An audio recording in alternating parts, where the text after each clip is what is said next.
Welcome to day 2 of the Challenger Series qualifiers. My name is Daniel Dracos, and I'm joined by the enigmatic Andrew Vedieste. And I'm excited to be here for day 2 because yesterday was full of action, and I'm expecting just as much today. Oh man, I hope so. I love me some juicy team fights, but of course, for those of you unfamiliar with the Challenger Series qualifiers, let's take a look at the tournament format. We have 2 groups of 6, each of which will compete against each other in best-of-1 round robins. You can see Group A on your screen right now, but at the end of the round robin, the top 2 teams will play against the opposing team's top 2, so first seed will play the second seed from the opposite group, and vice versa. The winning teams from both of those matches will advance to play in the European Challenger Series later this season.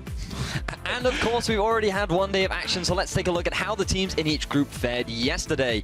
Sitting at the top of the table, we do have low priority Misfits and SK, and just looking at the table, things not too shocking really from Group A so far, other than the upset from Fnatic Academy maybe. Yeah, very interesting overall, but now as we turn our attention towards Group B, we had that one crazy 60-minute game, but you can see 4G, Kick Esports, and Mouse Sports all coming out on top overall. And I think this table will continue to get more interesting as we push forward. But in the meantime, let's kind of look forward to what we have left ahead of us, because the schedule today is going to be pretty interesting. It certainly is, B. We have some fantastic games coming up for today. Kicking things off is actually Misfits versus Fnatic Academy, followed up by Low Priority and Tricked. And of course, rounding out the end of the day is going to be Chef 6 versus 4G. So starting interesting, ending pretty interesting as well, I would say. The Group A and Group B matches have been equally exciting. Although, once again, that one really long match. I was like, yes, my first cast didn't have a 60-minute game. You were not quite so lucky. Trial by fire, definitely the case. But of course, if you missed any of the games on day 1 or just need a little more esports in your life, you can head on over to lolesports.com for all the information on the Challenger Series as well as the upcoming LCS splits. And make sure you hang around on Twitter because all of the casters from today's Challenger Series will be tweeting out the match history. So if you want a little bit more information, want to know exactly how much damage that Trundle did, all that info will be available to you over on Twitter. Or how much he healed. But of course, format, standing, schedule, it's all figured out now. And now all that's left is to get in the game. So let's take a look at our first match of the day. It's going to be Misfits versus Fnatic Academy. And on the starting lineup for Misfits, it's Alfari in the top lane, Wisdom now in the jungle replacing out Maxlore, Selfie in the mid lane after a great day 1, and Yuki60 and Dreams in the bottom lane. Now these guys had a dominating performance yesterday. They really took one to Melty and showed that we are here to play and we want to get that spot in the Challenger Series. Taking that spot from the ESL UK Premiership, bringing Selfie on into the mid lane. He looked super unrestrained yesterday's games. Yeah, absolutely dominating. A perfect game overall, as we talked about. Some great ice shards, that Lissandra Q coming out to snag kills left and right. And he came so close to getting that like quadra kill, triple kill when he threw the claw in, and it shattered, was just and like, killed, oh, please go in. No, he decided not to. Yeah. But still really impressive stuff from him and really impressive stuff from the entire team. Yeah, but of course, this lineup, not one we knew as much about coming into this, but now facing down against the Fnatic Academy, which is a much more established lineup. Yeah, let's have a look at their lineup, where they have Wurlib up in the top lane, Impaler in the jungle, Soz Purefect is going to be taking up the mid with Exorg, and Cly taking down the bottom lane. And I gotta say, looking at this lineup overall, I don't feel like they quite met the expectations that people had for them. There's a lot of veteran names on this team. I think when you have the name Fnatic, there are just some expectations that come with the team, and we saw them in the qualifiers losing out 2-0 to Kick, and everyone thought, no, it's just a fluke, there's not much to it. But then they ended up losing to Low Priority yesterday, and now it's kind of solidifying that third seed thing. And teamwork issues seem to be a thing that we saw yesterday. Their decision-making was a little bit strange, and maybe this veteran roster just not quite having that opportunity to mesh together yet. And maybe not, but it's also only day 1, right? We have a lot of games ahead of us, and they do have a lot of opportunities to adapt and really rethink their strategies coming into this next game. So we have to wonder, what do you think their plan is going to be coming into today compared to what they showed us yesterday? Well, I know the plan for Misfits is definitely going to be about getting Alfari ahead, because this guy on that Trundle yesterday went to town. He didn't have a phenomenal scoreline, but the amount of pressure that he was drawing up there was absolutely ridiculous. So I would not be surprised to see more priority on this Trundle between the two teams. Yeah, of course, we're going to get a champ select in just a second here, but Trundle was actually a really big pick yesterday and absolutely dominant in our first game where Misfits played. But then when we saw the Gnar come out in game 2, suddenly that dynamic shifted really quickly. Gnar seems to be a pick that is growing in popularity very rapidly and is doing really well on 610. And it's all because of the Black Cleaver, which you and I are going to be seeing a lot of throughout the Challenger Series because it is growing to power. With the cost reduction and the ever so slight AD reduction, it is a super popular pick that is working on a number of different champions and is reintroducing Gnar, and we might even see some other cool stuff come out from these guys. I'm going to have to see. Of course, never ever going to see Warlib's Jax, unfortunately. Viktor also going to be banned away from Perfect in the mid lane, and Ryze taken off the board. So a lot of mid lane focus kind of as expected on 610. A lot of changes coming out for these champions, and no surprise to see Warlib's, special tailored ban just for him. Jax taken off the table. Let's not forget Glimpse of the Void now as well. You cannot afford to give Warlib Glimpse of the Void, that ridiculous Rift Herald buff, allow him on a Jax, split pushing with damage reduction, extra bonus damage as well. It's so insane how strong that buff is. For those of you who didn't see it yesterday, I mean, 20 minutes of this buff, it's like a static 23 shiv. if you take the mastery point. Oh my gosh. I never just had the mastery point seem significant, but when you put it on a 20-minute buff, having an extra 3 minutes is pretty insane. It's pretty ridiculous, and, yeah. I mean, it's not all about the Rift Herald, but I think we've seen, at least in the early game, how much stronger Rift Herald is compared to a lot of these dragons. Yeah, so that is why we're seeing especially this Warlib ban. Surprised that Trundle hasn't been banned out just yet, because I do think that it is a priority between the two teams, but there is still one ban left available for Fnatic, so that might be what they go for. And of course, catching you up is it looks like the final ban maybe is coming out here. We do have the Zed and the Azir taken off the table, as well as the Nidalee. So only one jungle ban coming out so far, but a lot of attention paid to the mid lane. That's 4 mid laners taken off the table. Yeah, and we saw this quite a lot yesterday. We have to remember that on 6-9 and 6-10, while there were a bunch of really awesome mage changes and all these new items coming in, the old dogs that reigned at the top, nothing really happened to them. They are still those powerhouses that we saw in 6.8 over in MSI, with the Ryze, the Azir, and you're seeing this increase in Viktor because of how powerful those two are and how well he does into those champions. Yeah, well, mid lane actually not going to be the first pick priority, though. Still probably saving it to last. Still a lot of new potential options on the table. But the junglers, the pool remaining relatively the same. Kindred and Graves still at the top in a lot of these games, and it's going to be the priority here from Misfits. Picked up for Wisdom. Not a player that we've seen anything from. He obviously did not get to play yesterday. Will now be playing, I think, for the remainder of the series on Misfits, but this guy's kind of a big question mark for the team. He was he is the starting jungler now. They fielded in Maxlore yesterday to, reignite that synergy between Alphari and Maxlore that they always used to have. But Maxlore, he's gone back to Giants. Wisdom is now former Giants player playing in this lineup right now. And this is, as you rightly said, one of the big questions. How's he going to stack up against Impaler? How well is he going to do with this team? He does have a fellow Korean in Dreams down in the bottom lane who did have a pretty standout performance yesterday. But with the number of junglers that are left available, I do think that Graves or Elise is going to be the next priority for Fnatic in the jungle pick, but they're going to prioritize their bottom lane. Of course, no pressure to take it right now. They already know the jungler is down and out for the Misfits. They know what they're going to take, but they do prioritize this bot lane. That's the Braum and the Lucian immediately picked up by Fnatic. Very strong duo pair. We saw it a number of times yesterday. We already talked about the Black Cleaver, and the Yomu's Ghostblade is something that we are seeing more and more on this Lucian down in the bottom lane. When you pair that up with the Braum, that is so much kill pressure, so devastating, and I'm curious as to what Misfits are going to act as a response. Obviously, we've seen Taric MF come out against it. I mean, maybe SK is obviously not in this game. Maybe not quite so many controversial picks, but bot lane was one of those lanes that we said we didn't see too many changes outside of that one game where the lanes got, I think, a little crazy. But what do you think the best answer is here for Fnatic? Or do they even look at the bot lane, maybe prioritizing their solo lanes instead? Well, it's kind of a tough to say. I feel like they don't need to put any value on their bottom lane right now. They need to think about what's a bigger priority for them. And Selfie, taking away that Lissandra, he had a great performance on it yesterday. He offers so much utility and crowd control. And there is the Trundle that we were discussing. Alphari, once again, on that split pushing top. And this, for me, is one of the best matchups of the entire Challenger Series. Alphari versus Warlib. This guy has already proven himself LCS caliber top laner. Split push god, known as a guy that draws so much pressure. And Alphari is the rising star. You heard Stress mention it yesterday. He is, quote, seen as one of the top or potential LCS players. This is his opportunity to prove it. Yeah, I think it's going to be insane to see how these guys match up, and especially what exactly is Warlib going to take in the top lane here. Does he himself take the Gnar? He suffered against it yesterday. Alphari, proven that he can do just about anything on this Trundle. I mean, if you look at yesterday's scoreboards, you might go, it was 0, 1, and 4. not amazing. But then he 2v1. But then he 2v1'd, and it took about a minute of the opposing team's time, and they actually just lost the game because they committed so many resources doing this trundle. So this is totally a terror pick here, but it's also backed up by Selfie's Lissandra, and now the quick response from Fnatic is going to be that Graves in the jungle and LeBlanc in the mid lane. So it looks like Source Pure Fake wants to answer Selfie's play from yesterday and say, hey, look, I'm still a very talented mid laner. I can show you how powerful LeBlanc can be, and we did see some super powerful LeBlancs yesterday. God, bro, picking up a crazy score. Yes, the curse did end up affecting him, but later on we did see Caps bring out the LeBlanc and make it work for his team moving forward. So LeBlanc, still a very strong pick in the current meta. A little bit more of a prioritization on the Abyssal, but I'm excited to see him bring this one out. And interesting, of course, is Misfits now round out the rest of their team composition. It is going to be that Ezreal for Yuki, and it looks like the Trundle actually going to go into the bot lane here for Dreams because the Maokai has been picked up.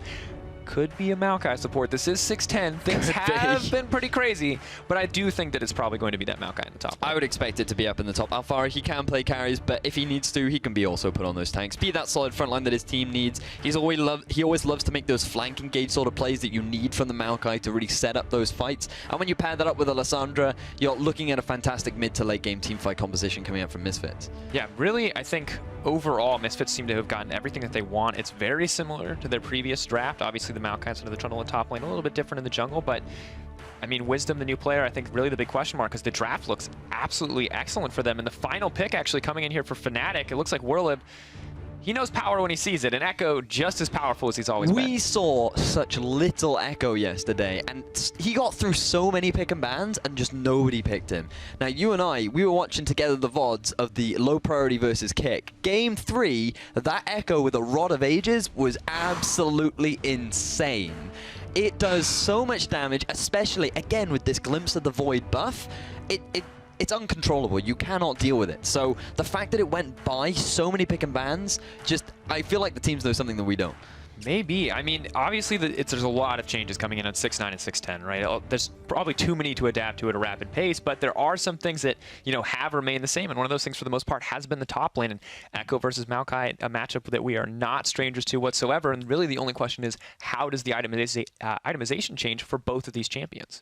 Yeah, it could very well do. We've seen a couple Rod of Ages been picked up by both in some of the open qualifier pickups. So whether or not Alfaro wants to be a little bit more aggressive with that Rod of Ages pickup, he might choose to do that. But only time will tell. So Warlib versus Alfaro will be one of the matchups that I want to keep my eyes on, and I think this should be a very exciting game. Fnatic Academy looking to prove themselves because they need every win they can get. Absolutely do. Of course, already off to a rocky start, already picking up their first loss. Misfits, on the other side, should probably be eager to pick up their second win. A great way to start off your round robin with a quick, confident 2-0, especially against a team that we expected so much from on the side of Fnatic Academy. Well, I feel like in this matchup, they definitely are the underdogs. Misfits, for me, are looking like they are going to take the top of the group if they keep playing the way that they are. Yeah, and we'll have to see, because we are now in our first game of the day. Misfits on the blue side versus Fnatic Academy on the red. Both teams geared up. Pings are coming out in the mid lane, and everybody's running to their respective lanes. Really interested to see if something changes here in the level 1 strategy, or if maybe we just keep sticking to standard lanes, because I don't think we've seen a lane swap yet. Well, we did see a couple lane swaps in the second games of yesterday's game. The Group B. Group B is where we saw all the lane swaps come out, and it was quite interesting how things changed up. Slight adaptations in the way those lane swaps are set up, but based on the vision coming out from both teams, it looks like that Fnatic, they just want to get some deep vision down. They want to know exactly what Misfits are trying to do, because when you have a Lucian Braum, you definitely want the 2 versus 2. You want to be able to be as powerful and get as much of an advantage to bully around this Trundle Ezreal as possible. I like this. Running through the jungle as a team, ready to take on anyone. Obviously just there for vision, but, you know, ready for those opportunities to go in at any moment. And it seems like both sides have the information they need. You can see Ezreal and Trundle responding on the opposite side. So no real information advantage quite yet, although Lucian has been spotted out on the top side. So looks like we are actually going to have that lane swap. Not something we saw from Group A yesterday, but now being busted out here today in day 2. All right, so actually, yeah, it looks like that it is Fnatic Academy setting that one up. So they're going to go for the double jungle up in the top half of the map. Then it is very likely that because Misfits have that deep vision in the bottom half, they're going to know what exactly Fnatic Academy are doing, and they've realized that the lane swap hasn't come out from Misfits, so they're going to rotate back down to the bottom lane. They're going to lose a little bit of farm, but as we were talking about earlier, Fnatic want that 2 versus 2. Yeah, so they were just hanging around the top half of the jungle, waiting for Misfits to make a move. And then once they saw where Alfari was, then they rotated around and like, right, now we know where it is. We're going to get it for ourselves. Yeah, exactly. And it looks like they're pretty committed to having that 2v2. Willing, as you said, to give up a little bit of XP there overall. And now, you know, a little, not quite at a major disadvantage at this point in the laning phase, but not getting level 2 first can be pretty massive. Certainly can. Ezreal already, small CS lead. That, of course, was going to balance out here. Lucian's still going to grab the entire first wave. And Warlib with the fast level 2 on top lane, already getting cheeky, already getting aggressive, but Maokai just shrugging off that early damage. So, once again, looking like a pretty calm laning phase. Oh, level 2 though. Level 2, yeah. There's the spike that Misfits are trying to take advantage of, and they do get a little bit of damage down onto the Fnatic Academy bot lane, as Warlib now really going head-to-head with Alfari, wanting to show that he still has that carry potential on this Echo. Of course, we're going to watch these guys trade blows for a long time. We're excited about them as individual players, but unfortunately, I think the matchup they've picked not quite as explosive as maybe the Gnar Trundle or the Echo Trundle. Top lane's still top lane. You know, you can never really, you can put as many carries as you want up there, but you can never take the tank out of top lane. And Selfie. Oh, Selfie could be in trouble. Is he actually going to have to flash out of this one? Paler, Selfie trying to run down, but Echo's on the way. This could be first blood. The quick flash. Just one traded for one, though. Impaler, is he going to dash forward? He's trying to get the reset on the quick draw. Oh, he's going to get it. Oh, Echo over the wall. Quick first blood for Fnatic Academy. Nice, clean map movement from the team. So double flash being used out by Fnatic to catch out Selfie as he was trying to get some vision down, but Wisdom has now found Fnatic members. Move forward. He could get stunned up under here. He doesn't have another dance of arrows. He is already stunned. This could be devastation. Misfits. Oh. The quick flash over the wall. Alfari, is he in trouble? TP is coming in. It's so perfect. Overstayed his welcome. Moving forward. Selfie now hungry for Impaler. He wants some revenge. The tree comes over. Smackdown on the Graves, and Misfits turn that one around. A 2-for-1 when all is said and done. Misfits with the decisive call. They realize that Fnatic are not in a great position, so they set up for the collapse. Wisdom drawing their pressure, Alfari coming in from the side, and then the immediate teleport from Selfie. Really nice teamwork coming out from Misfits to turn that gank around. And just a really solid start. Excellent way, as you said, to turn that one around, because Misfits really looked on the back foot. I was surprised to see Fnatic get the best of them, but it's working out pretty well. And now in the bot lane, trend looks like it might just continue. Dreams, this man, wow, he's playing top lane in the bottom lane. That's what it feels like. No fear running at that Lucian. Typically, Trundle has one of the weaker laning phases, but very early on, getting to the lane early, getting that early level 2, meant that he just feels so much more confident. He's not afraid to walk up, and he's playing around the Q of Clyde. Every time it is down, he just feels like, I can walk up, I can get a bit of damage down, I can get that attack damage reduction onto Exorc, and then my Ezreal can definitely come out and get ahead in the trade. And you can see paying off for them overall. Ezreal, not a huge CS lead quite yet, but a comfortable laning phase. It's really all Ezreal can ever ask for in the early game. Meanwhile, in the mid lane, Selfie with a red buff. Never quite what you want to see your lane opponent have, but that is brutal. You can just see So Perfect pretty much just forced under this tower.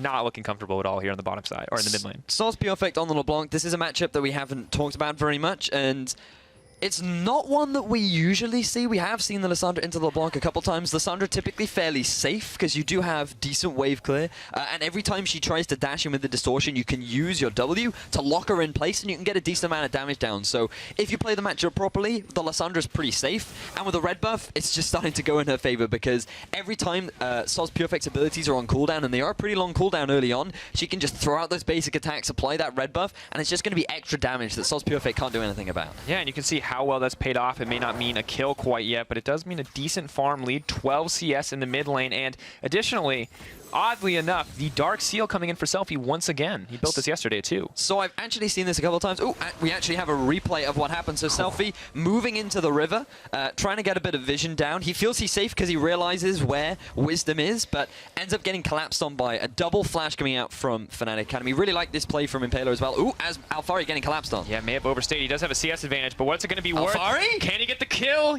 Oh, he doesn't have the mana. He doesn't have the cooldowns. Just has to walk away. It's a rough life for Alfari, but good movement from Impaler to make sure his top laner stays safe. If nothing else, Alfari has definitely sent a message with that play. Level 6 Maokai to the level 5 Echo, showing, you know, you might be the carry, quote-unquote, top laner, but I'm a tree, and you have a blunt tool to cut me down. So Alfari showing his dominance up there with a pretty significant CS advantage. That was the most in-depth lore-based color analysis I've heard in a long time. Let's be honest, your weapon is not sharp, and I am made of wood. You cannot hurt me. I don't think that's quite how it works in terms of itemization, but the double Doran's definitely paying off for the Maokai. And like you said, I think Alphari absolutely dominating this lane. You can see it in the CS now, 20 lead. We are 7 minutes in, and there's a 20 CS lead for that Maokai in the top lane. How does a tree insane. even wear rings? Where does he put them? I mean, he has hands in this. He's an animated tree. Oh, I don't want to be the bearer of bad news, but how does a tree talk? I mean, if we really want to get into it, why are rings the first thing you're bringing up? Because that's a good point. That's a good point. It's Cly now getting collapsed on. Moving forward, Cly could be in trouble here. Exhaust coming out as well. He does have the flash. Lissandra's here too. He's going to have to try to make it to safety, but Kindred, she's so mobile, but doesn't quite have enough from Dance of Arrows. Perfect moving in. Wisdom is going to get locked down by that snare. They're trying to burn him down. So much damage. No level 6 for the Kindred means 1 kill. They're moving forward. Lucian doing so much. Frozen Tomb does drop, but Dreams just tanky enough to make it out alive. But I think that's 5 members of Fnatic Academy all on the bottom side. No teleport available for Alphari, so he couldn't jump into the fray, but Willib immediate with that re-engagement. He came in from the flank, set up beautifully to get the kill down onto Wisdom, and that was just a decisive call coming out from Fnatic. We were concerned because yesterday they didn't feel like they were playing very much as a team, but today they seem to have changed a lot. Yeah, definitely a great adjustment from the team overall to try to punish that map movement, punish them from overextending onto Cly. And Cly walking away pretty fat and happy in that exchange, picking up the extra assist, moving forward, getting an extra kill over onto Werlib, and that's exactly what they needed because you can see Werlib fell behind a lot in CS on the top side in the meantime. He certainly did. We are going to have a replay of exactly how that went down, so have a look at this. Cly is the initial target focus coming out from Misfits. They feel like they've caught him out, but because of his E, he blocks a lot of damage, and there's the flank TP coming out from Werlib. He sets up beautifully. The nice binding coming out from Purefect to set that one up onto Wisdom. He doesn't have flash, he doesn't have his ultimate, and then it's an easy pickup. Really beautiful ultimate coming out from Selfie, getting the slow onto all 5 members and acting as a nice zone control that Fnatic feel a little bit uncomfortable pursuing on, and then you have the pillar to completely deny any further engagements from Fnatic. So Misfits, even though they lose one, really great execution of the disengage. Yeah, we gotta say, it could have been so much worse for them, so have to be happy with what they do have, and overall, despite losing those 2 kills, they do still have the 1K gold lead, because all Fnatic was able to do was even that score up. Not exactly where you want to be, and Wisdom now continuing to farm up, getting that second stack pretty early in the game, and I think things are going well so far for Misfits. Fnatic making some good moves to kind of prove us wrong from what we initially thought yesterday, though. Yeah, it certainly seems that way. Fnatic really trying to make plays as a team. Really like the adaptation from Impaler, who typically in the past I've cast a lot of throughout the ESL UK Premiership, and he was that very aggressive style of jungle where he loved to live in your enemy jungle, and in a sense showed a bit of disrespect towards his opponents, but now he seems to be showing a much more respect towards Wisdom, and he's already completed his warrior enchantment, so he does have that extra edge over Wisdom right now. And notice how Impaler's playing a lot around his teams as well, spending a lot of time in the top half of the map, trying to help out Werlib after his massive deficit that he's experiencing. Yeah, definitely, I think, solid play coming in from Impaler, and good adaptation after day 1, where potentially over-aggressive play cost him so much. However, Alphari, you can see continuing to trade in the top lane. May need to pay a little bit more attention up there because despite their best efforts, despite those 2 kills going over to Werlib, Alphari is just so far ahead. He certainly is. Decided to go for that early cloak, but we do have to remember that the Spectre's Cowl, my apologies, the magic resist on that has been ever so slightly nerfed. Ooh, and Selfie. Mid going down, potentially. Selfie. It's a lot of damage. Definitely losing that trade overall, but now no commitment coming in from Purefect. Doesn't want to risk getting Frozen Tomb there. Wisdom down the bottom, there's no vision. Just to move in, has to choose between the stack and the bottom lane. Dreams moving forward. Gonna find it quite yet. He's moving up, but he may just find Impaler a bit more than he bargained for. Literally 1 health. Calculated. Purefect gonna grab that one, and Wisdom just waiting around the corner, but he's spotted out on the ward. They're gonna get the chance to set up on him if they want. 3-pronged attack. Oh no, he knows he's been spotted. That's 1 stack of concussive blows. But Fnatic's, I mean, tempering their aggression compared to what we saw yesterday. I feel like they would have immediately collapsed on that. Alphari, though, not tempering at all. Yeah, no such thing as tempering your aggression when it comes to top lane players. Really cool stuff coming out from him. Ooh, this is the Mountain Drake, and Misfits are going to be the one to start this one off. We saw this yesterday, and I honestly feel it's one of the more valuable dragons because you do get that extra bonus damage to epic monsters and turrets. So when it comes to taking Baron, stacking that up with the Kindred is really good for you because it just makes your Baron taking potential that much stronger. Yeah, a nice thing to have for sure, and you can see as that one drops, the duels continue on the top side, but I think you're completely right. It's that, especially when we've seen so many neutral objectives be the central focus of teams, and would make taking that Rift Herald easier too, and that has been, I think, the defining point in top lane in just about all of our games since the start of this tournament. Well, Graves, though, potentially coming in. Cleanse coming out as well, but Selfie has the overstayed as welcome. LeBlanc trying to go back, moving forward. So Perfect taking a lot of damage, has to flash out. Wisdom hungry for blood, though. Can he go in? Maokai's there to back him up. Impaler going down. Wisdom going to make it out, and suddenly Warlub's the 3 members is going to be able to survive, Dreams. but excellent play. Nope, they're moving forward. Dreams, subjugate. Maybe a little too hungry for blood there, but Misfits with a quick pickup on 2. Wow, really nice play coming out from Misfits. It's Fnatic Academy being the one to try and set that one up. Impaler coming in from the flank to try and collapse down onto Selfie, but some really quick thinking from Selfie. Being able to turn that one around is really nice from him. So the fact that there was the also immediate response from Alphari and Wisdom to just back Selfie up at the same time, really cool stuff. Yeah, absolutely insane how well they executed there. I'm going to say it looks pretty good for them. I was wondering how well Wisdom was going to do compared to Max Lore, but looks like there aren't any communication issues because you can see just how well the team played together here. So you can see on the mini-map, Impaler coming in from the flank, trying to get the collapse. Sauce Perfect uses both of his gap closers to get the damage down onto Selfie, and that enables Wisdom to then get the backup kill onto him. Wisdom still had his ultimate throughout all of this to provide the support if needed, but they didn't need it whatsoever because with Alphari coming in, being that mighty tree, he was very easily able to chop down 2 Fnatic members and get themselves the extra kills. And of course, once again, focusing on Alphari, this is a guy who we praised as potentially an up-and-coming LCS player.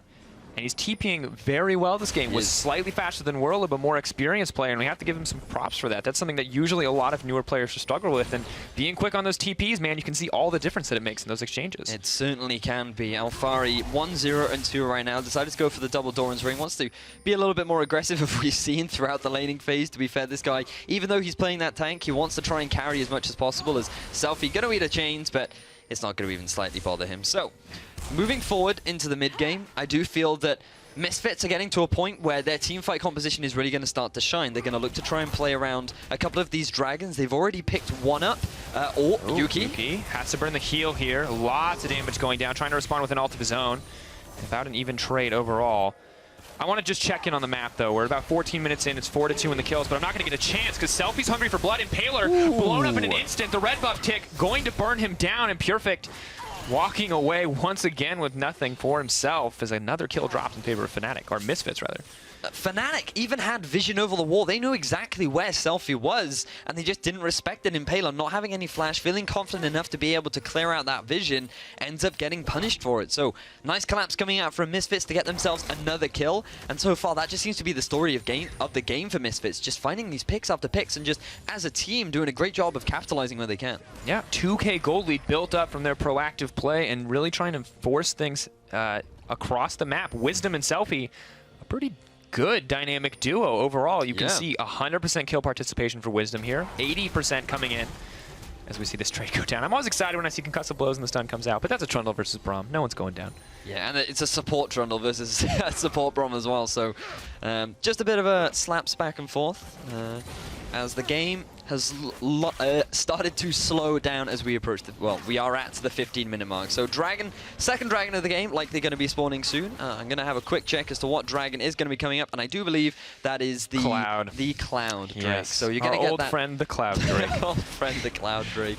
That's going to give you that base movement speed when you are out of combat. So setting up for those rotations and just having a little bit more map movement, it does help a lot. And given the way Misfits have been playing, they've been focused more on the lanes right now. They want to reach that mid game because, as you can see, Ezreal still taking his time to ramp up. Looks like Selfie working towards that second item, Zhonya's. And to be honest, something that we haven't talked about much is how the new itemization actually suits the Sandra really, really well, because she wants as much cooldown reduction as possible, but she also kind of wants to be off tanky, where she's in the middle of everyone, doing as much as she can and staying alive for as long as possible. So now that you get that extra cooldown reduction on both the Abyssal and the Zhonya's, it's almost a perfect fit for her.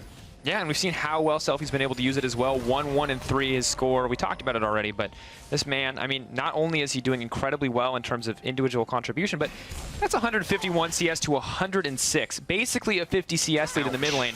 I don't think I ever see LeBlanc get behind like this. Yeah, and it's all, you have to think back to very early on into the game where Impaler ended up giving that red buff over to Selfie, and just having that gave him such an advantage, which Selfie did not hesitate to take advantage of. So really impressive stuff coming out from Misfits so far as they look to take this blue buff. Oh, trying to force a collapse here, maybe looking to make a fight. Dragon is on the way. Blue buff, he's going to drop in favor of the Misfits, but So Perfect responding with some damage. Are they Fnatic going to look for the engage? Echo's backing. Maokai with TP at the ready. Looks like they're going to move forward. All coming out from Cly. No commitment quite yet. LeBlanc jumping forward. Lucian is on the flank. TP coming in from the Maokai. They're ready for a fight. Cly, he gets burned down. TP coming in. They're looking for more. Can they get it? Wisdom. Lamb's Respite goes. What a beautiful use of the ultimate. Can he make it out? The double kill for Wisdom moving forward. Snap back from Warlib to get one of his own. But Fnatic still absolutely getting crushed out here. It's the 2-for-1 exchange. And Misfits now poised to take the Dragon. They're looking to take a bit. Warlib, he wants to try and stop this. He's still hanging around. He does have the double buff available to him. Let's see if Misfits can get the collapse. Alfari wants that snare. Twisted advance. Selfie coming over the wall as well. So much movement speed. TP available. Not going to chase him down, though. Warlib making use of that mobility to kind of force Misfits off the Dragon. And he's getting exactly that. He's going to stop Misfits from being able to pick up that neutral objective. And I think Fnatic Academy, even though they fell behind in the kill score, they might look to change that right now.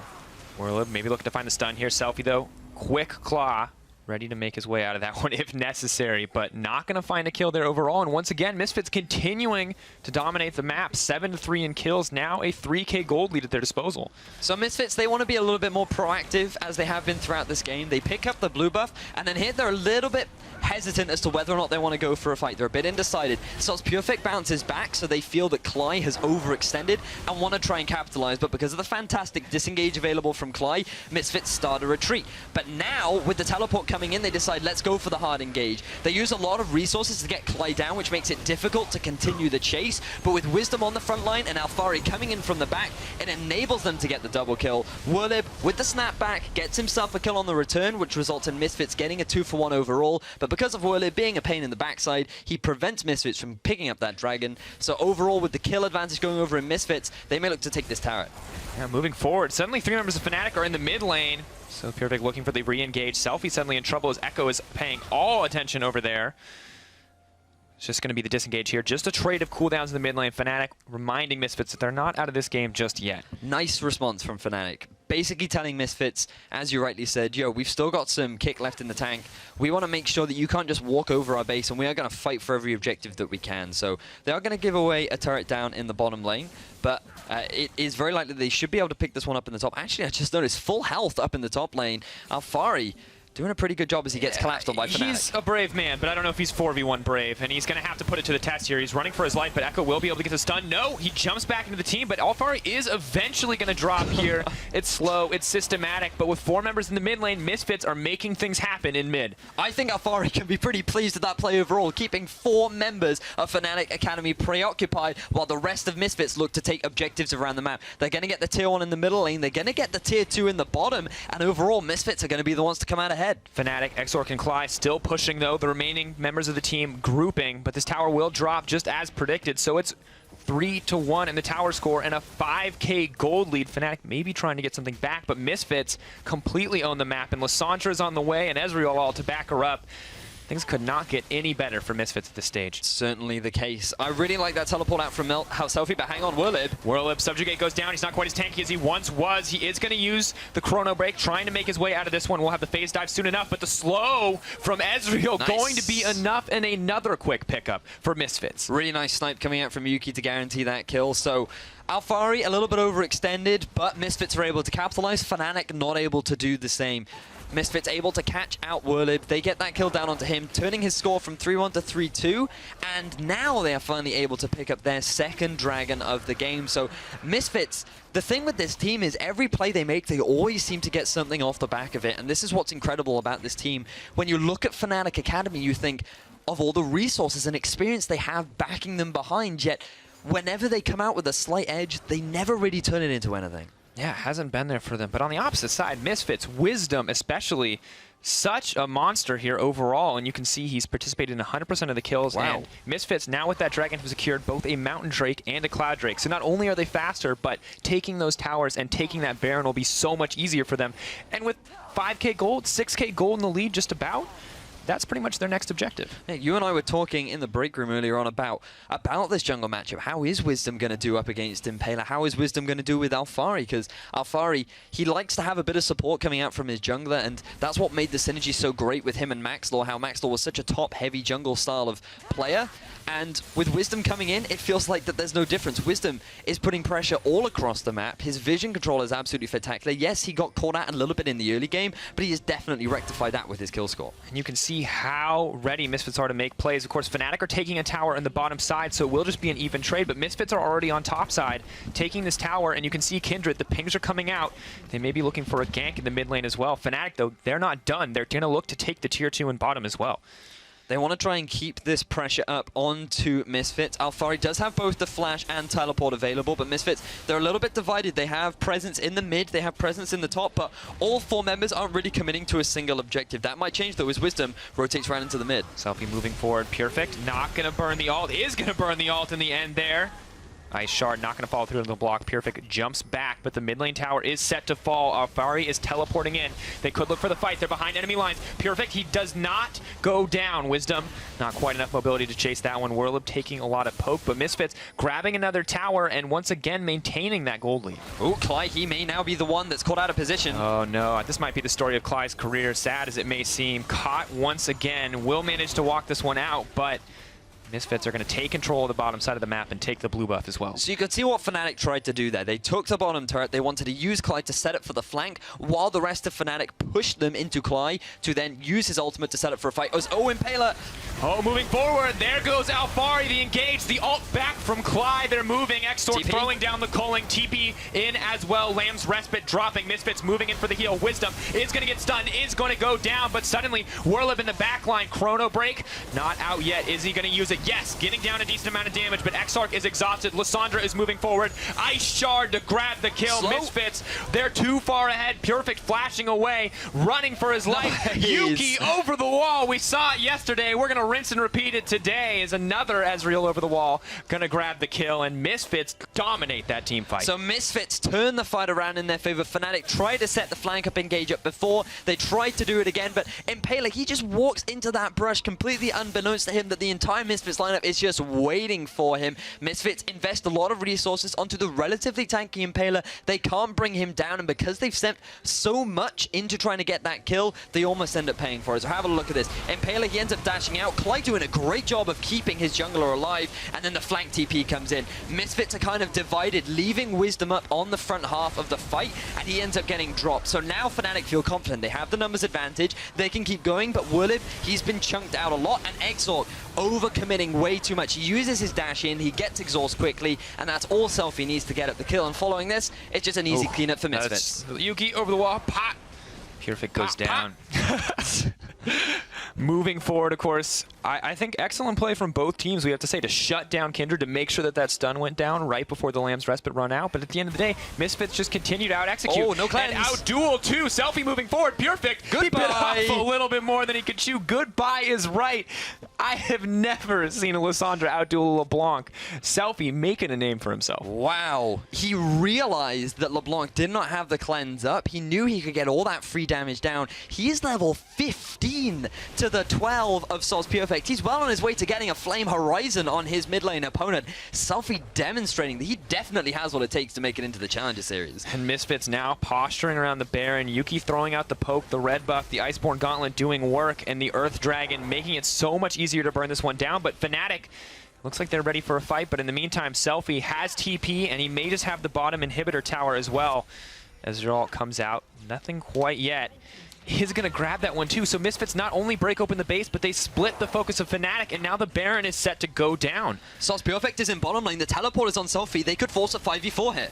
Looking to move forward, going forward. The Dragon, is it going to drop? Who's it going to get it? Impaler misses the smite steal. It is going to drop for Misfits, and they're just going to walk away. Baron, they got the inhibitor tower as well. They got everything they wanted. Beautiful cross-map play coming out from Misfits. Selfie knew that he had the global pressure advantage. He definitely knew that he could win out the 1v1 against Sauce Perfect as well, and it was just really good cooldown management coming out from Misfits. Just dividing the pressure of Fnatic, not really knowing what to do, and this comes back to what we were talking about earlier, the team cohesion. Is there a voice in the team that's telling them what to do, where to go? Because right now, they just seem so unclear on how to respond to the pressure that Misfits is putting down. And at this point, they're really running out of options. What are the choices left for them? Because this is a 10k gold lead, a Baroned up Misfits, and an open bot lane inhibitor.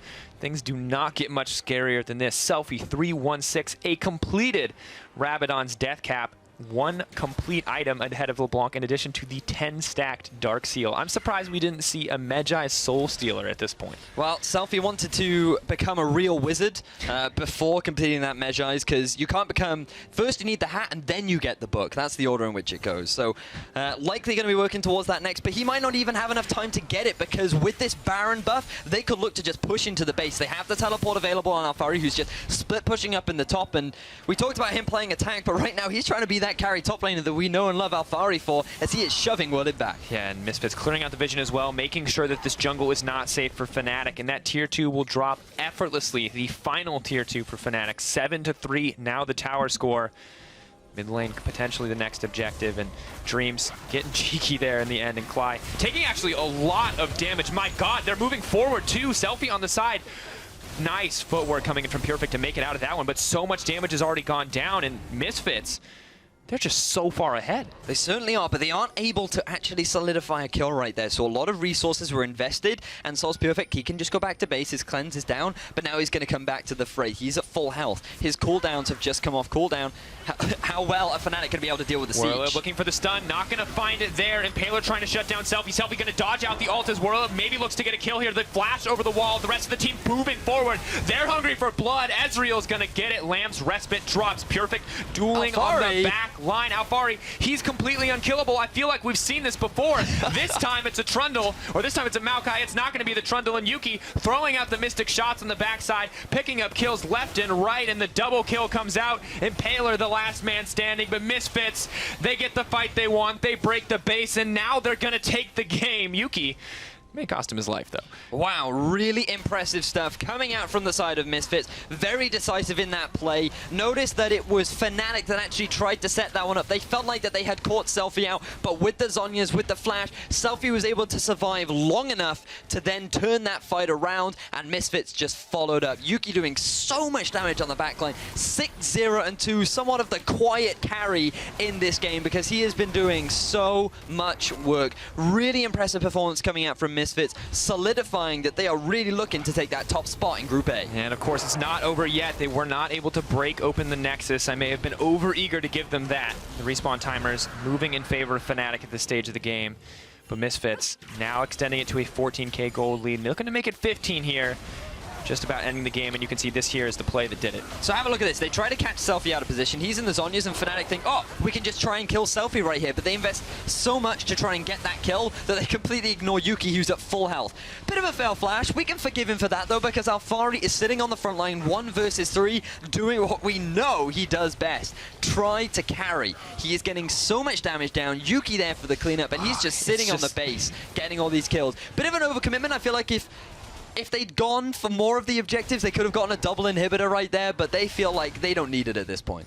I wish I could say we were attempting their digression, but taking tips from the Fnatic main roster, it's the Death Push. They're moving forward. Alfari hasn't dropped. He's not actually taking any damage. TP is coming in. The rest of Misfits are on the way. The Maokai is still alive. Cly looking for the disengage. Selfie ulting himself, making sure that he's safe. Warlord with a snapback, with the flash out. Oh, one Selfie. more Zhonya's. All he's going to need, and every member of Misfits is up. Fnatic, one last desperate attempt. It doesn't net them anything, but Ezreal, 2 kills, and Misfits potentially the game. Alfari, 5 versus 1, and he doesn't die. I mean, I don't know how he does it. He uses that ultimate to get so much damage reduction. He's already insanely tanky, level 15, higher than anyone on the side of Fnatic. It's enough to buy time for the rest of Misfits to come in, win the fight, and win the game.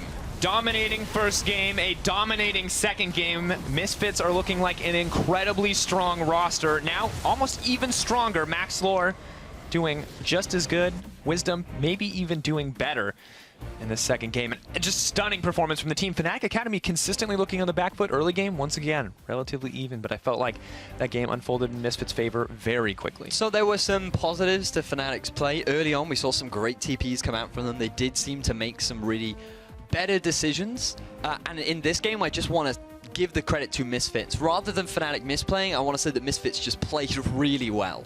Their teamwork was out of this world. They had some on-point TPs. Their responses to everything that Fnatic tried to set up were beautiful, and it was just constantly Misfits making the plays and making them work. And I gotta say, it wasn't. You're right. It wasn't just Wisdom either. It was the whole team of Misfits. Everyone felt like they were on the same page. They knew what they wanted. They knew how to execute. And this Ezreal pick working out so well for Yuki. Really They well. play passive in the early game, but in those late game team fights, that man is a monster.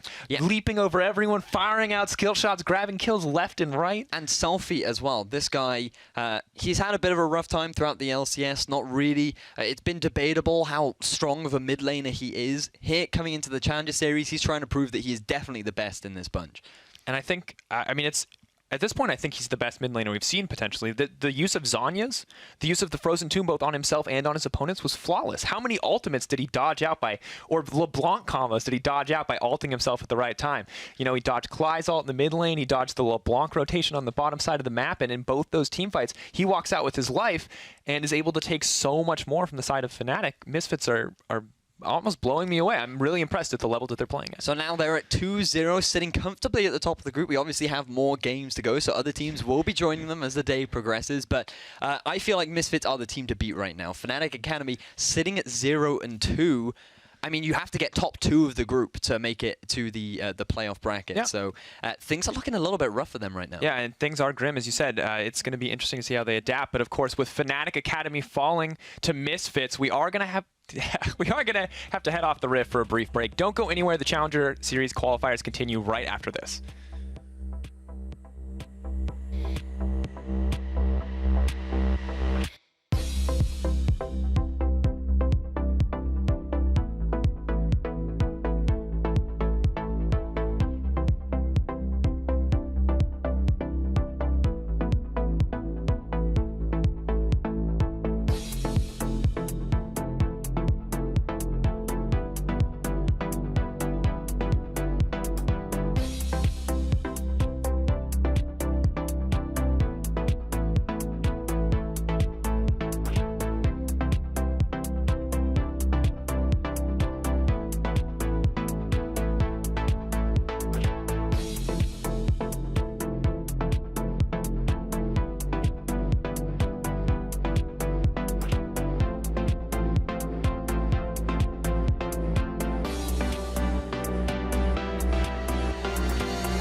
Welcome back to the Challenger Series qualifiers. We are geared up and ready for our second match of the day between Low Priority and Tricked Esports. Of course, in the blue corner, it's going to be Low Priority.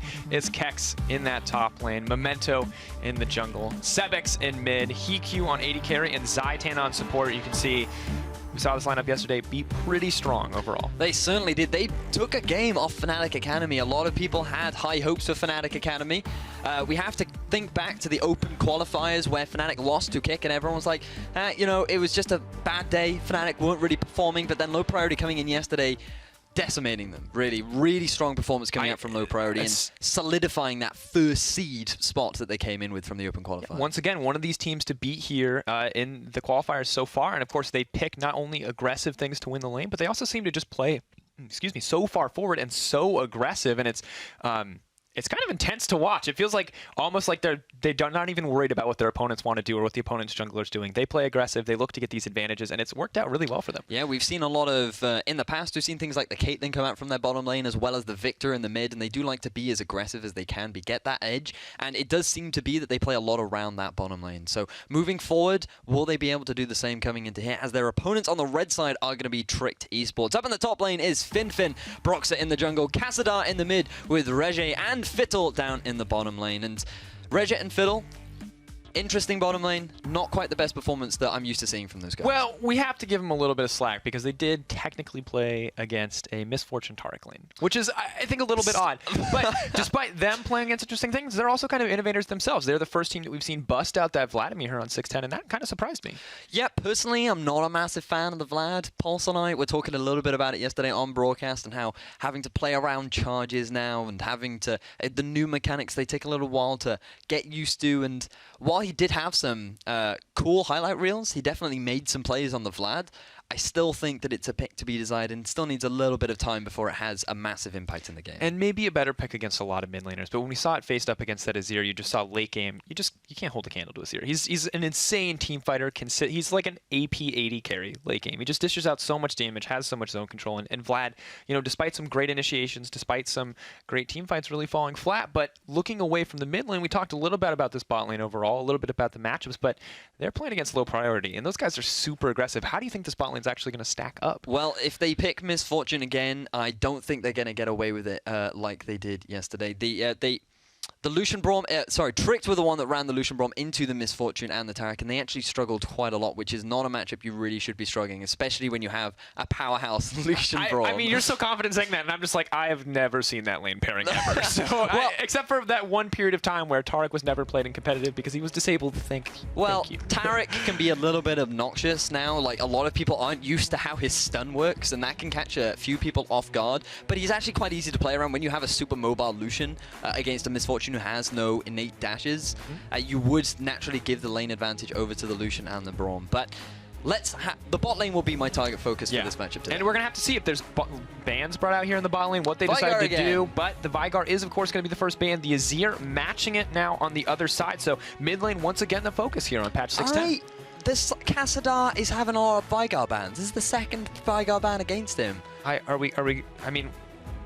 It's sneaky. I feel like it's a sign. Veigar's definitely stronger. If you haven't played against him, it's terrifying. Don't want to get into him too much because we're not going to be seeing him. Obviously. But he is a pretty snazzy pick. I definitely like him. Big fan of him. But he's going to be taken off the board as Alistar follows up alongside from Low Priority.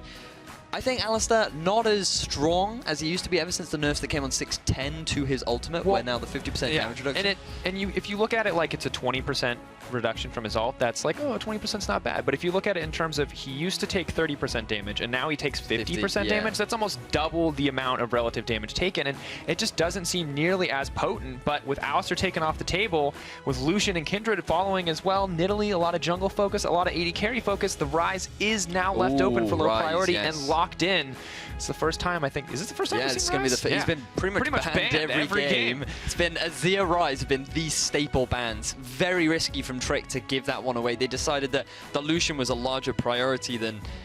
the thing for me is I feel like all these jungle bans aren't necessarily warranted. I feel like all the junglers the janglers. The junglers. Janglers? The janglers are pretty evenly matched right now. Oh my god. Someone must have found that offensive, but I enjoyed it immensely.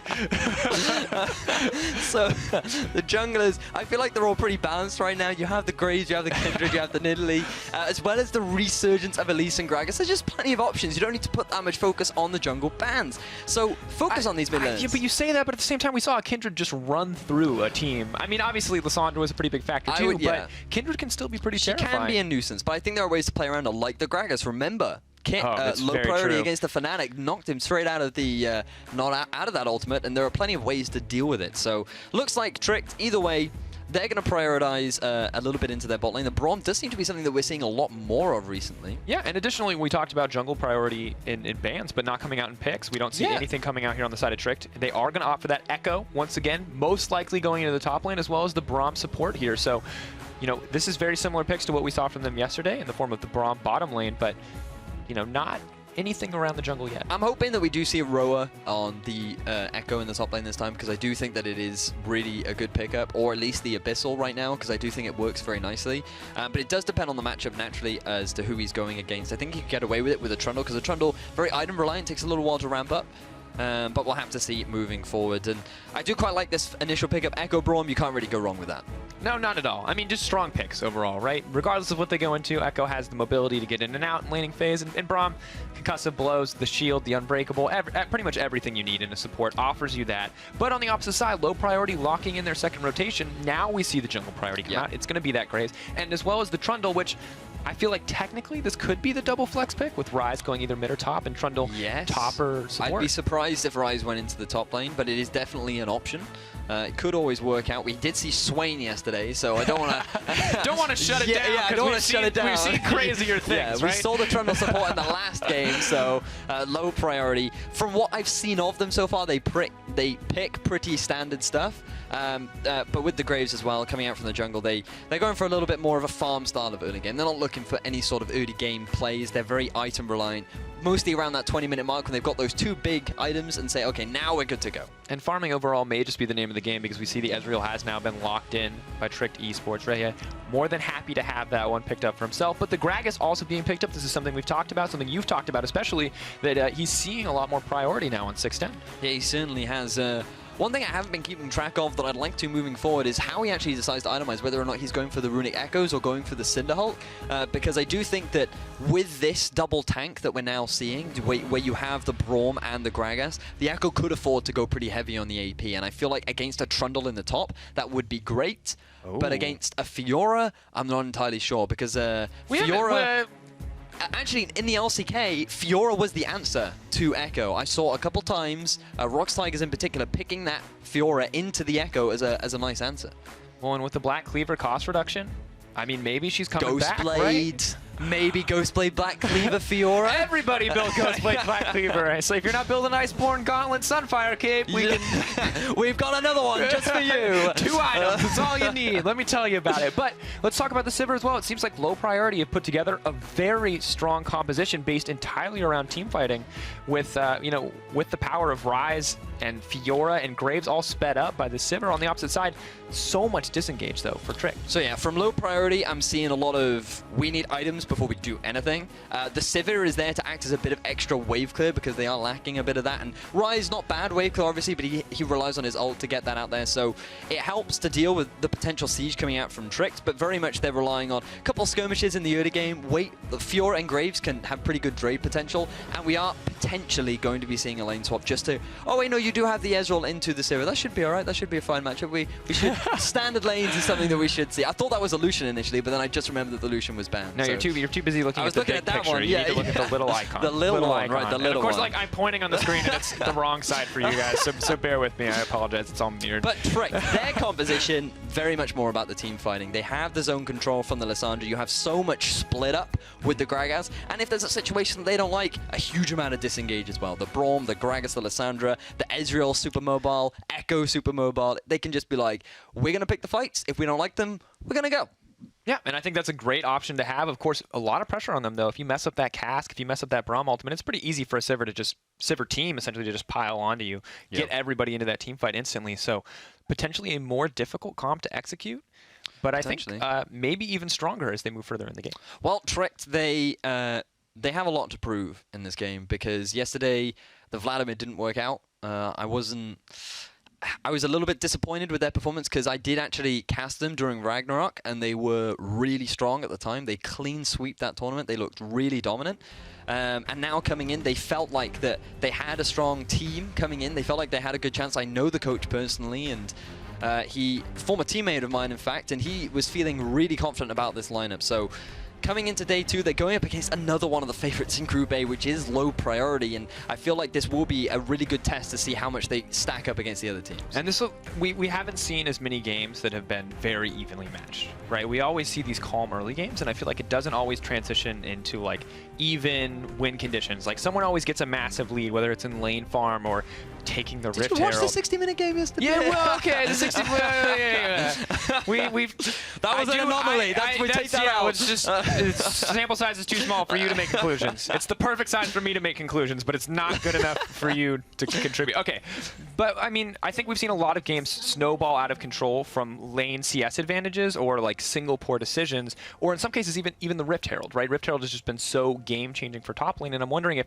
once these guys get to the team fighting stage, if someone doesn't have a major lead, who can actually execute better in these team fights? Yeah, that was something that we saw from Fnatic earlier on, where they took some advantages, they never turned it into anything. They didn't really get a dragon, they didn't really get a turret, whereas Misfits were all about getting objectives after winning a fight. So that will be the thing that I keep my eyes on. A low priority for me have demonstrated that they can do it based on all the games that we've seen, and having taken down Fnatic Academy yesterday, I feel like they are the heavy favorites coming into this matchup. Definitely, and I think low priority have just proven that they know exactly what they want to do in each of these games. And Memento, remember, he was the only member on the team that were like, we're not sure what this guy does. And then he came in yesterday with such a hugely dominant performance. And now it looks like low priority, if they're trying to take control of this game very early on, it looks like they're poised to set up this lane swap.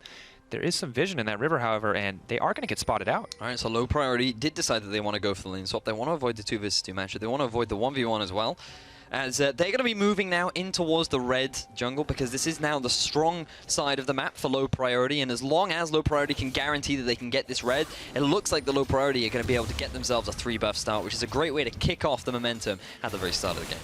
Definitely pretty powerful, especially on this patch, of course. A little bit harder to shift up that jungle XP, but would be nice to have the 3 buffs to balance things out at least a little bit. Now pushing forward, it looks like in these non-standard lanes, we may have a kind of accelerated game. You know, this is something we see. If the towers start to drop early, the game tempo tends to just speed up. Yeah, so things right now, it looks like TRC a little bit behind in terms of the experience. They're going to continue their double jungling, and now this is quite interesting because yesterday what we actually saw was they shared a little bit of experience, so the top laner got at least a portion, and then they sent their top laner down to the tower as quickly as possible because they wanted him to get as much farm as he could, get as much experience as he could, so they can start that shove. And you can see that coming out from Kex right now. He has just joined his team at level 1. He wants to make sure that he is still relatively useful moving forward into the game, and so they're going to get the early hits onto the turret, and so they are going to have that tempo advantage. Yeah, and Echo not getting any experience whatsoever from this Dumble jungle, not the place that he wants to be, but Tricked are now set up to take down this bottom lane tower. Gragas will be there shortly as well, so maybe not adjusting too well to the double jungle here, not getting anything in the end. Yeah, this is something that, for those unaware, on patch 6.9, the changes to experience in the jungle mean that double jungling is not as effective as it used to be. The partner does lose a fair amount of experience. Oh, the level up from Zidane. What? Yeah, calculated. That was all fine. They planned that. But yeah, because you get less experience, now it's better to just send your top laner up to the lane as quickly as possible. Low priority taking advantage of the fact that they kind of better prepared for the lane swap compared to Tricked, but fortunately Tricked were able to respond. They are going to be able to get this turret down at the same time. So now this is where the decision comes in. What you do is you throw a deep ward down. You want to identify who's going to be returning to your lane, whether it be the top or the bottom lane. If it is the bottom lane, you want to get a siege on as much as possible so that you can get as much farm, because you know that wave is going to get shoved under the turret. And this is actually pretty massive. I'm going to interrupt you for just a second. I mean, we're talking so much about lane swap dynamics from a previous meta that we're forgetting about the importance that could be placed on Dragon. And Dragon, you used to be able to trade for this Rift Herald, but now Tricked just immediately picking up that Infernal Drake. Yeah, very valid point. This is the thing, so you're keeping, when your bottom lane is in the bottom half of the map, that does mean that you are on the side of the Dragon, which means that you can pick that one up relatively early. Use 4-man, and now Low Priority are going to realize that this has happened, so they are going to set up the shove as much as possible so that Fiora is going to get more farm, more experience up in the top lane, and then that's going to work out very nicely for the Fiora. So meanwhile in the bottom, they're going to get their shove on, and they're going to likely take down this tier 1 turret in the bottom lane much sooner than Tricked are. Yep, it's everything that they need. We've seen how big these small tempo advantages can be, especially in these non-standard lanes. But looks like Kex may have overstayed his welcome. There's 2 behind him. He sees Ezreal moving forward. Now finally sees Fin moving in. Time Winder, Exhaust. Fiora is going to try to use the parry. Flash out. Trying to make it to safety. No dive coming in. Good escape coming in from Fiora. So 3 members investing into that gank onto Kex, but he overstayed a little bit too much there. Teleport going to come in from him to help set up the siege onto this tier 1 turret in the bottom because there's no reason for him to hang around the top half of the map. Tricked are 3 members strong. They're going to look to do the same as Low Priority, but they are a little bit behind on the play after going for that Drake. So they are going to be a little bit behind us. They're very behind. Yeah, they could look to set up on the siege on the tier 2 right now. They're 20 to 30 seconds behind. They may look to take a tier 2 on the bottom side of the map, and as great as new dragons are, the 8% AD and AP buff, I don't think it's as good as the extra tower. Yeah, the amount of control that you're going to have over the map is fantastic, as well as the global gold that you're going to get off the back of that. You can already see Low Priority sitting on a healthy gold advantage, and that's just going to extend if they get this tier 2 turret in the top. Well, they might not even get the tier 1 in the top lane. I think they're going to have to back up. They do have the extra wave. No TPs coming in, but Memento's trying his best to bully them off. Gragas, they are here. They will stop that tier 2 from going down, so good movement from Tricked, but it's slow going here on the top side of the map to try to burn down the tier 1. Wow, so it does look like that with Tricked responding, sending 2 members down to the turret in the bottom lane. They are going to resist the push coming out from Low Priority. But have a look at this. Something that I've just realized. Ooh, hang on. Down in the bottom lane. A bit of action kicking off. TP going in. They may be looking for the fight. Lissandra there as well. Or not. Just going to cancel out. They're hungry for blood, but they're not going to commit quite yet. Yeah, a little bit of an overextension coming out from Low Priority. Trick try to capitalize on it using the teleport from Cassadar. But speaking of teleports, Sevex doesn't actually have one on Rise. A little bit unconventional. Decided to go for the cleanse, do the heavy crowd control that is available on the Lissandra. So he is going to have that in that particular matchup.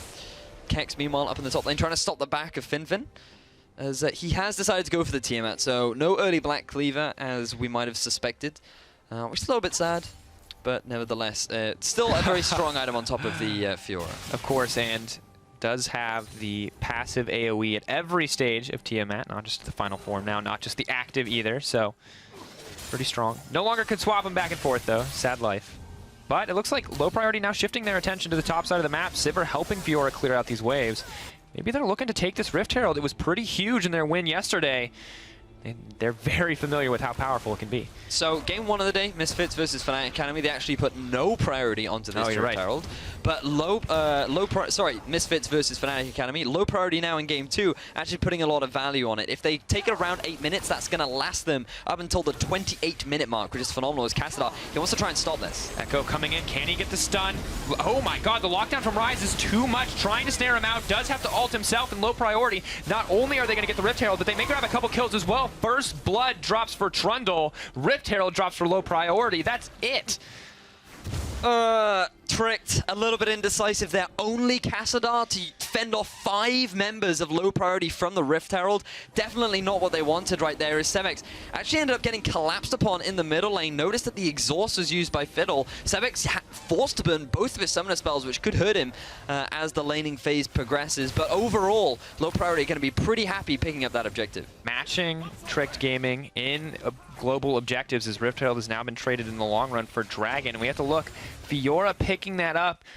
We're going to see exactly how this unfolded here in this fight. So have a look at this. Cassadar feels like they can go for the play because Fin is on the backside, but Fin doesn't really prioritize a target. He's still deciding who to go for, and while that's all happening, Sevex is just collapsing down onto Cassadar. He's forced to use the ultimate very early on, and once that's gone, there's no way he's going to be able to get out of that one. So Cassadar kind of left out to dry right there, and a little bit unfortunate for them as First Blood going over to Low Priority. Not at all what they wanted from that exchange, and we've seen how quickly these leads can snowball out of control, but it's only 1K at this stage of the game, and Tricked not going to give it up quite so easily. Maybe hoping to make some moves back as they start to siege out here in the middle lane. Have a look at this though. Broxah being quite aggressive towards the top half of low priorities jungle as the siege continues out from Tricked. Ooh, Zaitan, he's going to go for it. Forward is going to have the extra snares, is waiting to burn them. Cassadar potentially in trouble. He has to overextended, instantly burned down, overstaying their welcome in the mid lane. Greg is going to grab a blue buff, but at what cost? Wow. So Tricked tried to continue on the siege. Zaitan setting up a phenomenal pillar, knowing that Cassadar had no ultimate available. He didn't have the claw because Cassadar had just used it for wave clear as Broxah. Now going to walk by Kex as they just tip their hats to one another and say good day. Pass on by. But yes, Cassadar had no flash, had no ultimate, caught completely out of position as low priority extend their kill lead. Yeah, now looking to take up a tower on the bottom side as well. I feel like low priority are everywhere on this map, and Tricked are just consistently on the back foot. They don't have members anywhere where they're needed. Broxah are still trying to play around in the jungle, but towers are dropping, and the gold lead is growing. 3K just about for low priority. Broxah are going to grab another blue buff, but losing objectives all across the map. He needs that mana as Memento forced to flash. Moving forward, collateral damage going to come out. They may be looking for the fight. On the hunt is burned as well. Memento suddenly locked in. Frozen Claw comes in. Don't think they can save the Graves. Memento's going to drop, but the TP flank, it is on the backside. Fiora over the wall. Rehe all alone, but Braum is there. He's ready. Stand behind me, he says. But unfortunately, there's a Fiora there too. Comes out. One going to drop. The heal comes down from the Grand Duel. Moving forward. Can they get two more? It looks like it. This is just going to be a cleanup from low priority. Wow. They are absolutely crushing this game. That's the 3-for-1. Now Hiku in a 1 versus 1 against Cassadar. He's going to be forced to disengage, but the collapse is coming out from Trick. Moving forward. Lissandra on the wrong side of the map and an Infernal Drake. We talked about the power for Tricked earlier, but now it's going over to low priority as well. And 5-1 the score, 3K gold lead. They've got everything. Ezreal, though. He might be able to steal this. One shot. Oh my gosh. Close. That Not was, quite. in fairness, close. But low priority able to come out with a 3-for-1 over on that exchange. Now have a look at this. A lot of resources once again invested into Memento. They want to try and get this kill.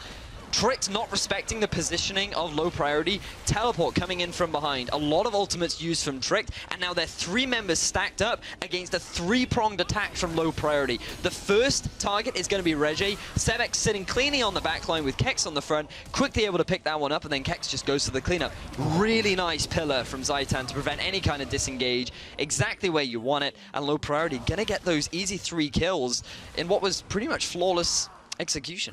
Yeah, I think huge mistakes coming in from Tricked to pick that fight, to burn those cooldowns, but low priority are there, and they make it happen. 3K gold lead, only 12 minutes in.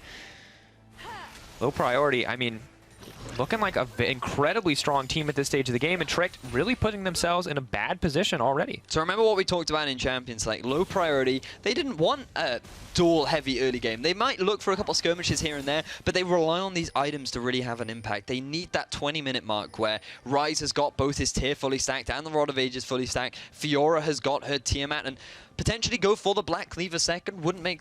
It wouldn't be that absurd given that she used to build that anyway. Now a little bit more cost efficient. Same for the Civ, she really needs that Essence Reaver as well as her Zeal item. And so, given that they've gotten such a massive advantage this early on, things are only looking up for low priority, and they're going to hit their spikes way earlier than they should. Yeah, absolutely, and you can see how much pressure they're putting down on this map. Ryze and Fiora free to farm up the sidelines while the remaining 3 members are just forming this pushing core. Trundle, Graves, and Civ are so terrifying to fight against. A single pillar, a single misstep, and those guys have enough burst to burn you down. They certainly do, and Finfin right now really struggling in this matchup. Kex is level 9 to level 7. 85 CS to the 64 of Finfin. He's just sitting in the bottom lane, trying to soak up as much farming experience as he can, but he hasn't even completed an item yet. He is really having a rough game on this Echo, and to be honest, that seems to be the story of Echo. Maybe that's why the priority has shifted, because right now Echo is not performing like we expect. Not at all, and despite, you can see all of the great vision laid down here on the side of Trick, but they really can't do anything with it. It's just being effortlessly cleared out, and Rockstar standing on a ward. They know that Gragas is moving in, and with the new changes in 6-9, they can see that that red is coming up soon, and if they can fight for it if they want to. Kex, oh my gosh. going for a bit of damage. Remember, she does have the Glimpse of the Void buff. So oh, yeah. Near impossible for Echo to duel her at this stage of the game, especially with that Ravenous Hydra coming out now, too. 5% damage reduction. You also stack up Glimpses of the Void to do a bit of bonus damage once you hit 100 stacks. But those effects only come into effect once you are by your lonesome. So Fiora, being the grand duelist that she is, likes to be by herself anyway, likes to demonstrate her stuff up in the solo lane, and really strutting her stuff in the bottom lane, showing why that Fiora is so powerful into this Echo. Overall, I mean, completely dominating the matchup, and you can see Broxar trying to clear out some of this vision, maybe trying to threaten a little bit here on the bottom side, because Kex, he just looks comfortable in this game. Even when he had people ganking him in the early stage, he managed to get out with a quick flash, and now at this point, looks like he may even move in to try to steal this Gromp, or no, he just waiting. Playing patient, waiting for the wave to get to him and the rest of the team, just content to farm up. They know they have the lead, and as you said, they can just wait for those 2 items. Yeah, and this is it for Trick. They need to. They've been trying to force things, but they also take a little while to ramp up. But they have a little bit of a stronger spike with the level 1. I mean, you have to the level 1. The first item is what I meant. Kassadar, once he's completed that, a surprised. Okay, I'm a little bit surprised by the Rod of Ages. Don't know if that was the best pickup. I do feel like the Abyssal into the Zhonya's is the strongest thing to go for, like we saw from Selfie earlier on in the day. Because it gives you that cooldown reduction, because it just gives you raw stats, makes you a little bit tankier, gives you plenty of ability power to be effective, and it just allows you to spam as much utility in these team fights as you want. By going for the Rod of Ages, it means that you're going for that ramp-up style of game. You're going for the, hey, I want to take my time to scale up. And against the Ryze, is that really what you want? Maybe not, but at this point they are behind, maybe trying to buy a little bit more into the late game. They have the Ezreal, they have that tier. Wait till late game, guys. We got this at late game. Whoa! Hey. Oh no. This isn't what you want. Lissandra biting off more than she can chew. Gonna get 100-0'd. One set of combos from Ryze coming in, more than enough to grab that. What ridiculous damage. So that's a Ryze, and that's why he's been banned quite a lot throughout this tournament. He's got the Rod of Ages completed, but now Kex trying to do the same thing as Sevex. I gotta say, Finfin actually doing really well in these duels, but the sustain coming in from that Ravenous Hydra is gonna make it incredibly difficult to fight, but the Sheen making those trades just a little bit better. Yeah, it really is helping him out in the 1 versus 1, but not against the lifesteal of Kex. Oh my gosh, moving forward, Chrono Shift gonna come out, rather Chrono Break, moving forward, 1 stack, 2 stacks, no stun gonna drop, getting the healing field and making it out from under the tower. Kex is a split-pushing monster. We discussed about how low priority like to take strong laners, well now they've got to a point where they're pretty much unkillable. Kex now with the fancy footwork. Broxar not even going to find the stun, moving forward, continuing to do more damage. Gragas puts his back to the wall, doesn't want that Vitality procced. Moving forward. That Vitality, that Vital. The LCS team is not in Gragas' back, believe it or not. Right now, Sevex actually able to take a turret up in the top lane, and Trick looked lost, to be honest. They had a really rough early game, lost a really big team fight around the Dragon, investing so many resources into trying to kill Memento, and because of that, falling behind that far, that early on against a composition that scales so beautifully, Trick are just really struggling to find an answer right now. And it just feels like the game is so explosive on this patch. You know, you get that Rift Herald off of 1 good fight or 1 good map decision. You get 1 good fight, 1 good dragon. That's all it can take to change the game in your favor. And once you have the lead, it's so hard for the enemy team to take it back, because you can see this gold lead just continues to grow for low priority. Would you say it was 1 stop, 1 opportunity? Oh is my all God. that they're looking for? No. You resist. Listen, if we all rap on air, it's going to ruin it for Crepo, and he won't have fun anymore. Well, the dragon is going to be spawning now, and that's going to be low priority's priority, as they're going to be looking to pick up that extra bit of true damage on those epic monsters and turrets, and that's just going to make everything worse for Trick Esports. Looks like the Cloud Drake is going to be next on the menu. Seeing quite a variation. To be honest, in my experiences, the Infernal Drake seems to be the rarest of the creatures.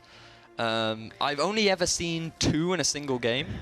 And that was scary when the enemy team got both. We've seen 2, though. We've already seen 2 in this game. If we see a third, will this be a we have seen 2 Infernal Drakes. Is this going to be a special moment for you? It will be a special moment, because 3 Infernal Drakes is a little bit terrifying. Obviously, both teams do hold possession over 1 Infernal Drake, so they do have that additional 8%, and that stacks up to 3 times to 24% extra damage. I gotta say, it's a little bit scarier when you have extra AD and AP, when you have the team where literally everyone builds AD and AP, unlike the opposite side where you've got kind of a tankier Gragas jungle, a tankier Echo top. Not going to get quite as much from that scaling benefit. That's actually a really good point, because if we just look at Tricked, they have not built heavy damage, right? When you go for the Rod of Ages, that's not really saying, hey, I want a 100 to 0 you, as EQ takes a lot of damage. Heo actually going to get burned out there. Good little duel there, but what is it going to cost them? Exhaust moving forward. Reggie already tried to escape, is going to use that Arcane Shift. Disengage comes in. TP on the backside. EQ, has he overstayed his welcome? But Memento burning through Fiddle's health bar. Fin looking to go in. They're going to take down the Trundle. Tricked finally making some moves to get back in the game. So Tricked, very aggressive with Reggie to get the heal out of EQ, but because he overextends, low priority see this as an opportunity to turn around the fight. But while all this is going on, Kex is just sitting in the bottom lane, Sebek sitting in the top lane, and low priority are taking everything from Trick's base. And Cassador's just sitting in the middle. He doesn't even feel confident enough to stop these terrifying split pushers. Kex, yeah, he might give up his life here, but he may just grab the inhibitor. He's now trying to make it to safety. Nice. Great riposte there. Moving forward, dueling two members at the same time. Moving back, trying to proc that last vital. No. Does have the healing field. Moving forward, Broxar may go down, jumping into the own healing field. Barrel comes in as well. Echo moving forward. She's at that low health point. One more stack of Z-Drive Residents. Not going to find it quite yet. Moving forward. Fin, is he going to go? Oh my gosh. Chrono Break coming in. Memento's there as well. Fiora, unstoppable. The stacks fall off just in time. But Reye is finally here. They will, in the end, grab the double kill. But what beautiful Fiora play. Wow, Kex surviving until 4 members come and take him down. Low priority, they're going to be able to pick up this mid-tier 1 turret finally after all of the struggles that Kex had to go through. Memento tried to back out his top lane. I actually think that was a bit of a mistake. He should have stayed with the rest of his team, try to draw pressure, but they're going to lose 2 members. Low priority going to pick up the tier 3 turret in the bottom lane, the tier 1 turret in the mid lane, and they're going to get a bit of cheeky damage down up in the tier 3 top as well. So all across the map, low priority are coming out ahead. And it's really, just at the end of the day, Trick making good moves to come back, but they're getting outplayed, and the gold advantage is just too great. You can see Rise already completing 2 items, already stacking up that Seraph Embrace, and that's a huge breakpoint. This is something you've brought up repeatedly. 2 items. This is the stage where low priority are strongest. Yeah, 20-minute mark is where they become terrifying. Now let's have a look at Kex with this guy teaching you how to salsa, ladies and gentlemen. Look at this. Step to the left, step to the right. That's all it takes to do it. Kex just dancing around the entire lineup of Tricked. Look at this. Really nice disengage from Broxer to keep him out of the healing area to keep Kex, because if Kex got that sort of revival, he may very well have actually been able to win the fight. Oh, Memento actually picks up the kill, so it's actually a 2 for 1. Yeah, 2 for 1 overall. Didn't quite notice that in the initial play, but it did also bring Reggie up there as well, as we actually head back into the action, and already low priority continuing their aggression. Yeah, now moving forward, low priority. You can hear on the hunt burn. Fiddle, that's not the pit you want to be in, my friend, and you may be jumping over the wall, but there's a Trundle there as well. Graves hops over, lots of damage, end of the line, and it may be just that for Tricked. Starting to shift forward. They will, in the end, get the disengage, but those are some blinking health bars, and that may be the Baron for low priority. It could very well be. They're in a fantastic position to do it. EQ. Jay trying to make it happen. Ezreal, oh, he gets it. EQ drops. Now they're hungry for blood. No fear left. And Trick, they're moving forward. Memento wants a kill, but he's not going to get it. A double. Reye making the play. But oh my gosh, Fiora going again. You said it, the salsa. She wants to make some moves. She has the riposte, but can she block out the most important cooldown? Moving forward, Lissandra is going to find the snare. Trying to find a way in. Jumping forward to Echo. Trying not to get stunned out here. One going down. Not going to parry it. She's still alive. Looking for the last vital. Not going to get it. And at the end of the day, Trick definitely come out on top. Holding on to the riposte for such a long time. Wanting to try and avoid that Lissandra ultimate because Kex knew that that would be his death if he gave that one away. So unfortunately he held on to it for too long, wasn't able to pick up the inhibitor, gave away another kill over to Trick, who ended up picking 3 kills after that exchange. Hiku caught a little bit out of position, wasn't respecting the damage of Reggie, who throughout this game has just been silently farming. He's now completed his 2 major items. He's level 12 to the level 10 of Hiku, and he could actually be the rising star that Trick needs to turn this game around. Definitely performing admirably. 5-1 his scoreline, solo kills in so many cases, just hopping into these team fights, doing the necessary damage, finding the flanks, and moving forward in this game. So back during Ragnarok, when I was talking to their coach about their style of play, he told me that you need to keep your eyes on Regé, because sometimes he was saying that we've been in this situation where we get pushed back like 10k gold. Regé, all of a sudden, comes out of nowhere, aces the fight by himself because of how mechanically gifted he is, and that's why we love to play around our bottom lane. We love to get them as far ahead as possible, and if you just have a look at the lineup, 5-1-0 onto Regé right now, and he could be the guy that actually brings Trick back into it. Well, they are approaching a massive deficit. It's not quite 10k, but he's going to need to do some fancy footwork, going to need to make some plays if he wants to bring his team back into it, because low priority, yes, they're struggling to break the base, but they still have a massive lead at their disposal. They're starting to group up, maybe looking to push out here a little bit more, maybe looking to bring the team together. Split push not quite working out despite all of Keck's pretty fantastic mechanical moves. Yeah, it does seem that way. Kex, I do think he needs to put a little bit more value on a Quicksilver Slash. It was changed in this patch, but it still has value as On the Hunt does get popped. Going forward, Rise the flash in, the snare, chaining them together, locking down Fiddle. He is going to get the disengage. Is he going to make it out with his life? No way! Collateral damage, shutting down any hopes and dreams there. And meanwhile, in the bottom lane, the Fiora's hungry for more blood. Not going to make the dash over Finfin. Ooh, breathe a sigh of relief as the rest of low priority now start to push in on this tower. Ray, you said the 5v1. This is his opportunity. Low priority just going to back off. It does seem like low priority going to be happy with the objective. Extend the gold lead a little bit. Zaitan takes a lot of damage. Locket burned out there, respecting Cassidar's potential to go in at any moment. Low priority now posturing around the Baron, just clearing out a bit of vision here. Both these teams, we got this duel on the bottom side, and the rest of the team are just looking to fight constantly, although now it's the 2v1. That's pretty much been the story for Kex, let's be real. He still has Glimpse of the Void available to him. That's not going to run out until the 28-minute mark. Oh, moving forward, the flash ins, snare onto 3. She's going to ult herself. Rehe is there. Zaitan, he's getting burned down. Rehe is getting the kill. Can he carry this fight out? But Cassadar, has he given his life? Isn't going to have to back off here. A beautiful engage. Rehe with the follow-up as well, evening out. Now the man advantage. Kex, though, just going up to top lane to push. No one going to push for anything greater here. Tricked, demonstrating that they do still have what it takes to come out ahead in these team fights. Regé doing a lot of damage in the backside, but Cassadar the one making the plays right there. Going for the flash engagement, getting the multi-man binding into the Frozen Tomb was exactly what they needed to turn that one around. Yep, really allowing the Ezreal to shine in that fight, just coming in on all those CC'd mid-health bar members and burning through the rest, as they're now going to pick up this Cloud Drake. It's 2-2 in the Dragons. Cloud Infernal versus Mountain Infernal on the side of low priority.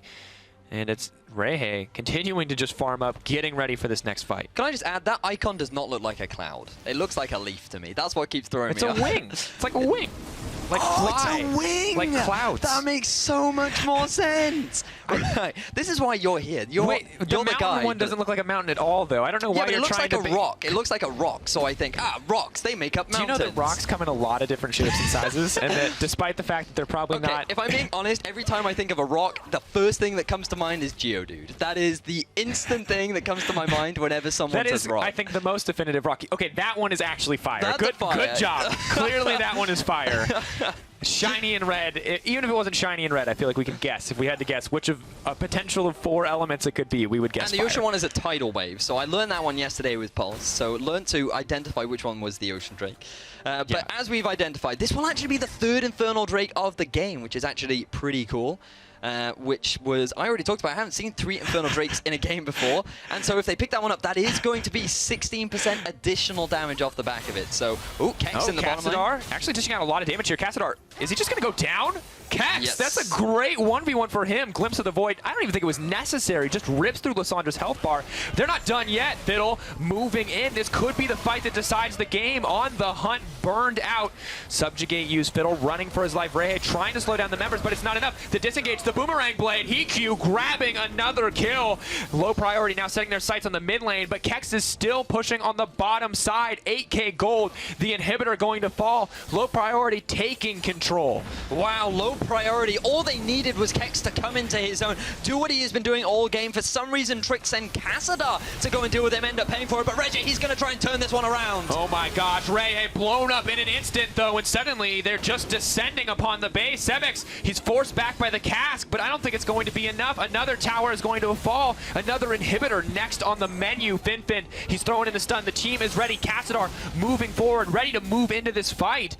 But low priority just backing off. That's the 10K gold lead you're talking about. And Ray, when it came down to it, just got crushed in that exchange. He certainly did. It was all down to the exhaust coming out from Zaitan. Just as Ray was coming into the fight, all of his damage disappeared. He used his actual disengage to engage, and that ended up costing him his life in the end there. So low priority regaining control over the game. Things are looking a little bit dicey for them, but thanks to Kex up in the bottom lane, taking out Cassadar, taking out the major team fighter from Trick, that just gave everything low priority needed to go and just force the fight that they wanted.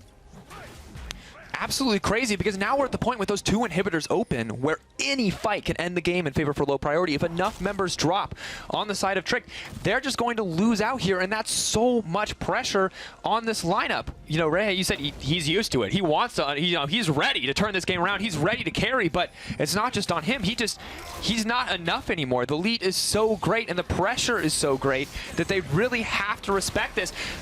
And they're not going to quite get caught out there, but you can see how tense these moments are. Certainly low priority playing a lot around the Baron right now, as the bottom lane turret or inhibitor is still pushing with super minions. Memento coming in from the flank.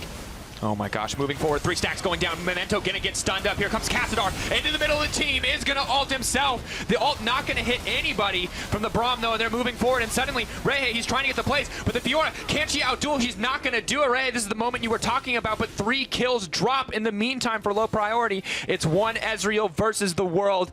If he wants to live up to that reputation, him and this Echo are going to have to make a huge dent, because low priority are set to end the game.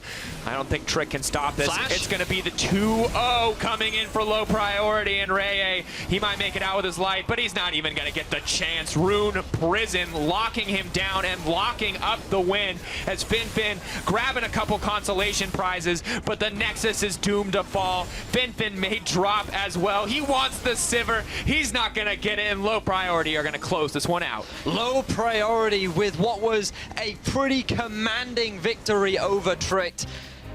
Trick seemed to be a little bit all over the shop, a little bit indecisive at times, somewhat back and forth. Ray definitely stepping up towards the end there. 6-3 was his final score. But it just wasn't enough in the end. He couldn't deal with the overfed Ryze, the overfed Fiora, and in that final fight, it really was that Fiora just keeping him preoccupied to prevent him from having any carry potential. And it just felt to me like Trick didn't know how to fight from behind, because we have to give them props. I mean, the Lissandra coming in and the Echo coming in, they synced up their CC, they hit all these members, but when you're facing a 10K gold lead, when you're basically 2 items down on your opposing mid laner, I mean, you go in, you just don't do enough damage. You don't have enough damage to win a fight. That Cassadar, I wasn't a massive fan of the build. I understand the Rod of Ages, I get it, but I feel like it's not the best way to build a Lissandra right now. The Abyssal Scepter into Zhonya's, to me, feels like the strongest build. We saw it on Selfie work wonders. You just hit that power spike that much sooner. You feel so much more relevant in fights because you get all that cooldown reduction. You feel kind of like that off tank, and then you have so many options. You can go towards your Death Cap, you can go towards the Voice Tap, all depending on what your team needs. But those 2 items give you everything that your kit needs to succeed.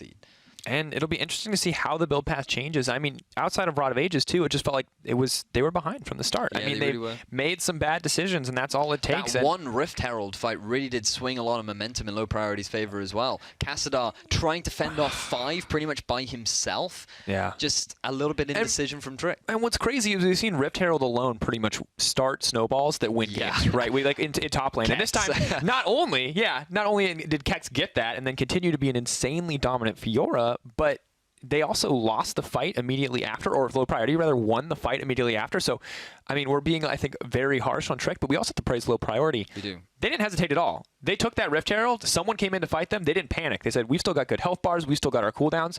We're going to take this one. Some props to Tricked as well. They played the lane swap pretty well, taking that early dragon and still not losing too much off the back of that. The response to the tier 2 turret in the bottom lane was really smart from them. So clearly a team that's willing to adapt on the fly. Just a little bit of work left to go. And given the reputation of low priority so far, coming in as the #1 seed from the Open qualifier, I feel like they're just living up to their reputation. Oh, and ban Rise. Oh, yeah, definitely ban Rise. But, of course, with our second match of the day wrapped up, we're going to take a quick break, grab a snack, hit the bathroom, do whatever you got to do. We'll be back in 210 seconds.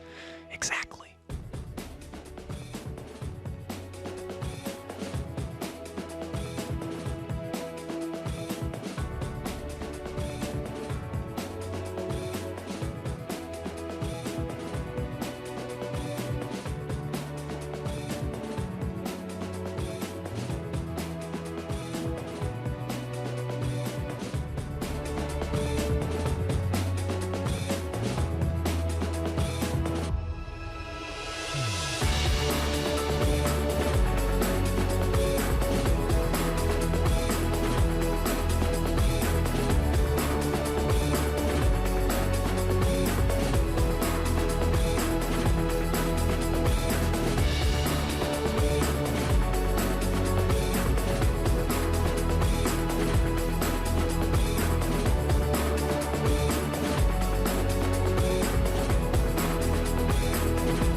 Welcome back, ladies and gentlemen. Hope you enjoyed the quick break, because we're going to jump right back into the action with Game 3.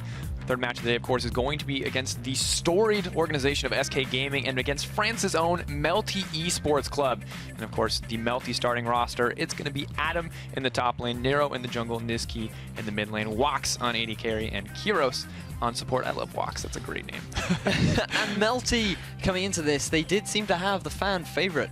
A lot of people were praising them because they took games off Millennium prior to coming to this CSQ.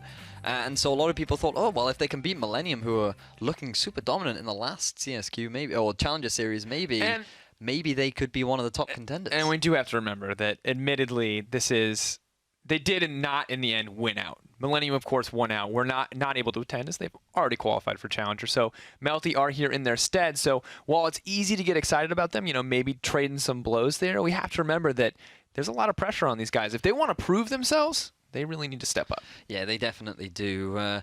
Looking at their lineup, they do have Atom up in the top lane, who is probably the most notable player. With that LCS experience, we do have to wonder whether or not he can bring any of that to the team, help Melty sort of come back. And with him going up in the top lane, he's going to have quite the challenge, because we saw some impressive stuff from the top laner of SK Gaming. So we're going to bring up the roster to have a look through as to who they're playing up against next. They're going to have Ruin in the top lane, Seza in the jungle, Suno in mid with Vardags and Unlimited down in the bottom lane. And Ruin really is the guy, to me, that has really shown some great stuff. Ruin was insane on that Gnar. Like, Gnar Maokai, obviously a very old matchup, right? But Ruin just blew me away with that Gnar performance. I mean, so aggressive at every stage of the laning phase. Yeah, he really wanted to show his stuff, and he was actually one of the first to bring out of the day the Gnar. Really impressive performance coming out from him. We were pretty surprised, but given the changes to Black Cleaver, that is why we're seeing this resurgence in the top lane pick. So, and I mean, additionally, he did get the Rift Herald. And if you have not played against, as a top laner, if you've not played against someone with Glimpse of the Void, you are lucky. Have you not watched the first two games? Yeah. I mean, that's what happens if you get given a glimpse of the void. I mean, it's interesting to see all these other top laners coming into a little bit more priority, because if these split pushes, if they get that buff, then all of a sudden you think, is that really that viable? Well, yes, when they have 5% damage reduction, they become way more viable than they were before. Yeah, of course, objective's also kind of the story of how SK played that game. They looked for the dragon a lot more. They used it not only to create fights on their terms, it felt like, but also to grab those additional buffs and really to use them quite well at every stage of the game. Yeah, they were playing a lot around those dragons, and we've seen a lot more play around the dragons, which I actually really like. All these changes, a lot of people were a little bit wary of them initially, like, RNG dragons, is that really what we want right now? And, ooh, I mean, that's cool stuff, but, like, is it really going to add much to the game? And I actually feel like it's adding a lot of value. Cloud Drake, probably the least valuable so far. I think we can all agree that it's not really the one everyone gets excited about. No. Well, I mean, Cloud, Ocean Cloud. No, don't. But the Ocean, you want to play Bop It, we'll play Bop It, but you wait till the game when we actually get lost in the Dragon Order. But, I mean, you're right. The Cloud wasn't a priority. No. And it wasn't. I mean, we saw a lot of those dragons fall, but I feel like teams were killing them when they had no other objective to take. It's like lowest on the priority tree, right? It's kind of like that friend that you invite along because you kind of feel you have to. He's there. You're just like, come on, we're going out. You should come with us. I guess we need a fifth in our queue. Yeah, exactly. To play League of Legends, like, you can play. Yeah, exactly. It's like that one guy who, like, always plays Teemo. And it's just like, hey, you're not bad. You're not bad. You just like bad You're not champions. an Infernal Drake. You know what I mean? Yeah, you're the Cloud Drake of friends. Like, we'll take you if there's nothing else available, and we'll appreciate that you offer slight advantages to our team. Yeah. But at the end of the day, like, anything is better. I feel bad. If you have a friend and you want to refer to them as a Cloud Drake, that's probably not okay. Don't do that. I feel like we've created something that we shouldn't have. Anyway. Yeah, do not rate people in terms of their value as a dragon. Yeah, as like comedic as that sounds. The dragon rating system. Are you an Ocean Drake? Well, find out. Oh my gosh. So, speaking of the Ocean Drake, that is pretty valuable. On 610, it did have a couple of changes made to it. So now it's 4%, 8%, 12% of your... I believe it's current or missing health percentage. So the less or the more health that you're missing, the more valuable it is. But as you have little health, it's not as valuable compared to. So, and it happens while you're out of combat again. So it's pretty good for sustain. If there's a lot of poke back and forth, it adds a lot of value. But other than that, the Infernal Drake is also pretty cool. And the Mountain Drake, I feel, is one of the big priorities that we're seeing rise in popularity as well. The ability to take all those epic monsters is actually pretty epic. Yeah, and overall, I think... it's just the way that the objectives were redone. I, like many people, was really skeptical, admittedly, at first, about how these new dragons are going to work, right? And they're actually really interesting to see how teams play and fight around them, and I'm excited to see how this is developed, because clearly Cloud isn't a priority, right? But Infernal has been, and you saw it kind of work against Tricked, maybe over-prioritizing it. Not really sure exactly where to slot it in, but they spent so much time taking that dragon that they gave up a bunch of turrets, or not a bunch of turrets, but a bunch of turret damage in exchange, and in the end, it kind of worked against them. So I think as we see teams really refine their strategy playing around these new dragons, it'll just continue to be a really interesting objective, and I'm not going to lie, I just like that it makes people fight more. Yeah, it does. It definitely makes people fight more. 4G and Euronics didn't quite get the memo. They're still waiting. They need to take it a little bit more. They've got about 60 more minutes. Yeah. Hopefully today, when we see them in Group B, they're going to be running a little bit more of an engage so that they can actually kick those fights off. Don't jinx it, man. But don't do that to yourself. Stop it. There's nothing like. See, the thing is there's nothing wrong with 60-minute games. Obviously, like it's one thing when a 60-minute game goes because you're neck and neck, and there's another thing where it's like. We can't do anything. We actually can't do anything. Like, we realized we didn't actually draft a team that can force a fight. And, like, that's really not a fun place to be, no, I guess, as a pro. Because it's super nerve-wracking, right? Because losing a fight ends the game, but neither one of you could really force a fight. Getting hit by one binding and then not pressing Zhonya's can also lose you a game. Yeah, so that calling did a lot. It definitely did. And that is something, again, I mean, we talked about it earlier, the whole Black Cleaver Ghostblade. We'll talk more about it if we see it in game. And just to kind of keep you guys up to date, there is a bug with us creating the lobby on the TR, and we're trying to fix it now. So it's going to be just a few more minutes until we get into that game, but we will be in picks and bans shortly and well on our way to the third game. In the meantime, you have to look at us. Yeah, you're going to have to look at us. The new guys. A lot. I mean, a little bit, depending on time, right? But you're going to get a lot of us. Yeah. We, fun, though. We're having fun. I'm enjoying the Challenger Series. I just, like, put you in a spot where there's no way to follow up my... I'm like, I'm going to say something really awkward and then just pray that you bail me out. Yeah, I've got you. It's cool. So, we could use this as an opportunity to talk about 6.9, 6.10. I think... what do you think we haven't seen yet? Like, what did you expect to see? He's awesome, like really fun.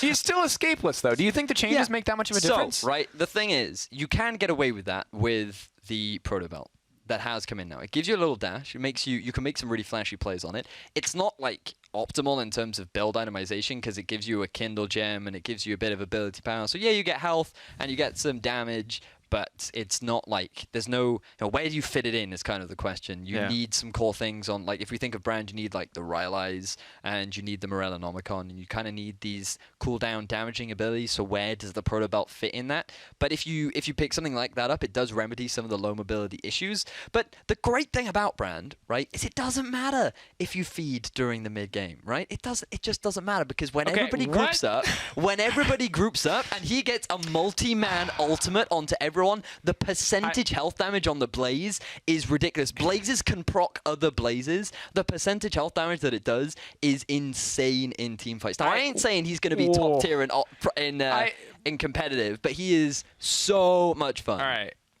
I just want to note that if I ever clip a quote from you and put it on the internet, it's going to be, it doesn't matter if you feed in the mid game. It's so good. Like, that is how I win games. I mean, that is... If you see me on the ladder, know that I am not going to play well until you get to the late game, because I'm going to get that one kill that matters, and then I'm going to win as the game. Okay. That is my strat. Good to know. Good to know. I hope to avoid you on the ladder. But, okay, focusing back in, mid lane meta, obviously, we kind of expect a lot of changes, but it's mostly staying the same. Now, top lane meta, I feel like we're in kind of like a lot of variation. Well, we're seeing a lot of variation, and it feels like we're kind of all over the place, right? We've got the Gnar coming in, and last game we also saw the return of the Fiora, and Fiora was pretty insane in a lot of circumstances. It certainly was. As we talked about, we did see it a little bit in Korea, picked into the Echo, because it does relatively well. You can trade back and forth, and you do have a little bit more of that split push present threat. But last game, it was largely just due to the fact that she had that Glimpse of the Void buff. She also was easily able to outduel multiple people. That insane mobility that she has to just draw attention. Let's take a look at one of those duels, because that 1v3 outplay where she was just dancing around was insane. And we can watch this again, but I mean, just like, what do you do against this? Look at this fancy footwork coming out. I think you called it the salsa, and I think it's pretty apt. This is how I like the salsa. It's like 2 steps to the left, 2 steps. Oh, it's more like back and forth, but that's exactly what Fiora was doing right here. The use of the Gragas ult was really nice to keep her away from that healing pool, but it was just the fact that if Reggie hadn't joined, I'm confident that Kex would have gotten a kill here. But fortunately, the AD carry from Trick did come in.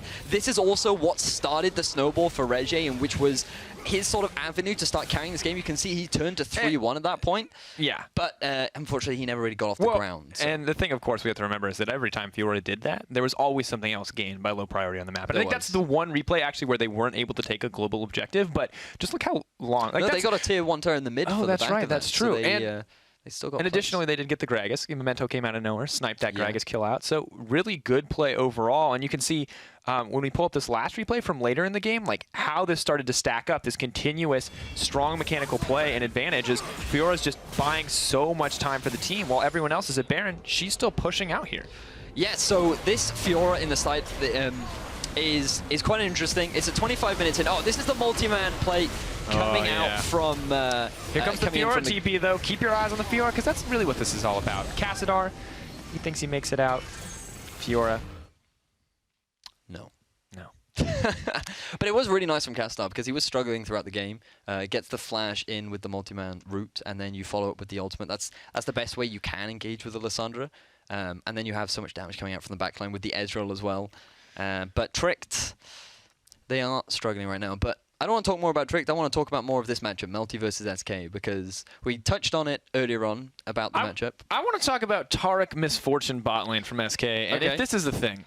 Taric Misfortune bot lane. Is this it? Is this the meta? Have SK figured it out? So personally, when I looked at Taric, I sat there and thought, you know what, he's very similar to Bard in a sense that he can actually put a little poke down during the laning phase. He has a small amount of sustain. He also has an ultimate that can make you invulnerable. Now, yes, obviously the actual two champions are very different, but in terms of what they provide, they're very similar in the sense that they can provide a lot of peel and those clutch plays that can keep your AD carry alive.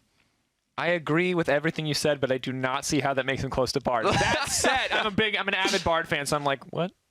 Bard plays a horn. They're completely different. Dude, have you seen his hair? Like, they are totally different. Completely different champions. No, but I mean, that interesting kind of unique style utility with those lane bully elements are really strong, and that's kind of what we've seen from Taric, right? If he does get ahead, he can make that happen, and that ultimate... His ultimate is ridiculous. Oh, that was insane. There's so many team fights. so annoying.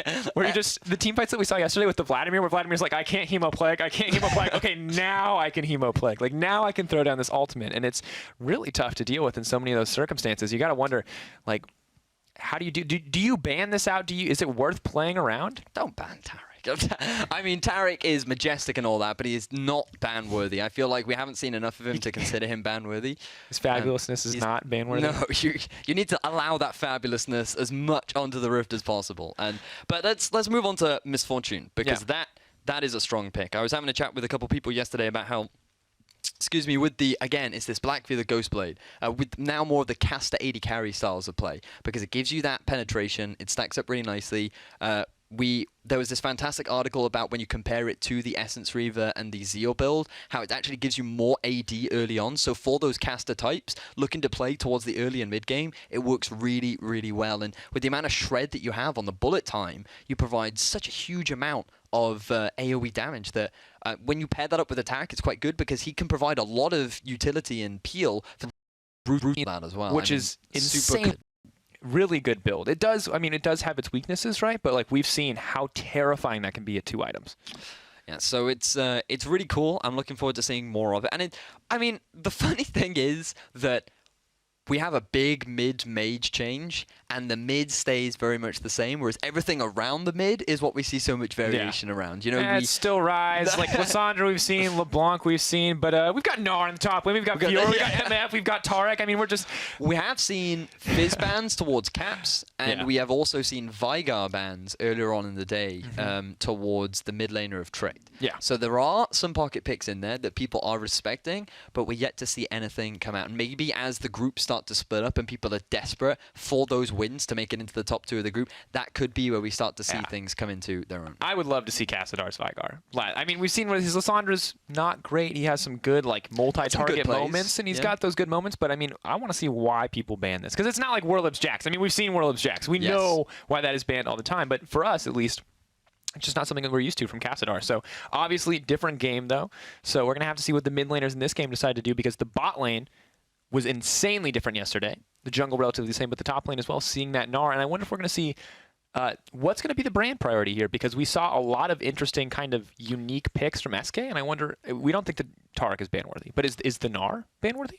Could be. It depends on how much you value the Trundle. It's quite a rough matchup. We actually saw some teams in Group B swapping to avoid the Trundle-Gnar matchup because of how unforgiving it can be. Trundle typically considered pretty weak during the early game, and Gnar with the range advantage and with his high mobility, you can punish the Trundle pretty hard. So if they want to put a lot of value onto that, then they might go, okay, let's ban the Gnar away so we can pick up the Trundle and then go into the top lane. And they're pretty much then forced into a tank, or maybe they go for a Fiora like we've seen today. But it's nice to get this sort of variation. I do really like it, and I like how the meta is evolving in with these challenger teams. Well, thank you so much for your patience, ladies and gentlemen. We are now finally into the champion select here. Melty Esports, of course.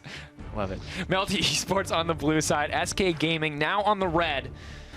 We mentioned it earlier today. You know, blue side actually a really high win rate after day one. It is. Every single team except for the low priority versus Fnatic game, it was a blue side win. Yeah, poor Fnatic. Low priority. Yeah.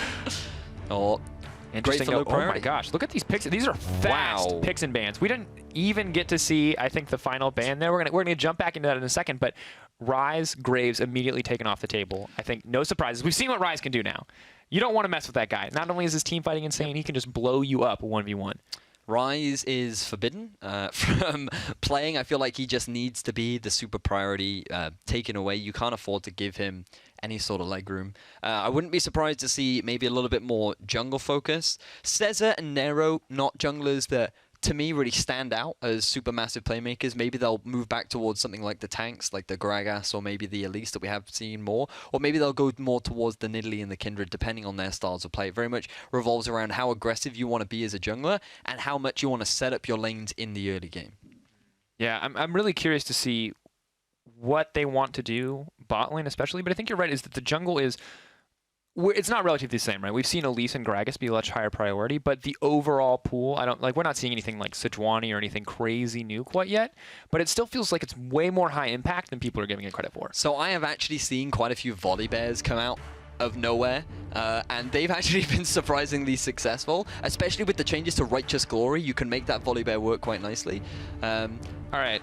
I know you want to talk about Volibear. I'm not going to harp on about it. I'm just saying it's not the most fabulous thing we can talk about because you said it shouldn't be done, but there it is. Boom. Okay, Melty actually banning that one away. They actually respect that from Unlimited. They're saying, no, we do not want to mess with that, but that is going to leave the Lucian and the Trundle available for SK Gaming, which they're very quickly going to prioritize, which already SK looking for a powerhouse bottom lane. Yeah, I'm going to just keep you up to date quickly. Of course, Nidalee, Kindred taken off, Echo as well, Ryze. We've got a lot of these standard bans with the picks are coming in pretty quick. Zir, that powerhouse mid laner, we've seen how great it can be.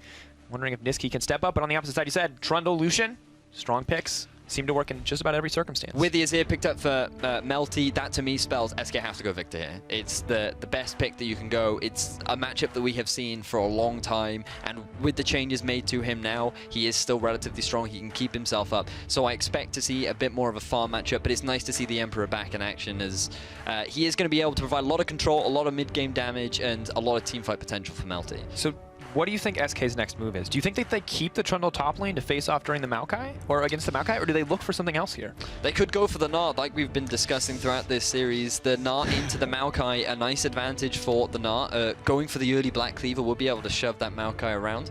And we saw Ruined. I mean, okay, I did see a couple of whiffed ultimates coming out from him, but he also made some fantastic ones. He was like 50-50 on the ultimates, admittedly, but his mini Gnar play was insane. The man could not miss a boomerang, it felt like. It always hit home. It always was making an impact. And there it is, instantly locked in here. They're going to save that mid lane pick for last, but they have now picked up the Elise and the Gnar. So there we go. Cesar moving away from, well, with the Nidalee and the Kindred band away, he doesn't have that many options available. And with the Graves gone too, he could really only go for the Gragas or the Elise or the sneaky Volibear, but he has decided to go for that one. So he still has this early game presence. He can set up for some picks around the map. And right now, SK, kind of a weird team composition. They pretty much have strong laners all across the board, and it looks like from what they've got, they're going to go for a pretty early advantage and trying to snowball something in the mid. Interesting to see. Of course, once again, we could potentially have another Sivir composition coming out, and we've seen how strong that can be. Worked out, obviously, very well in the previous game. On the Hunt, combined with the Maokai, you have fantastic pick potential there coming out from Melty. Yeah, but I mean, looking back at SK, it seems like, once again, we have a lot of solid picks. Unlimited and, you know, Vardags. Staking towards a little bit more classic bot lane this time around. Nothing quite so exciting as Taric Misfortune, but that Gnar still going up in the top lane for Ruin, that seems like the perfect comfort pick for him. Yeah, it definitely does seem like that. Obviously, Ruin, we've only seen one game from him so far. He is coming from Korea, and eyes were kind of on him because we have to remember SK, they have fallen far from their pedestal of Worlds, which was not that long ago at all. And now, sitting here in relegations, trying to fight their way back into Challenger, picking up these new players, we have to see how they have been performing, and Ruin so far is doing a great job. Yeah, I think overall, we're going to have to see how he matches up against the top laner of Melty. I mean, it's going to be a tough matchup for him. That fiddle was locked in then. It's the Victor. It is as the Victor. predicted. Props to you, Mr. Colorcaster. The Victor versus Azir matchup, the old school classic. A little bit more flavor on it these days, as Victor has received a set of changes. I think we can safely call them buffs now. I would call them, I don't know, because his E was a nerf. I'm not going to lie. Yeah, his but the E was ult is so strong. It was, so that's why Adjustment? I feel like I'm happy with changes. Changes is what I like. Yeah, Got changes. it. So his ultimate is a lot stronger. Respect the ultimate. You might have heard that catchphrase yesterday from me and Pulse, where people did not realize how much the ticks from Victor did. They're like, it's not doing any damage. Then pop. But, oh yeah, it's doing a lot of damage. Pop. Okay, we're dead. Yeah, that is the definition of pop coming out from Victor. Gosh. Am I too British to say that? No, I don't think any. I mean, I don't know. It's like half community reference. It's good. I like it. You just get it in there. Yeah, so Sivir and Janna is the other bot lane as well that we need to talk about, because that is going to come out from Melty. A lot of wave clear available combined with the Azir, and that means that when you get a lot of poke down from the Azir, you also have a bit of poke available on the Sivir as well. But you have that a lot of poke, and then once you've got the damage down, you can be like, right, let's go. We want to fight right now. And with that on the hunt, you're going to be easily able to set up for those mid-game dragon fights that Melty love to play around, just like SK.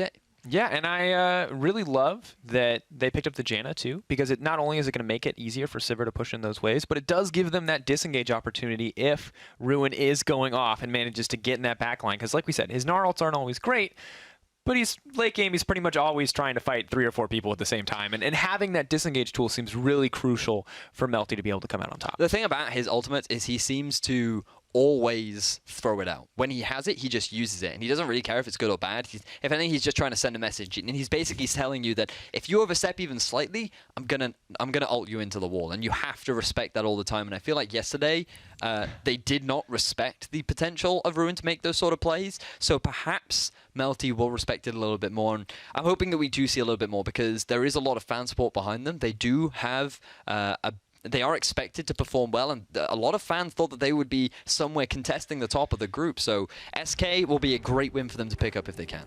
Definitely want it, but SK as well. Pressure on the organization to rise back up. Getting into Challenger, seeing the first step on the road back to LCS. Of course, now gearing up. We are set for game 1. You can see Melty Esports on the blue side, SK Gaming on the red. They're leaving the base and ready to set up. Do you think we're going to see the standard lanes here, or is this going to be another lane swap coming out? I feel like we are going to see the... Ooh, actually, it's kind of tough to say. It depends on how worried Adam is going up against the Gnar. You have a decent amount of sustain on the Maokai, and as long as Nero hangs around the top and applies a little bit of pressure to Ruin, it shouldn't be that bad of a matchup for him. He will struggle simply due to the range disadvantage, but he can get through it. Because if you just look at the bottom lane, it's actually not that bad. The Lucian, yes, is very strong and can add a lot of presence, but because he's paired up with the Trundle, who typically during the early game doesn't have that much to bring in the support role, going up against the Janna, Melty should be fine down in the bottom lane. And with the amount of wave clear they have, they may very well be able to just keep shoving up against the SK bottom lane. Yeah, it's kind of the terrifying thing about fighting against that Sivir, right? Is that she just pushes the wave in. Especially with the Janna. Yeah, if she wants to fight you, she'll fight you. But if she wants to push the wave and ignore your lane completely, she can do that. Although Kurdos taking a bit of damage here. Eye of the Storm going to make that pretty safe. But just wards coming down on both sides, and it looks like we are geared up for some standard lanes here. Information traded back and forth. A few cooldowns, but nothing major quite yet. No crazy level 1 plays on either side. So it does seem like that we are going to go for the standard matchup. Bit of vision down to try and identify what both teams are trying to do. As I like this coming out from Melty, hanging around together just in the event that a lane swap does happen, and they're unaware. And now Melty just going to help out that jungler. Same for Ruin, and then everything is going to return to normality. So, standard lanes all across the board. Azir versus Victor, going to be the farm matchup of the century as both mid laners go at it, trying to battle for the CS. Overall.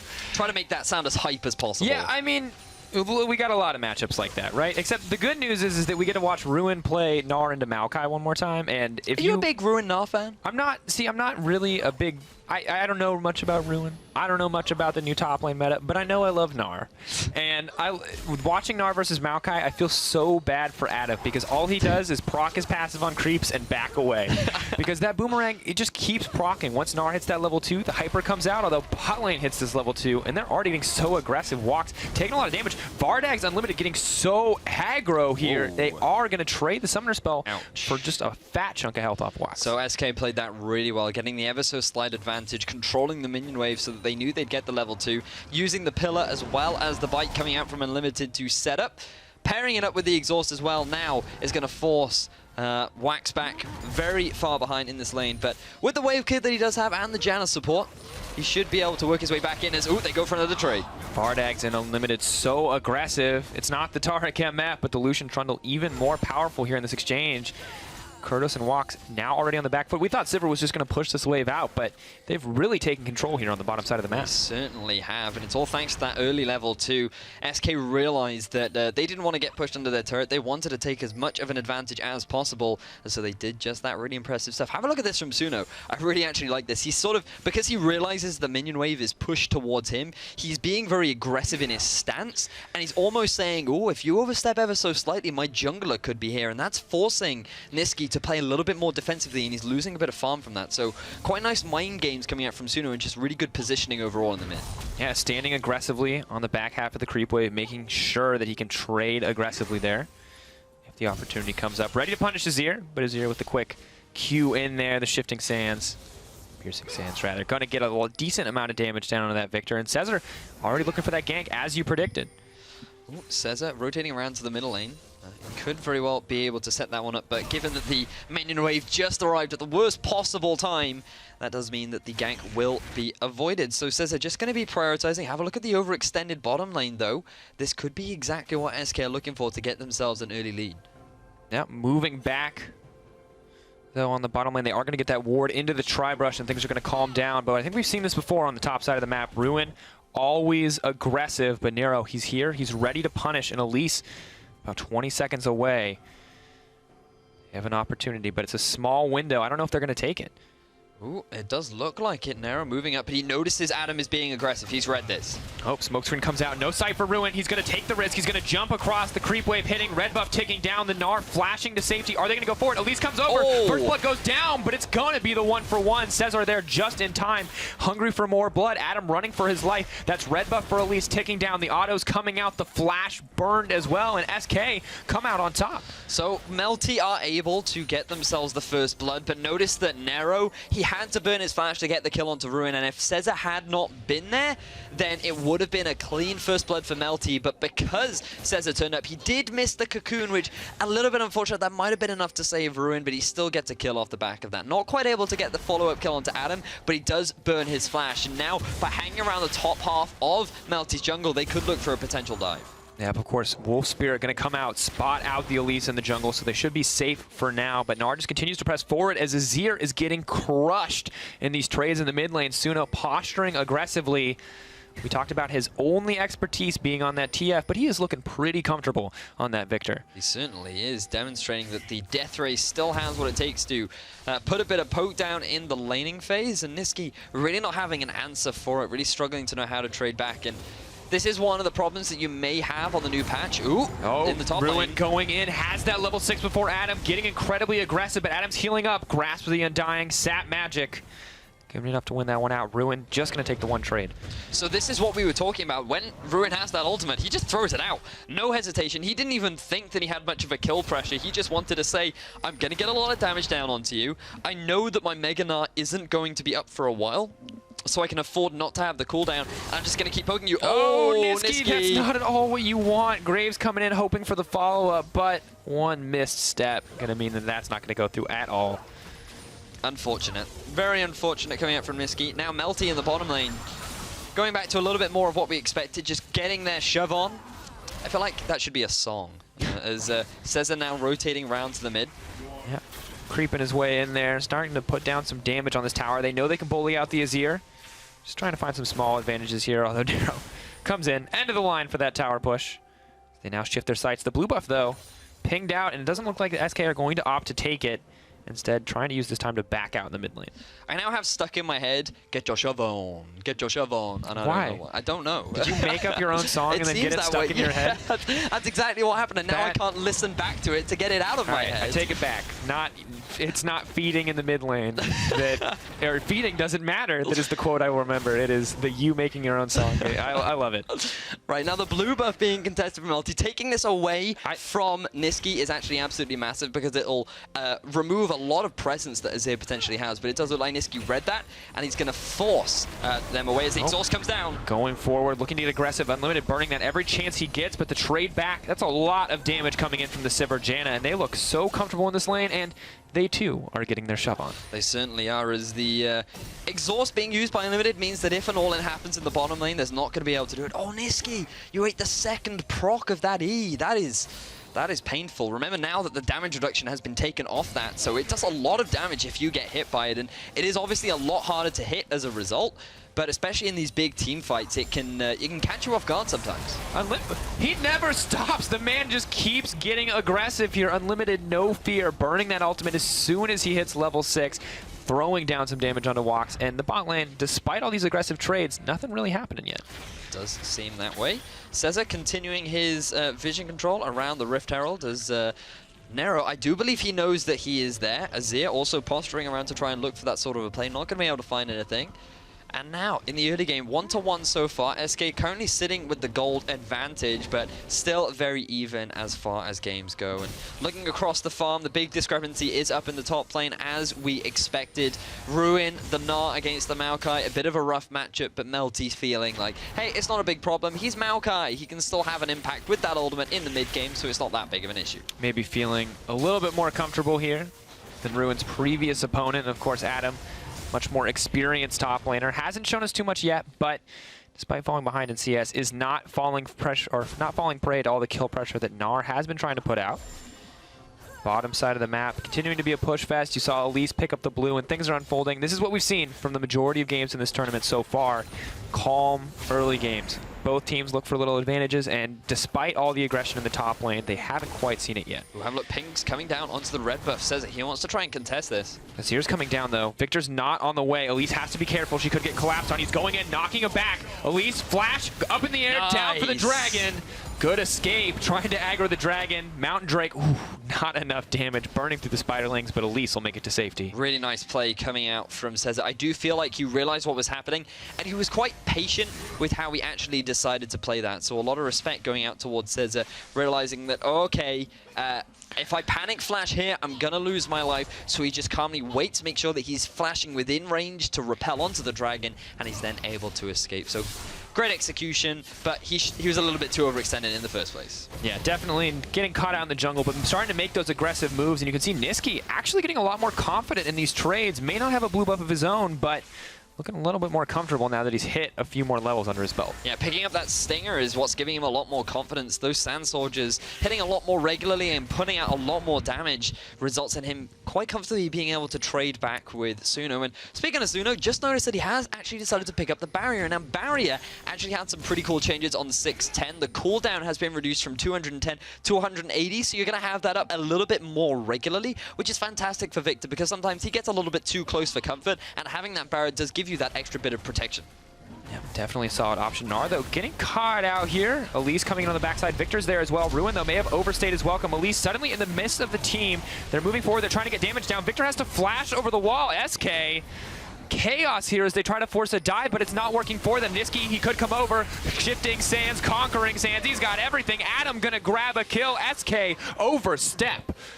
Really nice collapse coming out from Melty. SK tried to set up the dive onto Adam, but it was Melty initiating the fight first. They go for the collapse onto Ruin because his Mega Gnar has just ran out. He no longer has that ultimate to disengage. He did have to use his flash, and the rotation from Suno was good, but it just wasn't enough. Nisqy coming in from the Baron pit, easily able to set up for another kill, and they're actually putting this Gnar a little bit far behind. Yeah, we can see that one more time here on just the fumbles in the execution. Have a look at Cesar. He's having to rotate all the way through the turret. He even ends up taking a turret shot. and because it takes him so long to get there, Ruin is already forced so incredibly low. And then here comes Azir on the backside too, so things just could not get worse Yeah. for XK on this execution. It certainly could not have. We praised the top and jungle yesterday of SK and how well they've played, but it does seem like the aggression that they were doing such a great job of yesterday, they cannot replicate up against Melty. Yeah, Melty a little bit more active in punishing this out here, and Unlimited not quite as eager to run in for those trades as he once was, backing out of that jungle, although you can see all the vision that he has put down in Vardag's. Go in on that Janet at a moment's notice if he gets the opportunity, but instead the focus is gonna be this Mountain Drake. It does seem that way. Picking this one up, we've talked a lot about how valuable this Mountain Drake can be. Giving you that extra true damage towards structures and epic monsters means that taking further Drakes from this point will be a lot easier. Taking away the Rift Herald or the Baron is going to be that much easier. And typically just your objective control is all the stronger. Yeah, definitely something that they would want. They are starting to bully down these towers. You can see how much Ruin has chipped out on the top side, just continuing to throw boomerangs at Adam, saying, hey, come get me.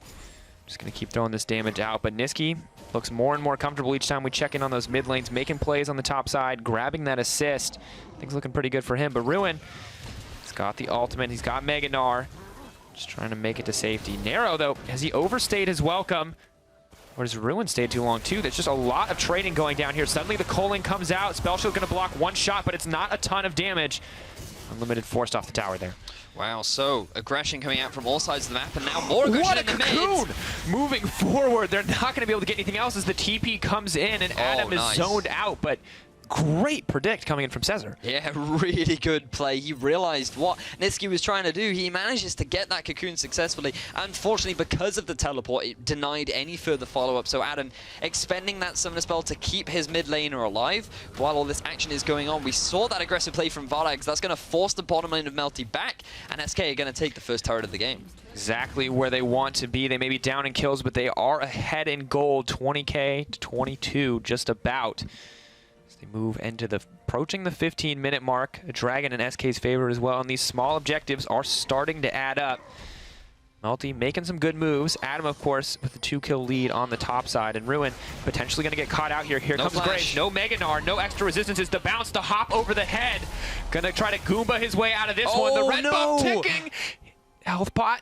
Oh, it's gonna be enough. Ruin makes it to safety. Ruin needed one more shot. He should have committed a little bit more underneath the turret, but Ruin timing his jumps just enough to get away with his life. They may very well lose that top turret, but with the rotation of SK's bottom lane to defend it, it looks like that Melty aren't going to be able to get anything off the back of that. Nero going to use his flash to make that sort of play happen, and he's not going to get anything. So with Ruin now, his flash going back up, looks like that in the top lane, things are going pretty well for SK. Overall, SK, yeah, really just taking control here. They had the small lead. They're coming out on top in that exchange. Ruin making it to safety just barely, and you can see Suno now moving down to the bottom lane to make sure they don't lose anything else. Clearing out the waves here. Sivir may be good. Victor can match that, though. The Death Ray comes out. He doesn't hit enough of the creeps, actually, and Sivir getting down some good damage on this turret. Eye of the Storm making it so easy for him. But now SK, they have a big tempo advantage. Having gotten that tier 1 turret down in the bottom lane, they're now just rotating around the map, using that pressure that they've gotten with the completed Ghost Blade to take all these outer turrets down. Having taken the top, very likely that they could rotate around to the mid, or they're just going to gain control over Melty's jungle. Oh, Nero may have overstayed. Once again, Cocoon over the wall from Cesar. They're moving forward. Great pillar to try to deny the dash. They're moving forward. Azir goes in, though. The turnaround from Melty. No more cooldowns coming out from SK. They're going to have to back away. They wanted to kill. They're going to leave with much less. Oh, kudos to you, because that flash shield was so good to keep your jungler alive. The follow-up then coming out from Adam and Niski to get that kill down onto Cesar means that Melty, they're going to maintain the kill lead, and they're going to look to set up a siege onto this mid turret. Moving forward, I mean, really just great responsive play coming in from Melty, but they're going to have to make some proactive moves if they want to get themselves a greater lead here, because they're still trailing just a little bit behind, and it's not just in the kills and in the gold, it's in the farm as well. 114 to 151 there on the top side of the map. Those 2 kills not counting quite as much as they used to, and of course, In the bottom lane, small leads as well. The 5 creeps for Lucian. Not a huge advantage, but continuing to grow. So 16 minutes into the game, we're approaching that 20-minute mark. And typically 20-minute, for me, dawns the start of the mid-game, simply because you have the 2-item power spikes, or at least the item and a half that a lot of teams look to fight around. And so with now the upgraded Stinger completed, the Nash's Tooth finished for Niski, he's feeling a lot more comfortable. You also, it looks like he's working towards that Abyssal Scepter, which makes sense when you're going up against the Victor and the Elise. And speaking of Victor, he has now completed his Mark II Hex Core, and it looks like he's working towards that Rylai's. Rylai's so valuable on Victor right now because it just means that whenever he pops that ultimate, it sticks to targets, and it does so much damage. You get that damage down, and it forces people to respect it, and if they don't, they end up losing their life. Yeah, you absolutely have to respect it. You're completely correct at this point in the game, and once again, the stakes only raise as we continue to move forward. Kills not meaning much in the early game, but start to transition to towers or greater objectives. And Ruin, as expected, running forward, always looking to throw that boomerangs, always looking to proc that hyper passive on Maokai. And you can see itemization coming out in the mid lane. Victor moving up there in terms of the Hex Core, and the Black Cleaver in the top lane. You said it yourself, this was the item that was going to define Gnar, and now we're seeing it built out. It really has brought him back into popularity. Given the item cost reduction, yeah, you lose a little bit of AD, but it's still super cost effective for the price. And you're seeing it on AD carries, you're seeing it in top laners, and it really is changing the meta all around the mid lane. As Unlimited right now, he is the only one defending this top turret. Lucian's on the way, he has the culling, but they're doing so much damage here. They're just a little bit scared to approach, and Vardag's now coming in. Has some decent damage. Are they going to move forward? Unlimited just trying to get cheeky, just trying to threaten a bit of damage. Vardag's forced to dash back, but meanwhile, Adam, the only one here to defend this tower. Repel going to be used. Decent damage going on to the tower overall. Locking Ruin down for a couple tower shots. Cheeky play. Yeah, Adam doing his best to defend that tower, but it's just kind of mirrored here on the top side. Ooh, it looks like Kurdos coming in. They might be setting up for a dive.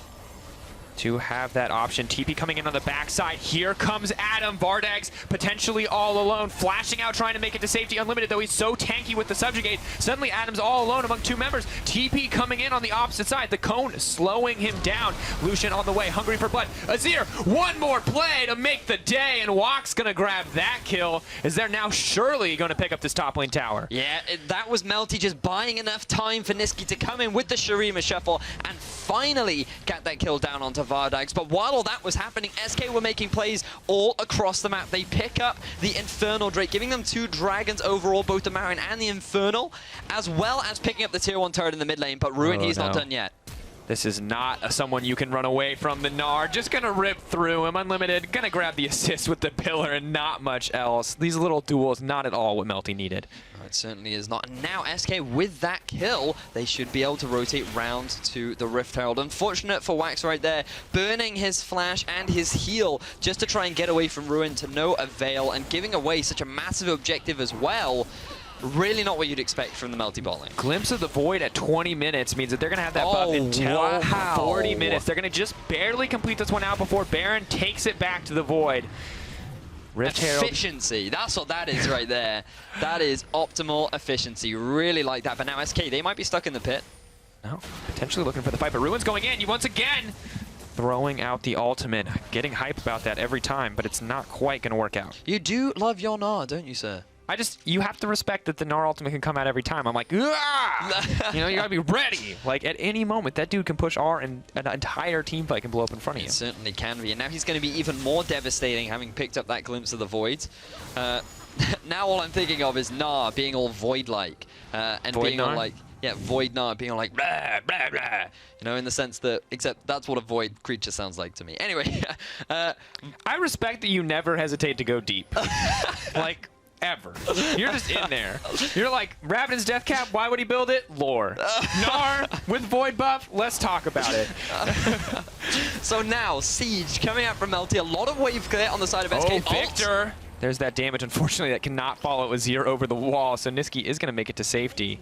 And you can see that Rylai's making it so much harder to get away from. It certainly does. Forcing Niski to use that sliding skill. Jumping onto a ride with his soldier. The shifting sands. Yeah, the shifting sands. See, because now what I'm imagining is one of those guys getting on a surfboard and just surfing their way to victory. You don't have to imagine, though. there's things happening in front of you. There's action and video games in front of you. Your now imagination is wonderful, but there's like tangible things happening. Skin ideas. I need to be providing Riot with these ideas. See, now we already have a Surfer Singed. Surfer Azir is the next in line for that pool party setup. You know what I'm saying? He could be like riding the wave and using his soldiers as surfboards. All right. Because that's what an Emperor does. He doesn't need a board. He needs a human surfboard. It's a little depraved. Well, he's an Emperor. This is a little dark for the pool party. This is a very happy set of skins. You're taking it in a weird direction, sir. Niski, though, that back is going to get stopped, and this is going to be a lot of pressure put into the mid lane by SK Gaming. They've got the whole squad here. Are still looking to push in the top lane, and you can see moving forward, they've got a decent gold lead. They've got the tower advantage already, but they just want to make it grow. Hey, even with the kill score going in favor of Melty, who just seem to be finding the right picks, they're just not really making the right map plays. We have to remember that Vardags and Unlimited were the first ones to take that bottom tier turret, and off the back of that, they have been getting a number of objectives all around the map. So impressive stuff coming out from SK so far, holding on to a pretty solid gold lead. They are already 1-0 in this group, looking to try and make it 2-0 against Melty. Of course, checking in again on the CS. You can see it continues to grow in favor of the Gnar on the top side of the map. Only easier now with that glimpse of the Void. 60 CS just about in his favor as Adam picking up what he can here and there, making more plays for the team, but sacrificing a lot for himself. Ruin working towards that Flame Horizon. 231 to the 170 of Adam. 61 right now. Ruin may have been caught out. He does a lot of damage, though. An even trade overall. Have you caught me, or have I caught you? Oh, man. It's like a glimpse into the void when you look in Gnar's eyes right now, because he just does so much damage. Yeah, the thing is, we don't know a lot about the Void. I mean, is the Void that bad? Is it really that bad? Yeah, I mean, look at Malzahar. He looks like a pretty chill dude. If a glimpse of the Void, yeah, it's totally sane and rational human being. I mean, if a glimpse of the Void gives you damage reduction and lets you hurt people, okay, yeah, maybe not so good. Never mind. The damage reduction part sounds nice, but the inflicting pain on others, maybe not the most pleasant When you concept. think of Malzahar and his damage reduction, do you think of positive things? I mean, yeah, when I used it to boost myself up a couple 100 LP, but not quite so much when other people did. I have a very slanted perspective on that. Slanted perspective. All right, well, speaking of perspectives, let's have a look at the perspective of Melty right now, because they are a little bit behind in the gold department, but the way they're playing doesn't seem like that to them. They probably completely unaware, feeling pretty confident right now. And they've got the power that is here. He's on those 2 items, that Sivir 2-item breakpoint you were talking about. They have a very strong team composition, and we're at the point where that pushing power from Sivir really is paying off, and you can see both supports, I mean, they're equal up overall, so regardless of the gold difference, things are pretty even across the bottom lane. Yeah, we are seeing this Eye of the Watchers as well as the Eye of the Equinox. Pulse and I talked about this a little bit yesterday, about how this is the thing to do on supports right now, getting that extra ward, especially this Eye of the Watchers. Getting that extra bit of cooldown reduction is a very valuable thing to have, so it does allow you to then quickly prioritize your Locket of the Iron Solari, and given that magic resistance has been reduced on the current patch, you want to try and pick that one up as soon as possible to deal with some of these high-power mages as they come into the mid-game. Yeah, and I mean, the power level for mages is pretty insane in this game, right? We've got 2 very strong members. We're going to have to see how they fare on the Hunt Burn Gravity Field, stopping that fight from getting any further. Beautiful disengage from Suno. It certainly was. Unlimited sitting in the bush. Coling coming out. Pillar goes up as well, says stop. Elise says go. It's not going to come through quite yet, but Ruin has Mega Gnar. He's moving forward, and Narrow may have been caught out. Emperor's Divide disengaging. Melty going to say back off. Both teams burning their cooldowns. Mega Gnar running out of time, and Mountain Drake the next objective on the table for SK Gaming. It certainly is, and remember that they already have 1 Mountain Drake at their disposal. Picking this one up is going to give them a 20% damage to epic monsters as well as objectives, but objectives definitely going in the favor of Melty off the back of this one, picking up that tier 1 turret. Kyrdos could be in trouble. Lisa's going to be able to drop down quite yet, but the Janna isolated and left alone from the team. Victor just going to pop that ult, making sure that even when the Monsoon comes out, Janna's still going to go down. Really nice execution coming out from SK, throwing down the exhaust to make sure that Janna couldn't get away. Suno paired up with the Rylai's. There's no way you're going to get away from that one. Kill score now starting to close between both SK and Melty as SK look to set up a siege onto this tier 2 in the mid. Maybe don't have the wave clear quite yet, although that bonus damage coming in handy from the Mountain Drake. Can set their sights on Baron. Could have a lot of things at their advantage. Of course, interesting build coming in from Ruin. Does have the Dead Man's play that much faster, that much harder to get away from. Gotta go fast, man. Gotta go fast. He's really upset about the lack of Cloud Drakes, so he's compensating for that with the Dead Man's play. Aren't we all upset about the lack of Cloud Drakes? Of course, shifting forward, I think we have to look at Baron as the next major objective, and who really would come out on top here in a Baron fight? Well, at this point in the game, I would definitely give it to SK simply because of the difference in itemization between the AD carries. But Melty, they say, well, we don't care. We're going to go for a Baron fight anyway. Moving forward, Cesar here is, of course, on the backside. He has increased damage to monsters. Could look to maybe try to steal this one. Getting knocked up. They are going to get it. That is the Baron that they wanted. They burned through the jungler as well. Melty, that's going to even up the gold too. Melty now 100% back in this game. Wow, Melty with the incredibly decisive play to just go for it, but hang on because the action might not be over just yet. Forward, glimpse of the void. Graves going to use the collateral damage to make it to safety. Baron buffs helping him stay safe. Ruin, is he too hungry for blood here? Moving forward, Unlimited there to back him up. Gonna have to walk away from that one. Pops the Mega Gnar, knows he can't chase any further. That reminded me of like a pet chasing its master being like, play with me, please play with me. And then Nero being like, nope, gotta go back, gotta buy stuff. Man, what world do you live in? I'm just curious, because like, when does your pet ever shouted at you, play with me? Wait, your pet doesn't do that? Or turn giant and mean? Well, no, he was in the cute little mini Gnar at that time, and he was like, play with me, play with me. And then he got angry because he didn't play with him, so he was like, I'll go play with myself. That's all Gnar is. Gnar is not mean. Gnar is simply a giant animal who, you know, just gets mad when people won't pay attention to him.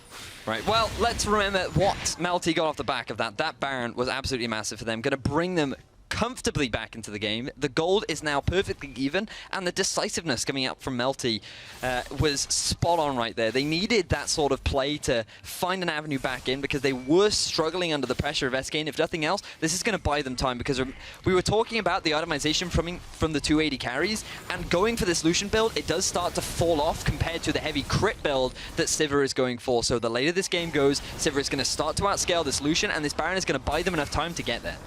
Hopefully looking to do that. They're trying to defend these waves as best as they can, but little bits of damage are dropping.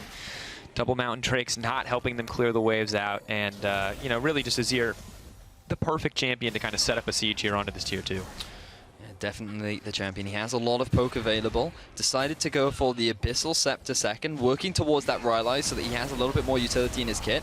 And they're going to quickly pick that one up. Wouldn't be surprised if they want to continue that siege, they could put down the Sun Disc.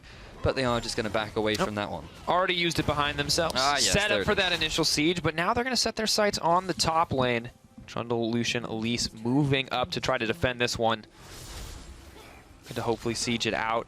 No Sun Disc for Azir this time, but Ruin maybe ready to make a flank. Does not have Mega Gnar up. Doesn't have any rage either.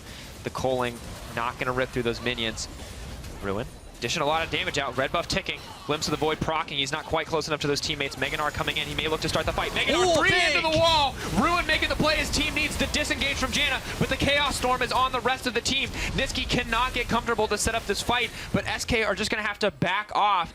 Melty not taking the fight. Wow, such a massive fight coming out from both teams, and nobody drops off the back of that, all thanks to the massive Maokai ultimate that keeps so many people alive. That damage reduction was absolutely phenomenal. Niski as well, the positioning of his soldiers to prevent SK from getting too close in that choke point was really what helped Melty disengage off the back of that. So great stuff coming out from both teams, really ready to go on the trigger with forcing these fights. Ruin, what are you doing? In the middle of the jungle, if he turns Mega here, he can't get out. Oh my gosh, Ruin. He wanted some farm, he wanted some jungle, but he bit off way more than he could chew, and that is not a mistake you can afford to make. No, with the dragon spawning up in 1 minute, this is a great opportunity for Melty to start setting up their deep vision. Now we're starting to see where this hype from Melty came from. They did have a bit of a rough early game. They found that one avenue back into the game, and now they are running at full force. Absolutely. 6-3 the kill score. It may not have net them a gold lead earlier on. You can see the towers, though, finally in their favor. They may be down dragons, but they're making the most of that Baron buff they received. Hoping to break open the base here. advancing that vision, as you said, getting deeper and deeper into SK's jungle. So have a look at this as well. Sivir has picked up 3 major items. The Infinity Edge done along with the Essence Reaver and the Static Shiv means that she is really going to start hurting with those ricochets. If the entire SK lineup starts grouping up, she's going to be getting so much AoE damage down. Combined with the Azir, Melty's teamfight composition really starting to come into its own. And I feel like SK, they've missed their mid-game spike by a fair bit now. Yeah, I think this is... I mean, SK have the Victor, have that team fighting damage that scales really well, but how are you going to compete with an Azir in the late game? Exactly. He has to be relatively close to get that damage down. That means you're going to have to go through the massive control that this Azir provides. 31 minutes in, 3rd Mountain Drake of the game. Melty want to pick this one up. Pretty interesting. Going to see if they can grab it. Elise is ready to steal this one away. Can they get it? Graves is stand. They are going to grab it. That's triple Mountain Drake, but on the hunch is burned. They're trying to run forward. Coling and Gravity Field used to disengage. Adam on the front lines. Pillar is going to say no to that engage. So if the Baron ever spawns, SK can burn it down in probably 20 seconds. They're going to take it insanely quickly. That is an additional 30% true damage to Epic Monsters. Ooh, have a look at this, forward. SK. Niski getting aggressive, trying to burn down Unlimited. Subjugate, nice. Subjugate, yeah, you just said it. Absolutely going to save him. And now Melty just trying to make plays everywhere. Well, Melty, they just want to keep this aggression up. They lost the dragon, but they want to say, no, it doesn't matter. And imagine how much easier it would be for them to set up these sieges if they had just one Mountain Dragon that would give them that additional damage to these structures. But unfortunately, they don't get it, thanks to the really nice steal coming up from Cesar. Yep. Yep. Yep. Mountain Drake. It's important. Le Mountain. I don't know why I said Le Mountain. Le Mountain? Because Melty are French. What's a triple mountain? You know, like in football, if you score 3 goals, it's called a hat trick. Is there something when 3 mountains are put together? Is that a thing? No? Can we make it a thing? It's called a mountain range. Oh, there you go. Well, now they have a range. They have a range of mountain drakes. Got it. Got it. Coin it, write it down, lock it in forever. So, Baron is the next objective, and we've already talked a lot about the range of Mountain Drakes that SK do have available. They will be able to take this one down quickly, so they're setting up a lot of vision around it, because this is the big objective for both teams. And of course, if anyone drops more than 1 or 2 members here in this Baron fight, this is going to be when the bases start to crack open. This is going to be when the game starts to break open. And you can see vision being put down by both sides. SK feeling relatively comfortable because they have that river warded up. They certainly do. And now Melty, they want to contest the vision back, so even though SK worked pretty hard to get this vision, they're just going to give it away again. A little bit unfortunate for them as the Baron dance does begin. Have a look at the positioning of Ruin. Sitting in the bottom lane, level 16. Ooh, oh, Azir trying to make the plays. Suddenly the jungler is caught out. That means no smite for the side of SK. That 30% extra damage, not going to mean a whole lot when you can't secure the objective. Gnar on the bottom side just turned Mega. If he wants to TP in, he has to do it now. Here it comes indeed. Victor on the backside. The tanky front line. Adam moving forward. They're blocking so much damage. The Baron hasn't dropped yet. The health bar is starting to go down. They're moving forward. They're trying to focus this one out. 3K, 2K, dropping down. They got it. They're going to grab the Baron. That's Melty's second one of the game, but what can they turn it into? They might just run top lane and go for the siege. They don't care if SK want to try and run down mid with 4 members because they've got Azir there to help them out. Melty is just going to go for as many objectives as they can. The death is still sitting on top of Cesar. He's got 5 seconds left. And Melty, they're going to look to extend the advantage as much as possible. They've got the empowered wave. They've got the Janna and Sivir together, just going to rip through that tower. They're going to save their thirst. They're going to back off here, and they're just going to be happy with the 5K gold lead they've now built up for themselves. Yeah, they certainly are. What a beautiful, decisive play coming out from Melty. But Niski, this guy really was the Silver Surfer right there, coming out from the backside, getting Cesar completely unaware. It was just exactly the setup that Melty needed to get themselves that Baron. I like it. Silver Surfer. See, you told me that we weren't going to get the sweet pop culture references when we started casting together. And I mean, admittedly, it's either a fantastic comic or one of the worst movies ever created, but I like it. You're getting it in. I got to try and drop him in there somewhere. Wait until the Game of Thrones references start. Oh, yes. Oh, Let's talk about it. Melty, hoping to make their own little red wedding here. They try to burn down this tower. Nice. I'm not married to that idea, but we're right now. Right now, Melty setting up a siege with that Baron buff in the bottom lane. Adam does have his teleport, but he's decided to group up with the team. The Ryleig's now completed from Niski, is enabling him to set up for that fantastic poke. And Victor, struggling with the wave clear, right now is keeping Melty at bay. Has just enough range, though, to use the just the edge of that hitbox to clear out those empowered cannon creeps, which we've seen be really the core to these kind of extended sieges. And it looks like Melty don't really have the tools to dive here. They just have to rely on this slow siege. They're getting aggressive, though. They're trying to burn down this tower. SK, they don't have Mega Gnar yet. They're not ready to commit. If they want to turn it around, they have to start now. But Melty, no fear. 0 to 100 in an instant. They grab the tower and the inhibitor in just a couple seconds flat. Melty with the clean execution right there, using the long-range poke from Azir combined with the long-range poke of Sivir and the empowered minions. Oh, you also have to remember the Janna. When you put that extra attack damage onto Sivir, you have so much more tower taking potential. And even without any Mountain Drakes, Melty finds structures to be not a problem whatsoever. Not enough. Hasn't been able to be utilized. They haven't had the chance to just find 10 seconds to be left alone with a Baron or a Dragon or anything. But Dragon is on the way. It is 36 minutes into the game. Elder Dragon. Going to be pretty important if they can get it. 60% true damage towers. The thing about Elder Dragon, right, is it only lasts 2 minutes. So if you get it, you're going to have to be super quick with how you use it. If anything, you need to kind of decide, right, we've got it now, let's force a fight, let's just shove an objective, let's go for a dive. You just have to be really quick with your execution. And given that Baron's off the table, SK can't turn around and be like, oh, we'll just trade Dragon for Baron. No, that's not an option anymore. You have to contest this Dragon. But Melty have to do something with it because you only have a very small window to take advantage of. Yeah, or if SK can get it, they can, and they win a fight, they can just crush these towers down. Yeah. So Melty really have to respect this one. Ruin, not trying to get Mega Gnar quite yet. Trying to get himself right to the edge of that rage bar. Are they going to give this? I don't think they can afford to. I don't think they can afford to either, but if you just look at the positioning, SK aren't really in a situation where they can contest. This is their only Dragon, though. SK is starting to move in, starting to get aggressive. Nero's taking a little bit of damage. Now isolated. Elder Dragon turning its sights on Unlimited.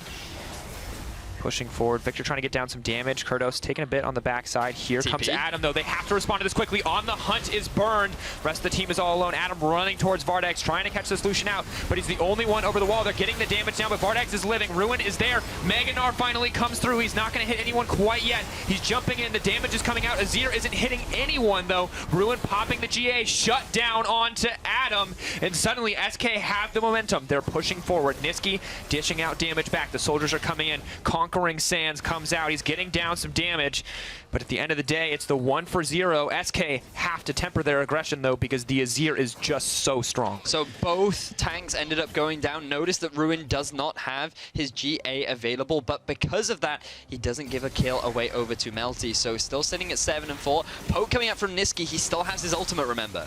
Oh, blue buff is going to go over Suno in the end. Suddenly Walks is all alone, though. TP's coming in. The Gnar is ready. He has the Mega Gnar. He can look to make the plays. They're trying to dive in. Vardex doing so much damage. They're pushing forward. Victor trying to get it down. A beautiful Emperor's Divide, but the gravity field denies further. Ruin? Is this the play? He jumps in. He may have overstayed his welcome, though. Niski, the Cullen coming in, conquering Sands. He gets stunned up. He can't finish the kill. Walks starting to go down. Suddenly, SK crushing out the team fight. Elise goes up, drops down, but Victor will grab a kill. The shutdown goes forward. Elder Drake not going to drop as SK take the retreat. So this was a really difficult position for Melty to be in because they lost their frontline tank. He did not have his teleport available, but if Melty disengages, it would have guaranteed an Elder Dragon going over to SK, so they had to stick around. But SK had the healthier members. They had the numbers advantage. Ruin still had the teleport, and because of that, SK forced the play. That enables them to then force this Elder Dragon, but they actually don't pick it up, which is the best case scenario for Melty because of the super minions that were applying way too much pressure onto SK's base. Of course, now setting their sights, they're going to continue to fight for this objective, but Baron is just a minute away. They can't afford to split their focus. They have to stay grouped, but what are they going to choose to do? So much pressure on both these lineups. Melty, they've been in the lead for so long. They still have 5k gold, but as we push further into the game, it just gets harder and harder, and you can see they're so confident in their lead. They're building up their third, fourth items, and things are looking good, but Sivir, taking an interesting path here. Death's Dance completed for Sivir. She wants to have a little bit more survivability. It does give a fair amount of attack damage, but the passive that it provides will help her survive a little bit more in these team fights, and she's definitely going to need it with SK really starting to strut their stuff as we start to look for another potential contestant for this Elder Drake. Niski, though, coming down to mid lane. He's going to be a little bit late to this fight, but SK are just going to back off. They know they don't have the Mega Gnar. Need to wait for that Rage to build back up. But both teams posturing around the Dragon. SK have to be careful not to overextend. The vision's being cleared out by Melty. They just want the ideal fight setup. If they can get Niski and Adam there together, dishing out damage to the back line, blocking the front, they'll get everything that they want, but it's not quite so easy to set up. SK well aware, and now rushing towards the Elder Dragon. Oh my word. Are they going to trade the Elder Dragon for the Baron? No, they've decided to turn tail. They're going back towards this Elder Dragon. Increased damage. They're burning through it. It's so fast. It's 5,000 health left. They're trying to catch Ruin before the fight starts. If they can get this pick, maybe they can end the game, but Ruin jumps over the wall. Elder Dragon goes down, and now they're so much stronger for the fight. Unlimited using the ultimate, stealing all of Adam's resistances. They're hungry for blood. You can see Victor continuing to dish out damage. The flash forward from Unlimited. Not going to gain anything quite yet.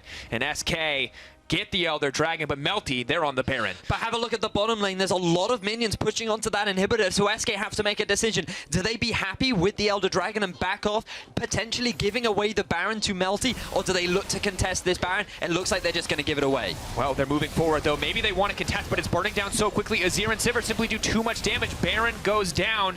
Unlimited goes forward, but he's not going to find the engage he wants. SK, they got the Elder Dragon, but which buff is going to be stronger here in the end? So based on our history that we've had so far in the CSQ, it has been the Baron that has always come out ahead of the Dragon, because what you do is with the Baron that has now had its duration increased to 3.5 minutes, you buy time. You wait for that Elder Dragon to dissipate. You use your empowered minions to just wait through that empowered damage that you have from the Elder Drake, and then you still have your Baron to set up a siege later on. So really insane stuff coming out from Melty. The fact that SK decided to give that one away, I think, was a big mistake. Yeah, but we have to remember that they are going to get the true damage buff from the Dragon. So if they can stay away from towers, if they can just find a fight in the jungle, maybe they can come out on top because they have the Infernal Drake as well. Well, this is it. Can they find the fight that they need? Cesar sitting in that bush. Ooh, Spidey senses Tingle and Janna not going to step forward there. 5 members in the jungle. Azir isn't there.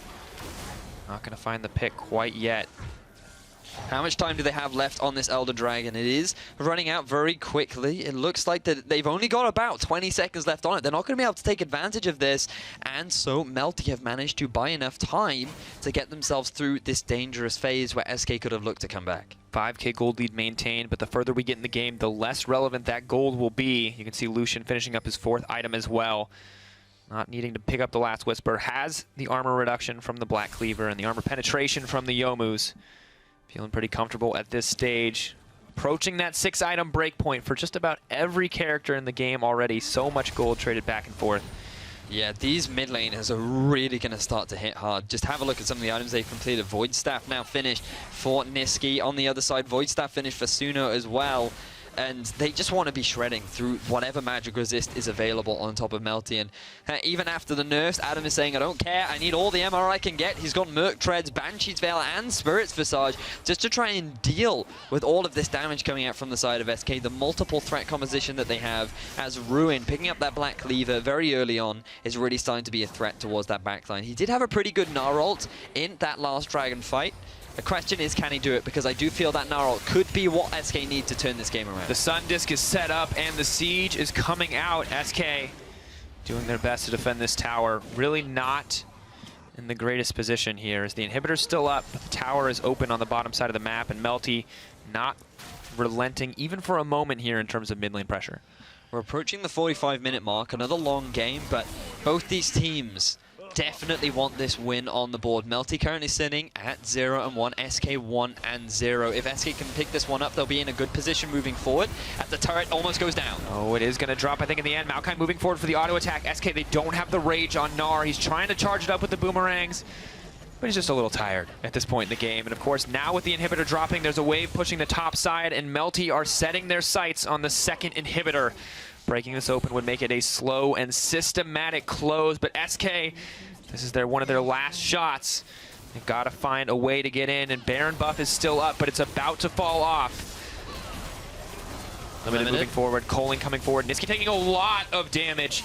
Maybe zoned out of this fight, but they're moving in. The Flash Cocoon not going to find purchase. Adam trying to slow down. On the hunt being used to hope for the disengage. Hot bounce throwing Adam into the wall. Moving forward, throws the brick out as well. Adam is going to drop. Is anyone else going to drop? Sivir flashes to safety. Unlimited uses the pillar. Beautiful shot. Victor Ult coming in. So much damage. Burned down. Is he going to drop? Is it enough? Yes, he's going to find it. Azir drops as well. SK turning this game on its head. 2 members left standing, but they take the shot and it works. So Melty, after getting that middle inhibitor, want to push their advantage as much as possible. But the moment that Baron buff wears off, SK turn the go button on. They force the fight. They use that culling to shred through Niski and say, okay, boys, let's go for it. They get the fight that they need. They get the kills that they need. And now they are looking so much more confident. But the problem is they don't turn it into any objectives. So even though they win a fight, SK is still on the back foot. And we can see as this fight unfolds, you talk about it, the Coling at the start, starting us off, and then immediately keep your eyes on Ruin and Unlimited, the pillars and the CC from the Gnar, making sure that Adam goes down. Hop, skip, bounce, smack him into the wall. SK pull out ahead in this fight. Yeah, the big problem is here for Melty is basically they'd committed to disengaging after Niski took so much damage. If they'd considered turning around and going for the fight, things might have worked out in their favor, but unfortunately decided not to do that. Weird decision making from Niski, holding on to his ultimate in that entire fight. Really felt like he didn't need to do that, but there we are. Unfortunately for him, he loses both of his summoner spells, and now the kill score finally going in the favor of SK. And Ruin, of course, pushing just a bit forward there, trying to clear out the space as best he can. SK, as you said, not getting a greater advantage. Still a little bit on the wave clear duty here. And not ideal for them, but they should be able to hopefully bring it back as we push forward. It's been very back and forth this game. I mean, we have to remember SK held the early game. It was theirs. And then one Baron play from Melty got them back into it. They were feeling a lot more confident. But ever since that Elder Dragon came onto the Rift, both Melty and SK have been feeling much closer in how these fights have been playing out. And we have to remember now, as you can see at the top of that scoreboard, Baron just 2 minutes away.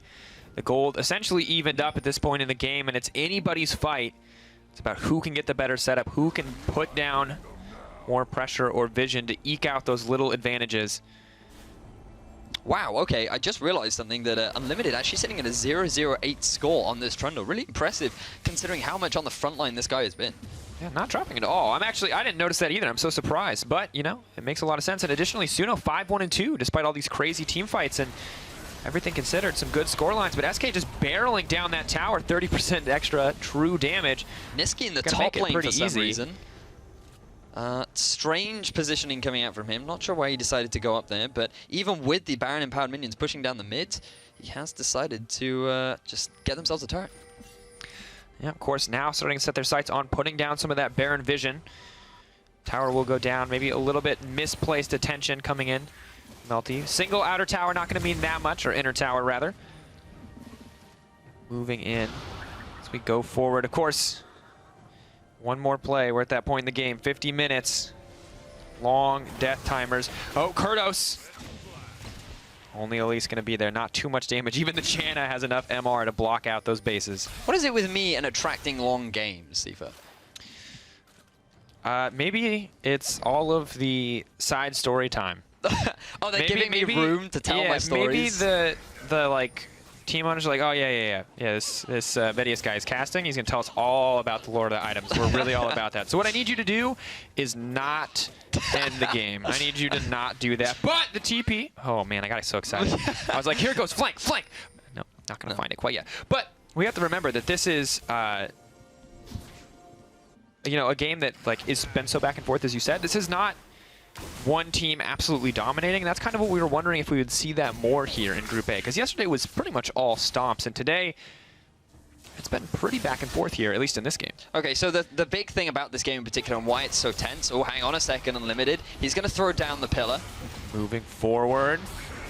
Looking to make a play here, Ruin. Is he going to pop that Mega Gnar? Rage stacking? Ooh, not quite enough, but that's pretty important. Keeping it just on the edge there, ready to go in at a moment's notice.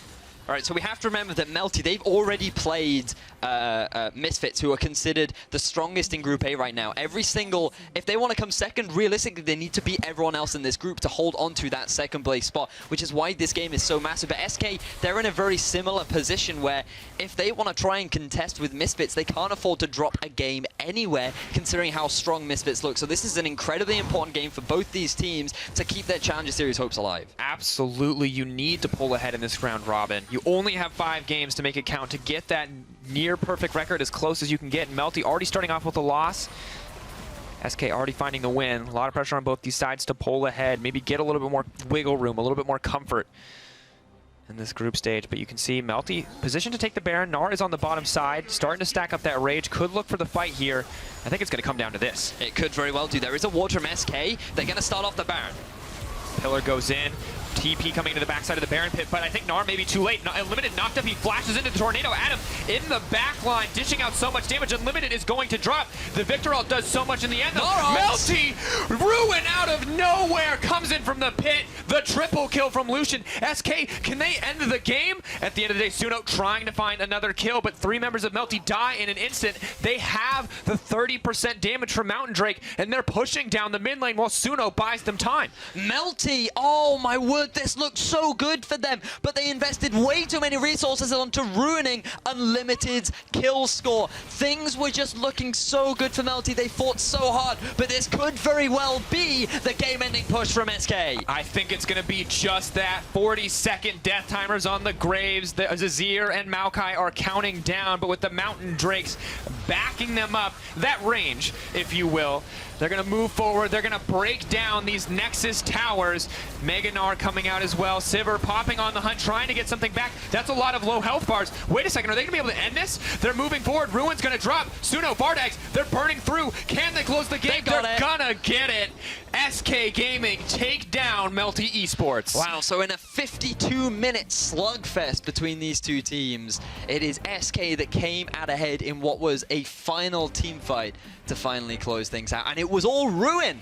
This guy getting the multi-man Gnar ultimate in what looked like such a horrible fight for SK initially, being able to turn that one around and get his team the win is exactly what Ruin wanted to do. And you said it yourself, just such a back and forth game. SK dominating the early game, left and right. Melty bringing it back with that, you know, very brave Baron play. They took a big risk there and it paid off, but at the end of the day, one last team fight. They got to that 50-minute stage and Ruin, as you said, he hits the Gnar ult. Doesn't hit them all. Sometimes he's flashy, sometimes he makes mistakes, but 50 minutes into the game, you got to respect that Gnar. You got to respect it at any moment. If he hits your backline with that ultimate, and for a rough fight. The big problem there for Melty was that they decided they needed to force something. They felt like they needed the Baron to end the game, and it's not a bad choice, you know, given that they've gotten every Baron so far.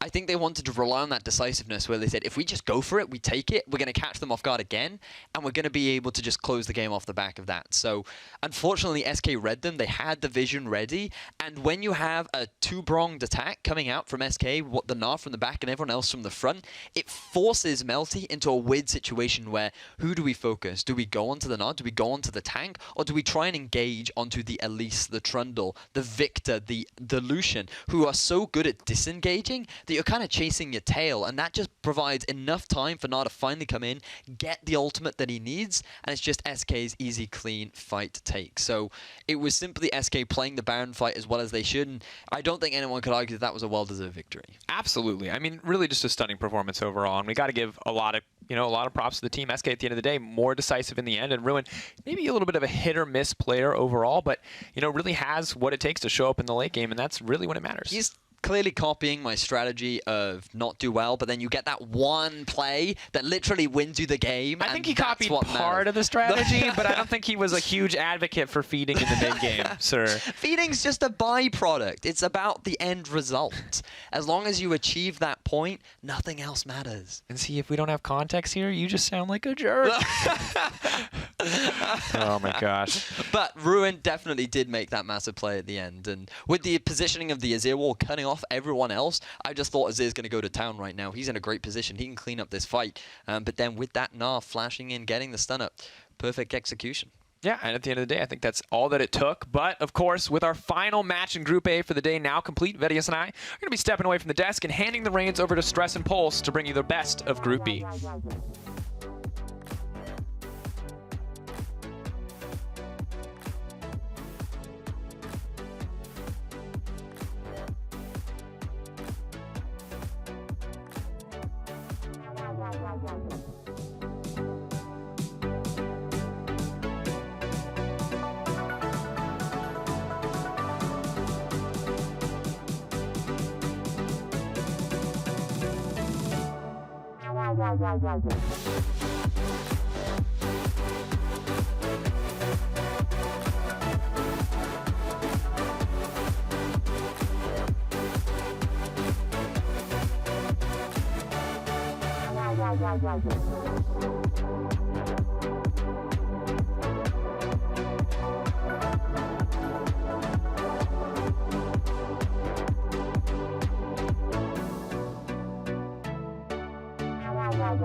Welcome back to EUCS Qualifiers. I've kicked off Sifa and Velius, and I'm tagging back in with my partner in crime, James Stress O'Leary, to bring you the rest of today's games. And they should be very interesting. The first three. Get Sifa back. The first get 2 him plus in. 1. Just, very good. Is he out there? Yeah, maybe we can just tag him back in. But before the teams get into Champions Select, you know what time it is? Time to hit the starting rosters. On the blue side of the rift, it is Kick Esports Club, Chucklax in the top lane, The Chase in the jungle, Shiko in the mid lane, with Kepe in ADC, and Rooks as support. And where should we start talking about this lineup? I feel like it should be with Shiko in that mid lane. Unfortunately, not the best start of a game against Godbro. I kind of lost lane hard. Godbro was like 4-0 for a long time in that game, and LeChase didn't really do too well out of the jungle in the beginning of the game either. But you know, luckily the game isn't just early game. There are other phases, and Kick managed to kind of regather themselves. Yeah, it was all like kind of about the team fights. He was like the dragon, and then around the Baron they found really good fights after that. But yeah, the mid lane didn't do so hot, neither did the jungle, but they still as a team came together and kind of made it work. Yeah, exactly. They kind of did the equivalent of like the Metroid Prime, where they got a bunch of the dragon buffs, and then went, now we've got Baron as well, became Samus Aran, and you could just, you know, fight whatever you wanted to. It's unfortunate though, just like Metroid, they're going to lose all those buffs for the start of today's game because they're going to go up against Mouseport, a completely different team. They're starting on the red side now. Of course, Warden in the top lane, Dan as the jungler, Caps in the mid lane, Upset as AD carry, and Norse Skaren as the support. And, you know, we started in the mid lane for Kick.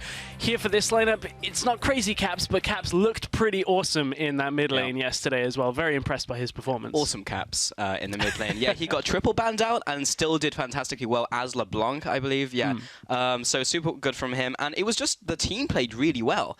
And Mouse kind of have these lineups where they play really well and then they kind of go in promotion tournament and then they go in relegation. So this seems to be one of those teams which actually could do very well, because I was thinking maybe we could actually see a split where Mouse aren't even part of it. And that's crazy to think, because they've basically been in every single split we've had so far. So yeah, very impressed by Mouse, very impressed by Caps in the mid lane. We just need to see more of that from them, I think. And I think that could be the matchup that flips this, because Caps yesterday played the LeBlanc, and that was what they struggled with for Kick for Chico. So maybe we'll see a bit of a change up there. I'm excited to see Maus now, as you said. They looked pretty strong yesterday, taking the right skirmishes. I mean, the kill level was about even between the two teams, but certainly Maus were making the right moves on the map, taking themselves some turrets objectives earlier on as well. So I'm excited to see a Maus lineup now that everybody's been talking about for a while. Coming into this, everyone was like, oh, Maus, they look like a really strong lineup, and I was thinking, yeah, I wasn't quite a believer until I saw them yesterday, and I was just like, yeah, because I was a believer in Godbro, and then he did the face check thing. I was just like,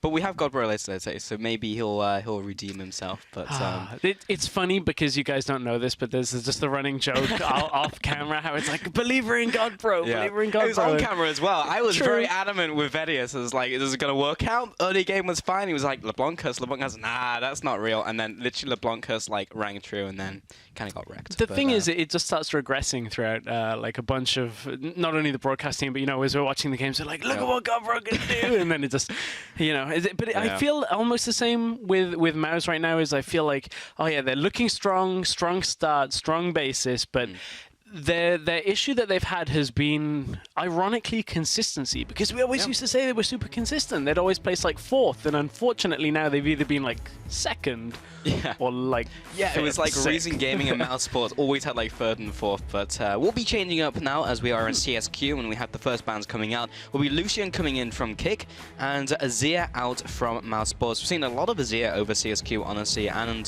past couple of weeks hasn't really felt any nerfs or anything bad over the last couple patches. Yep, as you said, and you know, see from Vidius we were talking about earlier, mid lane meta kind of stayed the same as well. So no real changes there with Azir gone. Ryze is as well, and then we turn our attention to the jungle with that Nidalee being gone. Less jungle priority than I was expecting in a lot of these games. We've seen the rise of Gragas and Elise without even all 3 junglers above them being banned. Bizarre. Nidalee banned against LeChase. He played that yesterday, but he didn't blow me away. He kind of got out jungled. LeBlanc will be aimed at Caps because Caps went ham. Again, 2 bans at the mid lane, but that did leave up the Fizz, I believe, was banned against him yesterday. So I think so, yeah. Yeah, and then the final ban would be Trundle. Seen a lot of those first pick Trundles actually from the blue side, either swapping into top lane or support. But yeah, I just want to see where Caps goes from here. I feel like he has a big champion pool anyway. So normally I would say here Kindred would be the first pick, but on 610 we haven't really seen Kindred first picked much at all. So right now it's kind of one of those perplexing times of do we go top lane here looking for you know, the likes. We have seen a couple of games of Poppy. The Gnar typically has been saved for later on in the draft. There is a lot of options that could be picked up in this one, but it's no real like glaring this is what is coming first. Really, because nothing like stands out. I mean, the funny thing is like Echo has made it through a lot of ban phases, and Brom's gonna be the first pick here from Kick, but Echo is like not being banned and then made it all the way through, or just being banned and then people won't pick him. So maybe we'll see him. I just don't know, because it just depends on the priority that the teams really have on that pick, because Echo's still good. Yeah. He is good. We've seen him losing out in a couple of matchups as well, but a couple of tweaks came through. He is still top tier pretty much in the top lane meta. Brom's an interesting one because I was anticipating a little bit more of a move towards the MSI meta game where we had a lot more of the ranged supports and a fall off of Brom and Alistair. Alistair we have started to see that a bit, but Brom's still high priority here in Europe and European Challenger, seemingly you know, sticking with old habits for now. I guess so. I mean, we did see some Janny yesterday. We saw a Nami yesterday as well. So, I mean, some people are adapting, but if people are still good with the Broms, with the Alistairs, then you can make it work. We've seen examples of Alistair not working out. Hadao didn't do too well on that pick, but we'll touch on him later. There's the Echo, actually, as a first rotation, along with Sivir coming in from Mouse Sports. Okay, so where does that leave us for Kick? A likely jungle pickup on this rotation. Probably want to save their mid laner and depending on where they go on their top lane, I think they would be fairly safe to pick the Maokai now. Yeah. You know, Maokai Echo would be a decent matchup, and if they are doing something tricky, flexing the Echo into mid lane, which you wouldn't really expect, it does give them somewhat of an opportunity to pivot, but not to be expected. So we are looking for AD carry here as well. Wow. Okay, so the Elise picked up, and again, priority has gone up in the jungle. There's the Ezreal as well for the ADC, of course. And yeah, it's just interesting to see that the Elise has kind of gone up in priority. And this is wildly different from what Kick were running yesterday. Kick yesterday ran the Nidalee, they ran the Caitlyn, they ran the Syndra alongside it as well. So yeah, it's kind of a weird situation that we find ourselves in where Kick are like, well, you know, yesterday didn't work for us. We're going to change up completely and see exactly where they land on. So Mouse right now, they've got the Sivir already, so that Caitlyn is not getting locked in unless you're having something tricky back into like season 1, season 2 put style. like the Caitlyn mid lane or something like that. Not expecting that. But jungle pickup is going to come. Normally, I would say it should be like a Graves or a Kindred. That would be what we're expecting, but we've seen a lot of Gragas at the same time. Jungle pool has really weirdly changed without any real reasoning on it happening, just because of the... I wasn't expecting it to have changed that much to a Rek'Sai pickup here. You know, if anyone was going to do it, though, it would be Dan. True. I mean, like, that's his, like, staple pick, and it's just like, well, Elise is going to be hero priority. That means Rek'Sai's going to go up in mine, and hey, Black Cleaver's down 400 gold in cost, and everyone's building. That's what the cool kids are doing. So I guess I'll just pick Rek'Sai. You know what this is? This is Dan looking at Rift Herald and being like, look at how strong this buff is. Like, I can build top Black laners Cleaver. are taking it, but I guess, yeah, he'll just like steal it at the last moment. He'll be like, hey, top laner, can you come down and help me with Herald? And he'll just like stand on it until they leave. But that's maybe what he was going to try and do this game. Alistair as well, so 2 tanky supports going to come out. Yes, still, again, was expecting the drop-off of Alistair. The reduction on his damage reduction of 20% was fairly significant, gone from 70 to 50, the earlier ranks. Kind of expected him to fall off. I was speaking a lot to a couple of coaches, a couple of supports as well from CS and LCS, and they're like, yeah, not really a big fan of Alistair right now on 610, so very strange. But we are blind picking the Victor into the middle lane. Not too surprising. We've seen that kind of rise once again in prominence, so I quite like that for Kick. Honestly, Kick kind of have just this composition where they've got the Elise to start the pickoffs. You've got a high damage coming from that Victor, and then Ezreal, of course, is going to scale through the game as well. Yeah, of course. And the Poppy goes into the top lane, so that'll be probably against the Echo. Of course, we've seen it flex into the mid lane as well. Seen it from a bunch of mid laners, so we'll see if that comes true. But we're just waiting on the final pickup coming in from Mouse here. Wouldn't mind seeing something like a Lissandra here. You can take the teleport on it. You've got team fight control. The ability with the Sivir, with the Alistair, is fairly significant to get yourself into the fight and lock them down. So, you know, it would provide extra options. I'm looking at what else would be available into the Victor right now with Azir, with Rise Band. Honestly, I think Lissandra's probably one of the remaining picks. I saw Ica tweeting a little bit about it earlier. But you mentioned it was banned yesterday against Caps, and the Fizz is going to get picked up this time. I mean, he's very much an assassin player. I mean, Zed was the other ban that was up against him as well. So it's like Caps likes his assassins. I mean, yesterday he played LeBlanc, now it's been banned against him, and then they pick up the Fizz alongside it. So cool to see. That's going to be in front of the Victor as well. Of course, his E receives a bit of a hit, that Victor from Victor, so that will help Fizz a little bit in that laning phase. But I mean, Caps is a fantastic player, like we've seen from yesterday, and people have really put a lot of respect to him in terms of bans. So yeah, I'm excited to see what he can do with the Fizz pick, because we've seen it. We saw it at MSI. We saw it a bunch of times. Yeah, I've also seen people starting to do the tank Fizz again up in the top lane, which is kind of difficult to deal with. Mid lane matchup, haven't seen too much of it. Should be able to kind of bully out that Victor once he gets past kind of level 4. Fizz should be able to lay down some damage, you know, deal with a scaling mid lane, or at least a little bit more of a scaling mid laner. So that mid lane matchup could be an you know, interesting one to watch. Not just the farm fest that we had in the previous game that was just like, well, this game's going 40 minutes, nobody's touching anybody. Yeah, I mean, actually, a lot of those matchups have gone that way. It's funny, we've kind of had the full spectrum. I know we were talking about this backstage when it was just like, we've had these really long games. We've got like 63 minutes the dream, right? And then you've also got like these super short games, kind of stompy, and then these games that go like both ways. So it's really interesting to see where people will kind of settle at the end of this. Yeah, very interesting. I didn't think we'd settle, though, when it came to a jungle matchup on a Rex side, but that is Dan, as you alluded to, with the Black Cleaver. We'll see if he goes that way as well. So for Kick, they've got themselves pretty strong lane control when it comes to what you'd expect from side lanes, but Victor actually opting for the barrier. Would have expected TP, just in general. Yeah. Opting for barrier, so no third lane control. I was going to say the Poppy should be kind of okay into the Echo, but looking at it now, that kind of changes things.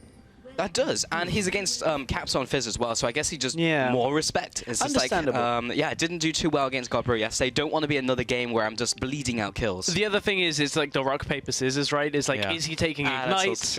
You know, do I need to take the barrier? Now, unfortunately, in some circumstances now for Chico, you lost the rock, paper, scissors. Exactly. You kind of lost that one. I'm sorry. Caps is going to be able to TP around the map now, so we'll see how those TPs actually affect things. We shall see, and we've got everyone fanning out, so we kind of have another 40 seconds until we really see people and where they'll end up, because we saw a lot of late lane swaps yesterday. Only about 2, I think, so less lane swaps for sure. Definitely more standard lanes from what we've been seeing out of 6-10. And that was the funny thing, was in the Group A games, we kind of didn't see any lane swaps, and Sifa and I were talking, and we were like, you know, no lane swaps, kind of what we were anticipating, and then we watched the Group B games, and it's like, oh, okay, people are still swapping. Yeah. But honestly, lanes. That was one of the things that kind of had come to fruition talking to people about scrims, was that less frequent lane swaps, but they still happen. So, well, this isn't so much of a lane swap on non-standard, but you could see Kepe wanted to go towards Norskeren and then realized how much health he had. And it's just like, don't really want to engage into that right now. I'll get you next time. Yeah, let me go back and get some items first, but this is going to be a farm frenzy in the bottom lane. Neither of the bot lanes actually went for those camps, so we've seen some people go for those camps in the bot lane, but of course, not only the person who kills it gets the experience, so you can't both hit level 2 and go for a super hard punish. Sometimes you'll see the support take it, so specific like a Braum will jump in and try and get like a Winter's Bite, allow like an Edgewall to follow up, but they didn't choose to do that this time around. I want to talk about the mid lane though, because Caps was that big player yesterday that we saw. And currently getting bullied, but it is a ranged matchup, of course, and it is to be expected against the Fizz, for the first couple of levels at least. Ranged into Fizz typically is just completely dominated by the ranged champion until level 4. The reason it's level 4 is when you get that second point in E, which is the regular way that you'd build a Fizz, you actually start doing a fair amount of damage. You'd land on them, get like extra 50 to 70 damage, and start just autoing people down. I'm going to take a look at that mid lane and see exactly how it's going to play out, just as we bounce around the map as well. Just keep an eye, because when there's a Fizz involved, you kind of can go 100 to 0 in no time. Yeah, maybe not at level 2, but no, that's true. Yeah, at level 4, level 5, definitely level 6. LeChase looking for a gank down the bottom lane. Cocoon lands onto a minion, unfortunately, but concussive blows will proc off against Norskeren. Comes in with the angry cow. He will pulverize the ground, and then LeChase will back away. Dan is going to go into his jungle here. Dan, very interesting player. Gonna talk about him in a second, as Truxlax and Wardane are going toe-to-toe. But yeah, Dan, he's the only surviving member from the last lineup of Mouse Sports. But he's also very well known for his Rek'Sai, and specifically how much he split pushes on that champion. And you very rightly said in Champion Select Stress that now with Rift Herald coming out and that 20-minute buff and generally going on the split pushes, and yes, maybe you've got a Fizz with teleport and an Echo with teleport, but you also have Rek'Sai with no teleport but her ultimate. So there's a good chance that Dan will pick up that buff. Yeah, I'm expecting to see Dan be very selfish about that. Speaking of buffs and objectives right now, I think I'm cursed when it comes to casting these games. Every game, we're 100% right now. Cloud Drake is going to be the first Drake that is spawning that I am casting.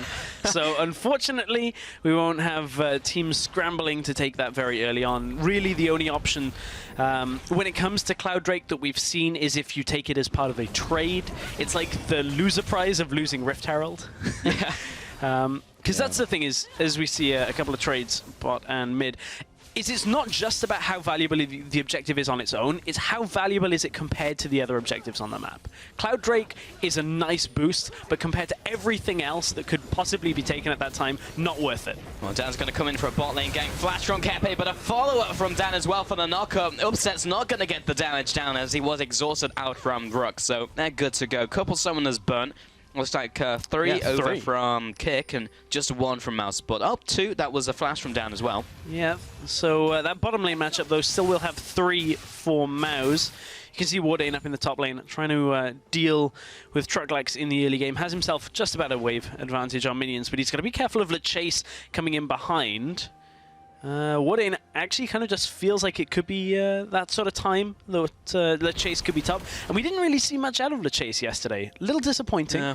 Played the Nidalee that he had been touted on, and just surprising that a player that was spoken about having so much impact in the initial games that we saw from Kick just really didn't kind of translate further. For sure. So I'd like to see a little bit more from him because Synchroff really did a number on him in the jungle. Was kind of all over him, all over his lanes. And LeChase even had a very good setup yesterday because his bot lane managed to take away a small minion, put the enemy jungler down a level. But it still didn't really matter. Top lane, that was a difficult gang because the wave was kind of pushed, and Wardane was not pushing up himself, so a bit of time wasted. Dan is typically not a jungler who will get in your face and be super aggressive, so if there's any real time for LeChase to shine, at least in the laning phase, it would be this game. And Dan's general pacing of the game and the way he tempos his positioning, or tempers, if you'll excuse me, is more based towards how to set up fights, how to avoid fights when they can, when it comes to the split pushing. Sure. Maus, specifically in Summer Split last year, were a very team fight-based team. And a lot of that stemmed from Dan. He was playing like Sejuani, playing a lot of Rek'Sai when it came to, you know, different decision-making, whether it was split push on Rek'Sai or set up team fights on that Sejuani. He tends to be a little bit more reserved when it comes to early game ganks, once he gets to 6. For sure, unless he's playing Renekton jungle. Yeah. But we don't talk about that. No. Bot lane, 2v2, Rux and Kepe are going to carry on farming away. A little bit behind Upset and Northscurrent because of that gank going down, and also because Sivir just has to right-click the wave and hit it with Q, and then it's basically gone, whereas Kepe has to fight for every single minion he wants to take. So he's gone for that tier, of course, meaning hits that kind of low in the laning phase where he's not super good at trading, but he's just trying to stack up for that mid-game. LeChase, he's going to walk down the bot lane, but seen out by that ward, which was actually a fairly fresh ward, so should have known that was there. There's the pink ward as well, spotting him on the way up. He's just going to take this one, but look at the amount of ping. There was like 5 pings just pinging him where he was going up to the Rift Scuttler, so it was like they definitely know he's there. Oh yeah, they know. Dan has just hit level 6 as well, so all Dan's been doing in the early games is just camp, camp, camp, camp. But he's had that ability to do it because of how his lanes have gone. So you've got a Victor, you've got an Ezreal who now had to sit back. They need extra time. Top lane was going in Wardane's way anyway, so all Dan had to do, farm up the camps, drop himself into the enemy jungle a little bit when he could, and get himself to 6. He's way earlier than LeChase on that. Top lane there is a trade, but look, Dan doesn't matter about helping the lane. He's already going to steal away the blue, but look at where Victor and Elise are. They're already coming across to stop this. They feel like it could be happening. Oh, they don't actually know it's a question of whether Dan will get out after this. I mean, Shiko's found him as the gravity field is not going to be put down after Shock does land. LeChase is still coming after him. Trucklight's a little bit far away. The flash, the cocoon, first blood. LeChase picks up that kill. Bot lane trade now coming out. Northscurrent with the quick combo, but he's going to be backing off. And I was just sitting here thinking, well, Dan's got flash, right? Then look over at his flash. Of course, he used it in the bottom lane. And Dan didn't really have the right timing on that as he went aggressive into the enemy jungle. Didn't have the wards. I thought since it got out on the tunnel, pretty much uncontested, he was going to be okay, but that cocoon, nice flash cocoon from LeChase, is able to take him down. So Dan getting punished for being over-aggressive, despite his lanes somewhat having had the lead before, but now you can see Shiko got himself up in CS now, is very confident with dealing with caps for now. Well, Dan's back in the action using that Void Rush to go straight back to his red, so he's going to be out of the action for a little bit. LeChase, picked up that first blood, and I don't want to start praising him yet. I mean, yes, he was very good. The flash cocoon was perfect from him, knowing that Dan's flash was down, but it was really a result of Dan just happening to be in their jungle, taking blue buff, and then the follow-up from Shiko. So I want to see LeChase now convert that into something more. I want to see him go to those lanes, really put down an impact, maybe even start invading Dan and make his presence known, because this guy meant to have like a big pedigree behind him, because lots of people were talking about how well LeChase was going to do coming into CSQ. Yeah, a name that I just heard a lot about coming into this. I guess you can kind of attribute that to how popular Kick are as a team as well. They have a lot of passionate fans on top of that. They will let you know how good Kick have been doing recently and exactly how the team are doing. So, you know, it's nice to see a team having that kind of support. Yeah. Being in, you know, Challenger Series qualifiers is somewhat rare, but at the same time, I'm sure is pretty helpful when it comes to mentality. But right now, what's going to be useful for their mentality is that they're ever so slightly ahead as the gold equalizes. It's still like 50 gold, so they've got that going for them. But yeah, it's also a lot of farming right now. Top lane's just kind of going back and forth. Slight CS advantage to Warden, but nothing really to talk about just yet. Mid lane is actually equalized, so Caps is caught up in a lot of that farm, despite being poked down by Chico early, which kind of happens. And then bot lane, there's a slight CS advantage again to Upset, because Seo versus the Edge will match up. So we're really waiting for something to open up in this game. It's Truxlax, he's going to be sidestepping the Time Winder. Well, Pulse, if Kick have it their way, nothing's opening up for a while in this game. Victor, Ezreal, they kind of just want to sit here for a little while longer.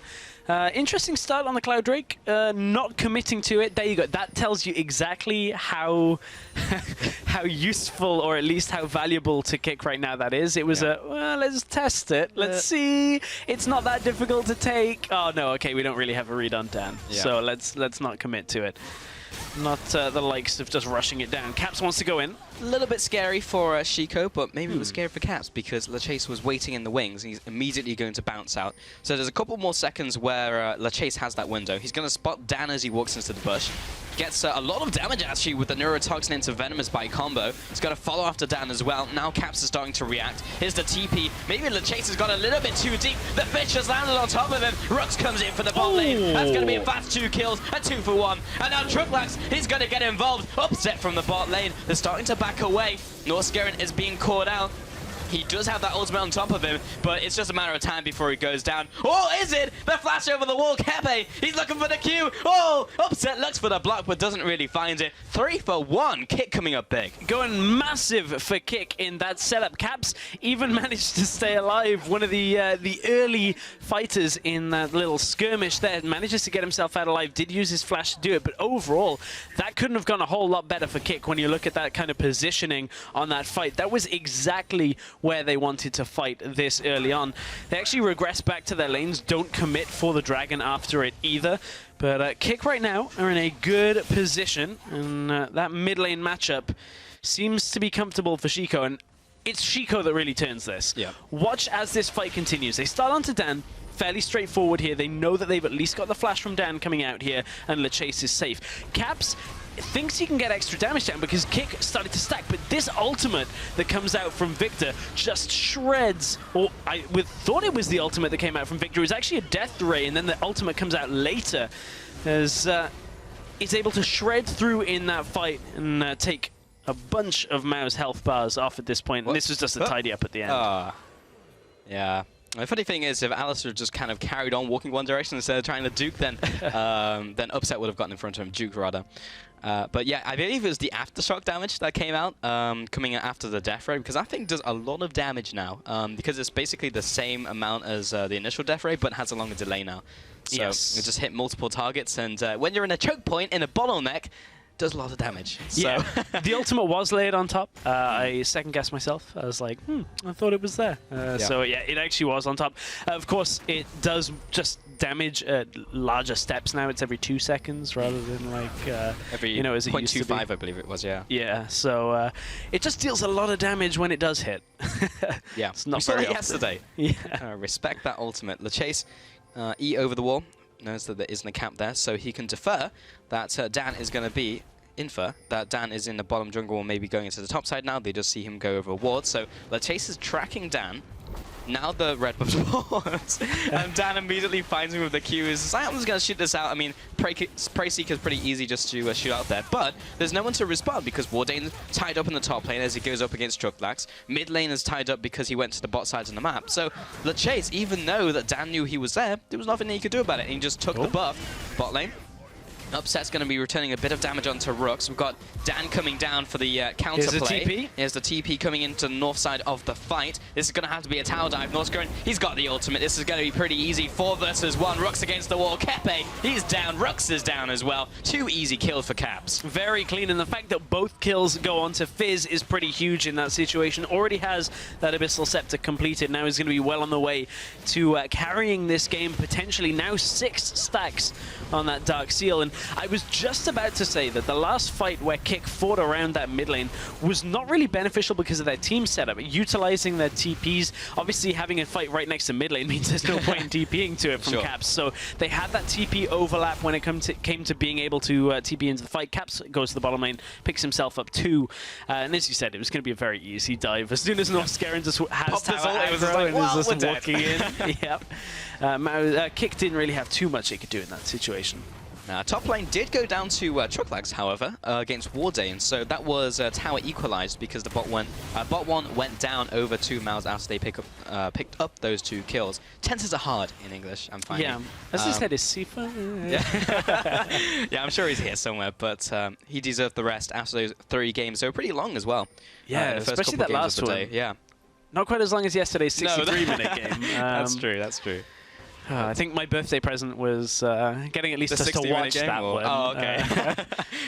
Well, Caps is he's back into the bottom lane. He was hunting to see if he could pick up another kill. He's actually gone for the Dark Seal now. So he's got 6 stacks on that one. And we'll be taking away this pink ward. Yeah, you got to hit that to finish it off. There you go. Otherwise, it just regens. Yeah, it comes back. Thought I got rid of Better it, than you ever. pesky pink wood. That's actually an annoying thing because there's many situations where you aren't able to fully finish off a pink ward, but at least it's now 4, so Graves doesn't hate it as much. There's an ultimate coming out from Rux in the mid lane, followed from Shiko, who's going to be headbutted away by Northscarin. The chase is going to come in there as well, not really land too much, and the Voltas battling will end the day on that engage in the mid lane. But Kick don't look to be done right now. In comes Kepe, trying to at least get a little bit more damage. But look at the inversion from Maus. They want to put Caps in that bottom lane, but he's not got his teleport, which means he can't group for fights. But what he can do is maybe look for Shiko. But Shiko has the chase down here with him. So it's kind of a who's setting a trap for who right now when it comes to this bottom lane matchup. But certainly it is somewhat even when it comes to the ability to TP between lanes. Oh, Caps gets him. He's going to go in, but now he just saw the chase as he was going in, and then he instantly turns around. Urchin strikes away. And now he's the actually chase going is to turn on. the corner. But I think he's good to go. So unfortunate timing, because maybe 0.5 seconds later, maybe even less than that, he would have fully committed onto the victor, and the chase would have followed up. So a little unfortunate there in the bot lane engagement. Yeah, unfortunate, but look at the difference in CS, or at least the jungle camps that have been taken now by Dan and LeChase. Constantly farming up is Dan right now. It doesn't actually give him much of a... Well, it doesn't give him a gold lead at all because of the 2 kills that are on LeChase, but certainly Dan is just running around the jungle, still just farming up. So it's giving Dan the ability to kind of close the gap that should be there from LeChase, and LeChase gets spotted out in that circumstance by the Prey Seeker. Kick are going to back themselves away, but honestly, for a team composition that really shouldn't have been able to fight quite so well early on, the stacking of Maus in that mid lane fight really has given Kick a bit of a boost here to give themselves the ability to get items and get themselves through the difficult part of the game. I think now we can start praising LeChase because there's been multiple times where he's been setting on the kills, helping his team out. Even the counter gank in the bot lane was really good to see. So LeChase looking a little bit back on form against the enemy jungle Dan, who has kind of been run over a little bit in this game. He's now onto his Cloud Dragon. Should be easily able to take this one away. Caps is even coming over just in case he needs some help with it, but that's going to be an extra bit of movement speed out of combat going over to Mouse Sports. Next one's going to be the Mountain Dragon, so maybe Kick will be a little happy about fighting over that one. Shiko, well, he's seen him on the pink ward, so he knows he's there, but the mid lane is just kind of swapped up to the bottom lane, but TP that is a in. TP in from Trucklax. I think he knows this one is coming down. Aftershock comes across. He's going to be looking for this heroic charge. Very early E coming out from Caps. There's a knock up. Heroic charge comes in. Caps is going to be jumping out of here. Rux, ultimate coming in from Shiko. He's going to be following down the Caps. Is it in range to zap him? He's going to come across with a Q, but jumps over the wall. LeChase. Oh, here's Ezreal, though. Coming to chase him down. Cocoon lands, shut down over to Shiko. The great escape was not to be from Caps. And look at how- eventually pick up the kill. Look at how Maus actually started to come down to try and save him for a second there. I was wondering whether Maus were going to go up and just commit to the Rift Herald, because Caps took so much time up there and actually used so much to stay alive. That Maus could have capitalized on that. I know Dan was on the top side, so quite surprising. Now they're going to lose the Rift Herald, of course. Rift Herald on 6'10", or after 6'9", will only spawn once. It pretty much would be worth if Dan could steal it, but his smite is not available for another 5 or so seconds, so not even any kind of attempt at tunneling under. Oh, Wardane was going to try, but I don't think Dan would have been able to secure the actual the buff that drops afterwards anyway. Just camp on top of him and be like, yeah, come over the wall. At least he would deny it. That is true, yeah. But that actually makes me really sad, because I was very curious to see if Dan would steal it away from his top lane or even Caps in the mid lane, so we'll never know. I think he would have. I think so too. I think he would have. Well, there's plenty more games in the group stage to find out if he picks Rek'Sai again and then tries to take it away from top lane. But has the whole jungle strat fallen apart now without that? The he might push he might still go for the Black Cleaver and still go for that split push. There's still time in this game. We're only 20 minutes in, and the gold is basically even. So we're just kind of donating buffs over right now. Nothing too interesting happening in this game, but we do have a couple items being picked up. Sonya's Hourglass over to Caps. Got the early Abyssal Scepter on both the mid laners as well. What is it? Oh, there it is. Completed. Black Cleaver on second Dan. Item. Doesn't even matter about anything else. After the jungle item. It's like, it's so efficient now. I can get it so early into the game. So we are seeing a lot of Black Cleaver just in general. Venice has talked about it a little bit, but we've seen it from the top lane, seen it from the AD carry role, now we're seeing it from the jungle as well. Obviously that armor reduction is pretty nice to have. Certainly when you look at this setup, oh, Chico. He's going to be stunned up. The Zhonya was really nice timing on top of that Chaos Storm. Mid lane Upset's going to be dead. Very, very dead. Bot lane Caps is just going to receive the power transfer. He also drops in the bottom lane. Dan is just kind of passing by, but may want to get out of here. Oh, there's tunnels set up literally everywhere.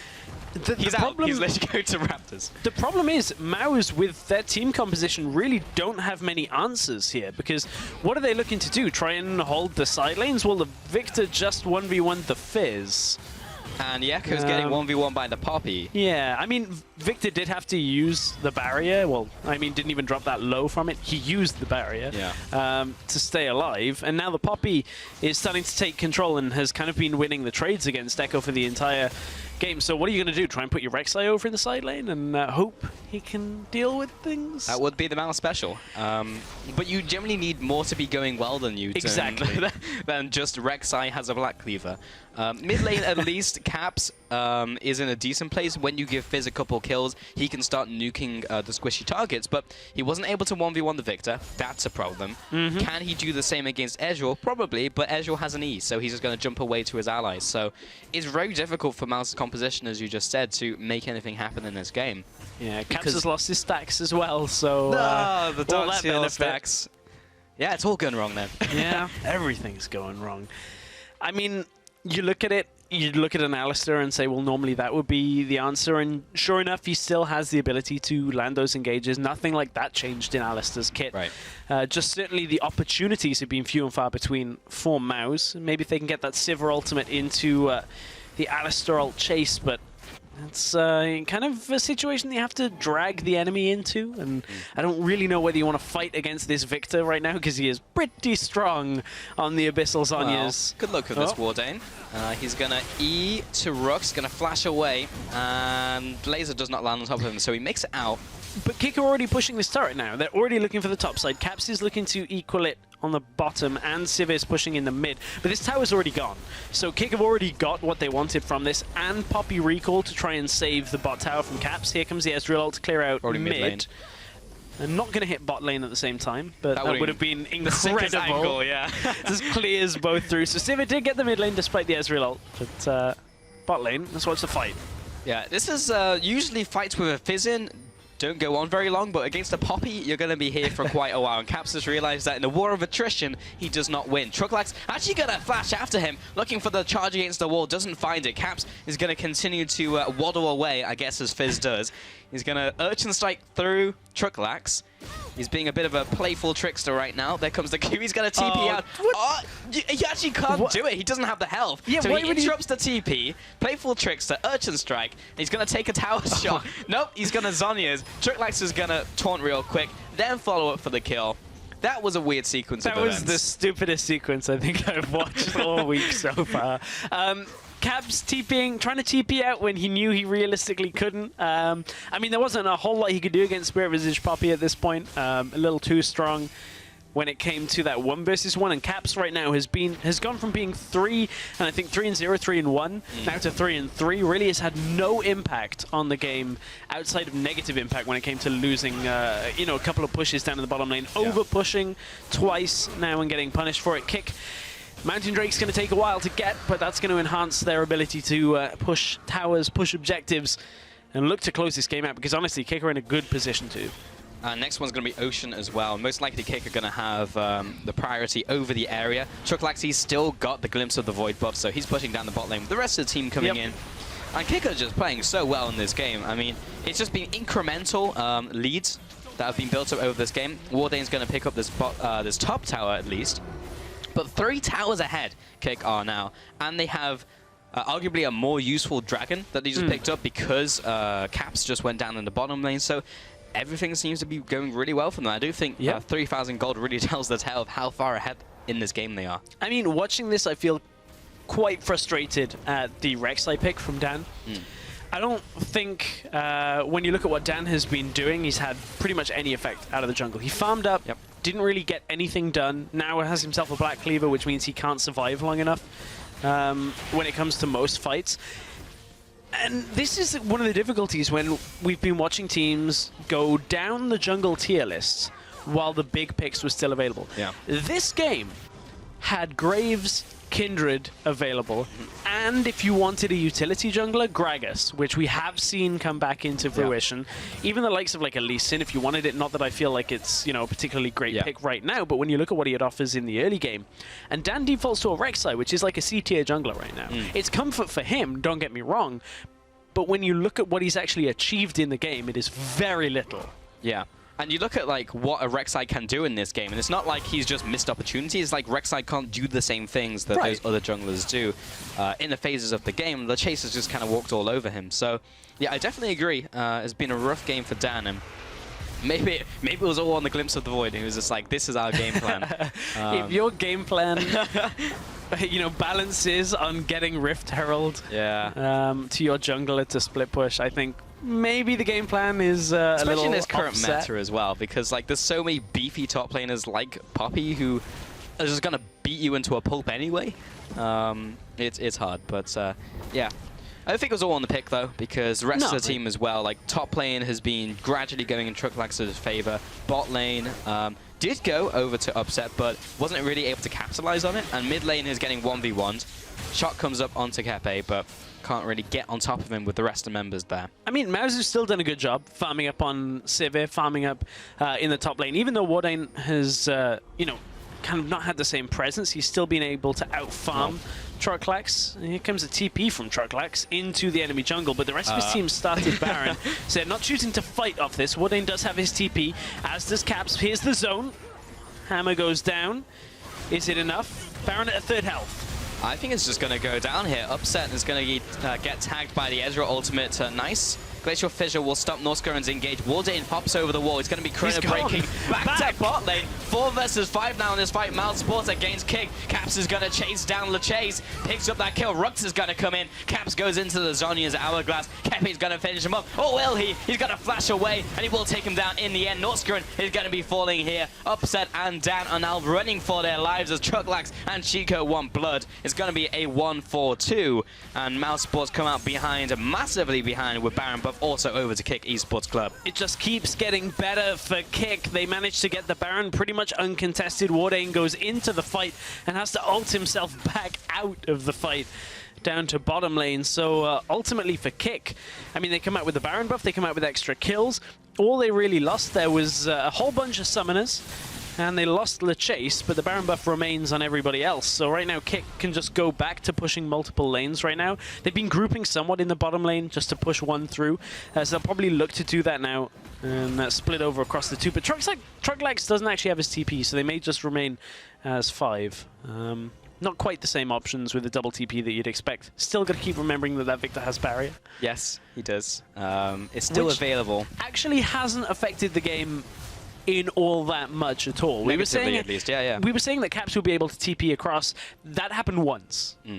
outside of that, all the fighting has been on Caps when he's not had TP in a side lane. Yeah, the funny thing is actually Caps may have just wanted to ignite this game because he's not been able to kill his enemy mid laner. Truglax is going to get on top of Caps, but this is just a bloodbath in the mid lane. Everyone's just fighting everyone. We have to see who survives at Scrum. It's going to be Kepe going down. Craps is going to be limping away with his life. Rux is going to go down here. Dan is now following after him. Shiko is going to die. The Chase is going to hop up, come back down. Norskern, his allies just kind of abandoned him. And meanwhile, Shiko is going to town on the rest of the Mouse Sports lineup. That's a 3 for 2, and now they're pushing down the mid lane. For a moment, it looked better for Mouse there, but the rest of the damage from Shiko came out right before he was about to drop, manages to get himself some of that health back, and is able now to help the team push down the inhibitor. I thought Mouse might have been able to take it, but Caps was running away. As he said, he was on low health.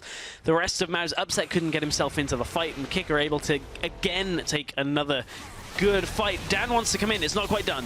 Truglax, he's getting chased down. Caps is going to find his 6th kill of the game. Shutdown comes out for him. Shiko may also be on the receiving end of Caps's Urchin Strike. Nope.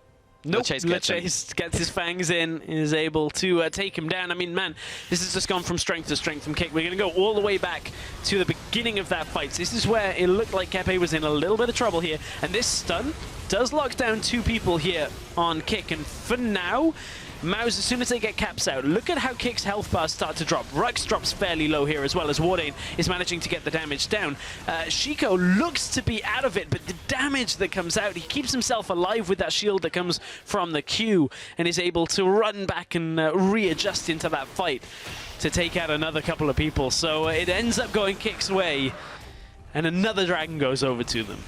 Yeah, Ocean Dragon this time around, and only 31 minutes into this game, but now Kick have a significant goal lead. They have the Dragon lead and the Baron lead, and also a lot of these towers, plus the inhibitor. Everything is going their way in this game.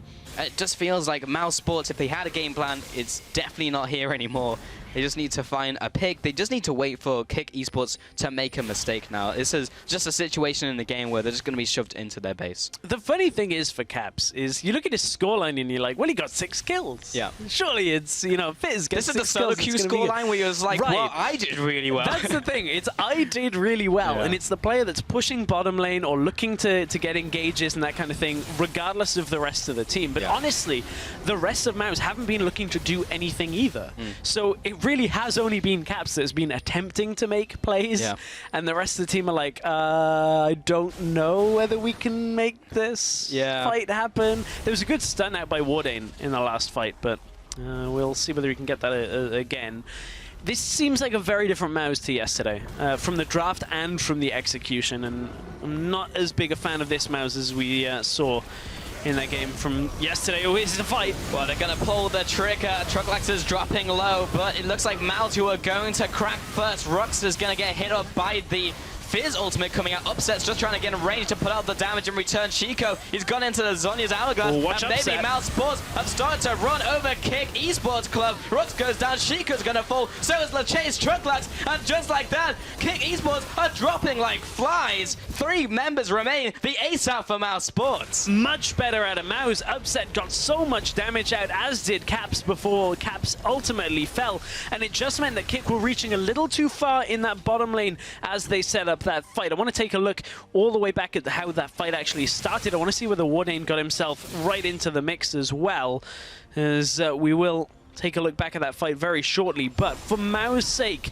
is that what's going to hold them the game? This was the fight that was going to turn it around. So how does this fight actually go the way of Mouse? So big knock up onto Truglax and Rux before the ult comes out. Then 3 people get locked down in the parallel convergence, and from there Mouse just have Upset untouched up at the top. Shiko comes forward to try and actually take him out, doesn't quite have the damage off the first rotation of his spells, and from that Upset's able to reposition. Caps is able to get his damage out as well, and Kepe doesn't have enough here. Even though his Hex Drinker has popped, he's trying to just deal any damage and stay alive. Was not enough in that scenario, and Mouse have dragged this to now within 3,000 gold of each other, but do not underestimate the dragons that Kick have right now. They have been able to secure 2 of the dragons so far, Ocean and Mountain. And when you get the Elder Drake as well, that will be amplified. Baron is in 50 seconds. And while that was a great team fight out from Mouse Sports, really utilizing the Echo and all the AoE coming out from Civic, because it's a pretty decent team fighting composition when you look at it.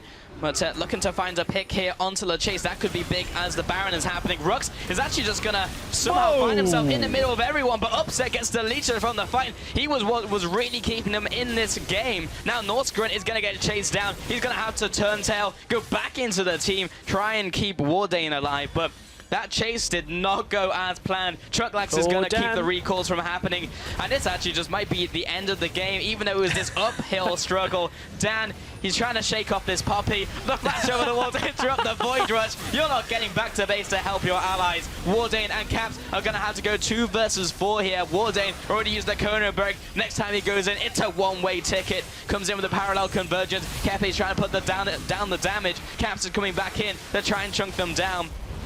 But ultimately, these are 2 all-in characters trying to defend the base, but they are giving it a damn good attempt. Rux is dropping low, but Kepe, they're just trying to put the ultimate attack down onto the Nexus. One more will do it. There you go. And Kick Esports will eventually close out the game against Mouse. Oh, the ending was a little tense, see if they could get the autos, but that 3-man lockdown right around the red buff area into just the Victor annihilating people from Mouse. I mean, Kick, the first couple of minutes were a little rough, just from the way the lanes started going in favor of Mouse coming out of the champion select, but it was that fight in the river, in the bush, where the Victor just completely blew apart. Dan, Caps was in there as well, managed to get away, but it was enough just to Victor E-ult, outgo 3 people, and Kick just had, that was the basis of their win. And also the setup was from the chase. So I was very impressed by that. He actually found Dan, followed at him, and I was like, that's a bit aggressive, but then the rest of the team was there to follow up. So yeah, props to the chase and props to the team, because they looked a lot better in that game than they did yesterday. Mouse Sports looked a lot worse in this game than they did yesterday. I thought Caps was also worse than he was yesterday, but still good. He wasn't able to capitalize on the fizz plays that he was making, though, and there's a lot of times where he was getting 1v1, so that was a problem. But it did look like a different team. I just want to see how they evolve through the tournament, because yesterday was really good. Today was not bad. I would just say more mediocre. I just feel like today their draft gave them so many problems. The draft looked outdated, them for sure, like compared to what we've seen on 610, which is a lot of varied things. So obviously there is still a room. But the Alistair, the Rek'Sai, neither are really top tier meta picks that we've seen and heard so far. So I feel like Mouse gave himself too many difficulties to overcome in that game, and Kick were just like, well, let's just take Victor and Ezreal, and if we win a fight early, great. If not, we'll just sit back. Mouse did have a little bit of bite left to the end of the game. We saw them win that 1-team fight. So there still was some potential to fight, but Kick just got too many objectives, too many fights went their way early on. Yeah, which netted them dragons as well after that. I just kind of wonder how that last fight, and maybe a lot of the other fights, would have looked had Dan been on like a Kindred or a Gragas, or like a Grave, something with like a lot of punch in those fights, and then see if he could do a bit more. Because yes, he's good in the skirmishes of Rek'Sai, especially with the Black Cleaver build, but with the other champions, maybe he was able to do a bit more in those fights and have them swing their way. As soon as you have to sit like melee range on a Victor that's just like Death Ray ult, and you've got Black Cleaver, so you're not even that tanky. Exactly. It's like, well, I'm probably losing half my health to that alone. And then I got to kind of try and sit there with everybody else. So yeah, I certainly would have liked to have seen a different jungle pick. I mean, there's still room for Rek'Sai, but I think you have to have like 4 jungle bands and then something taken away on one side. And then you put the priority in that, and it's just like, welcome to my territory, where the C-tier picks are my domain. But didn't really work out in that game. But there's more days to go for Mouse Sports. There's still 1-1 after all, so it's not even that bad. And Kick, pretty solid performance overall. So happy to see how that went for them. But we are going to take a short break before we get to our next game. So don't go anywhere. We'll be back with G2V and ESG after this.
Welcome back, ladies and gentlemen, to the European Challenger Series Qualifier Group Stage. And while the team's set up for Champion Select, let's take a look at their starting lineup. So, on the blue team, it is G2 Vodafone with Sendo in the top lane, Incots in the jungle, Mini Duke in the mid lane with So in ADC, and his support, Falco.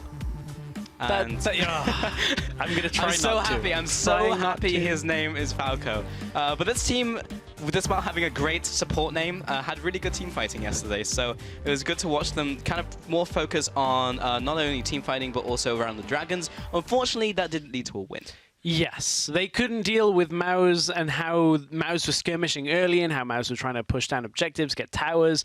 We did just see Maus not do that in that game, so maybe turnabout's fair play in today's series. One thing is for certain, though, watching it, the AD carry So kind of impressed, at least with what he was trying to do yesterday. Played the Kalista, was one of the only people really to, well, was the only player to play Kalista. So I enjoyed watching him, and I want to see how he can progress now against today's opponents, and that is Euronics Gaming on the red side. In the top lane is Phones, Obvious in the jungle, Magifelix in the mid lane, Cedrin as AD carry, and Hado as his support. You may remember the game from yesterday, the 63-minute epic.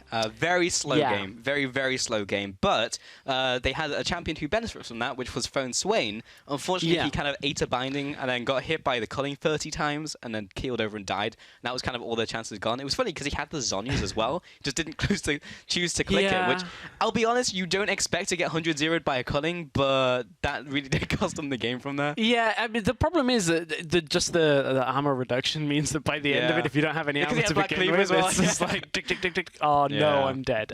But you know, it wasn't only that. I feel like there were other issues when you look at the Alistair. Hado attempted to engage a couple of times, which was just reaching a little too far, and just having these engages that didn't go their way, and then having Baron stolen away from them, kind of, you know, lengthened the game. I thought I turned 25 yesterday. I felt like I turned 35 watching that game at some parts. So I'm hoping we have a bit of a shorter game today. But certainly, you know, we saw some good stuff out of ESG. I want to see them change up picks and bans a little bit. I liked that they were being more versatile, perhaps, than some of the other teams, and see what they can do today. That's true. So we'll just see if they can do a little bit more. Despite the name, Falco was not amazingly impressive. He was just like, he did pretty well. Not top tier just yet, but he'll rise through the ranks, I'm sure. Maybe a couple more patch changes, etc.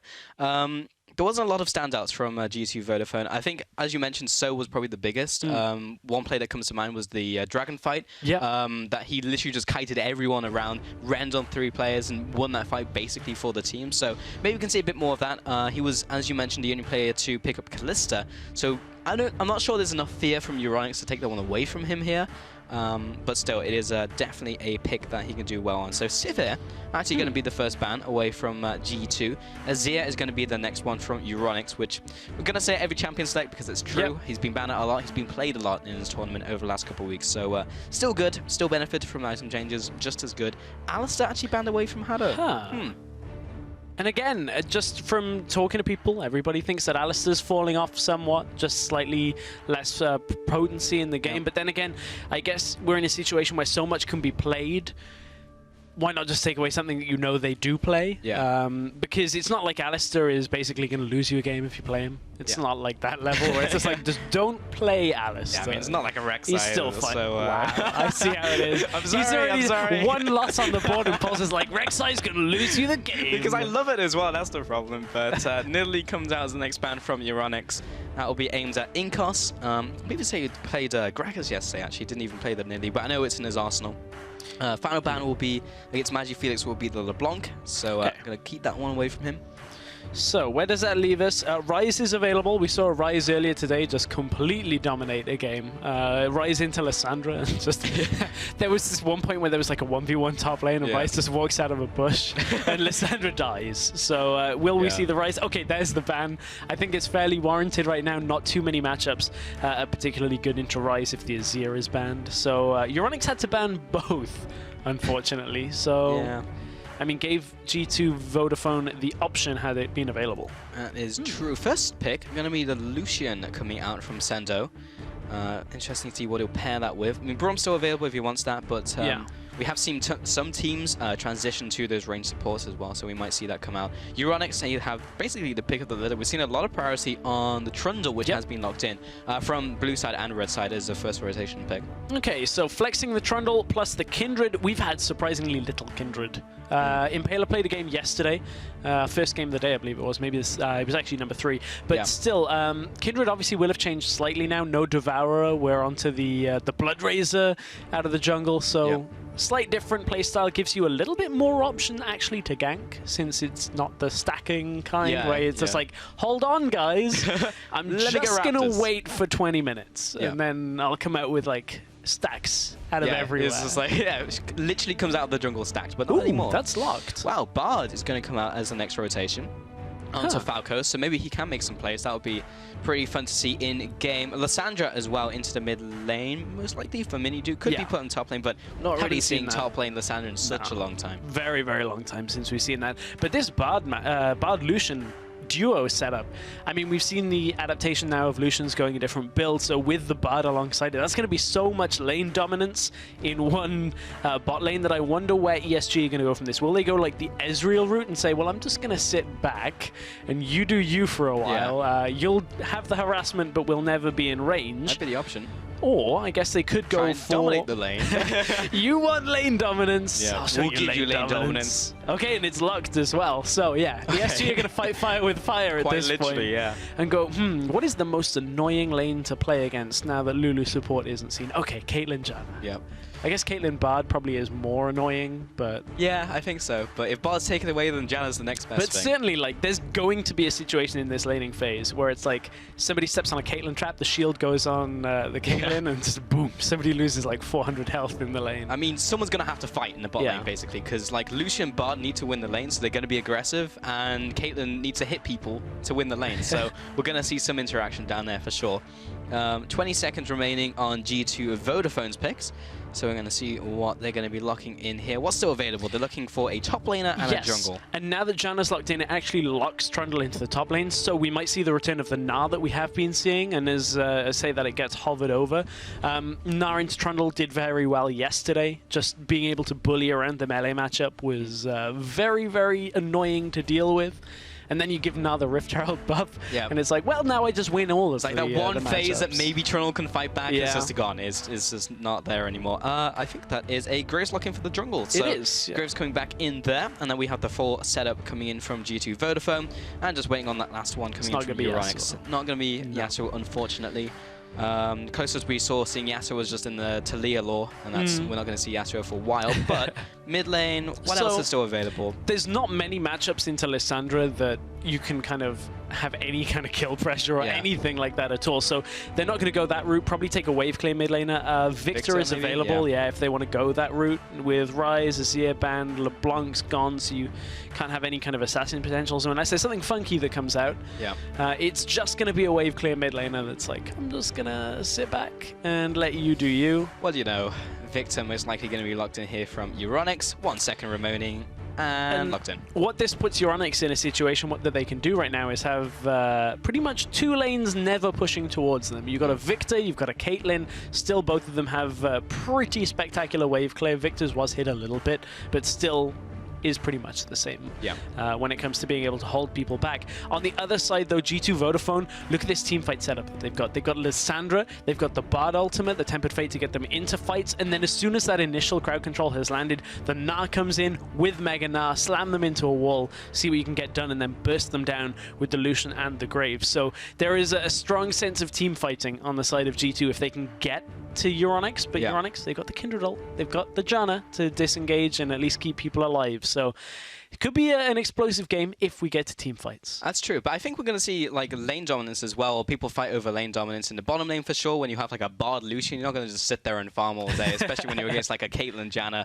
Mid lane, I got Lissandra, so hit level 6. Graves Lissandra was one of those big combos we saw in like MSI, and even before that, where just pop the Lissandra or pop the Gragas ultimate or the Graves ultimate, and the person's dead essentially. So like 2 sources of damage. So we could see a lot of ganks in the mid lane.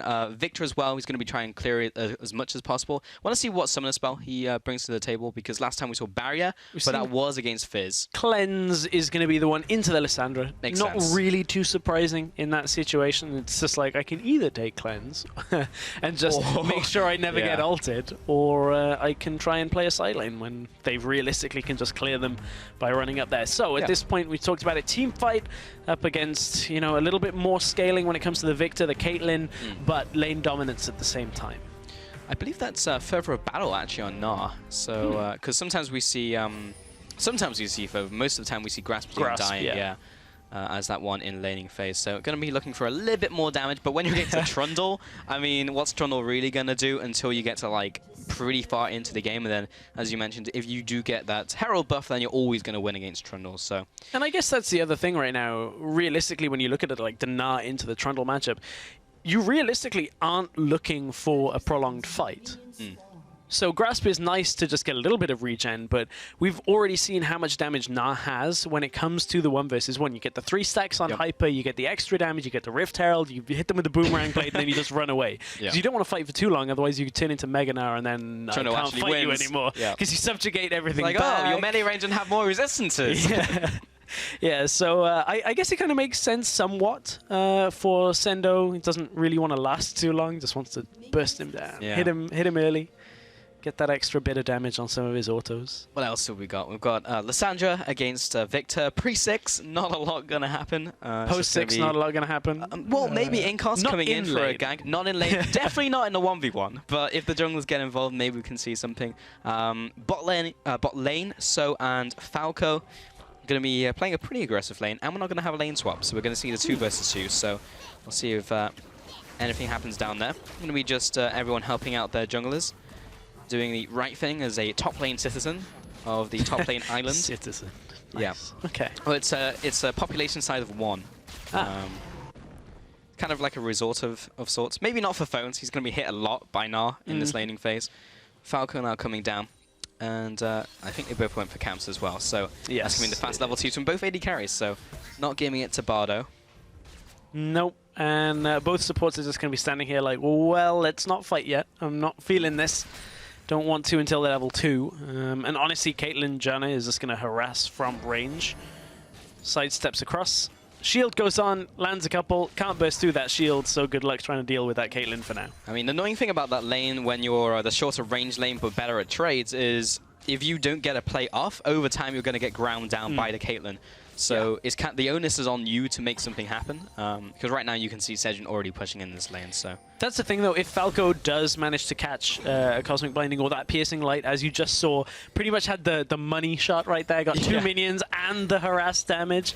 Like, there are still ways for G2 Vodafone in this bottom lane to actually still compete, but it kind of relies on Janna missing the shield timing or them bursting through the shield, maybe getting the stun. Yeah, that was the trade they were looking for. But this is actually pretty decent, because if you notice what happened there, the cannon minion actually aggroed onto Cedrian very early, got 3 or 4 hits out. So that's a fair amount of damage that got traded that Cedrian realistically shouldn't have taken, just because he threw out that auto attack and then had to kind of reposition in the lane.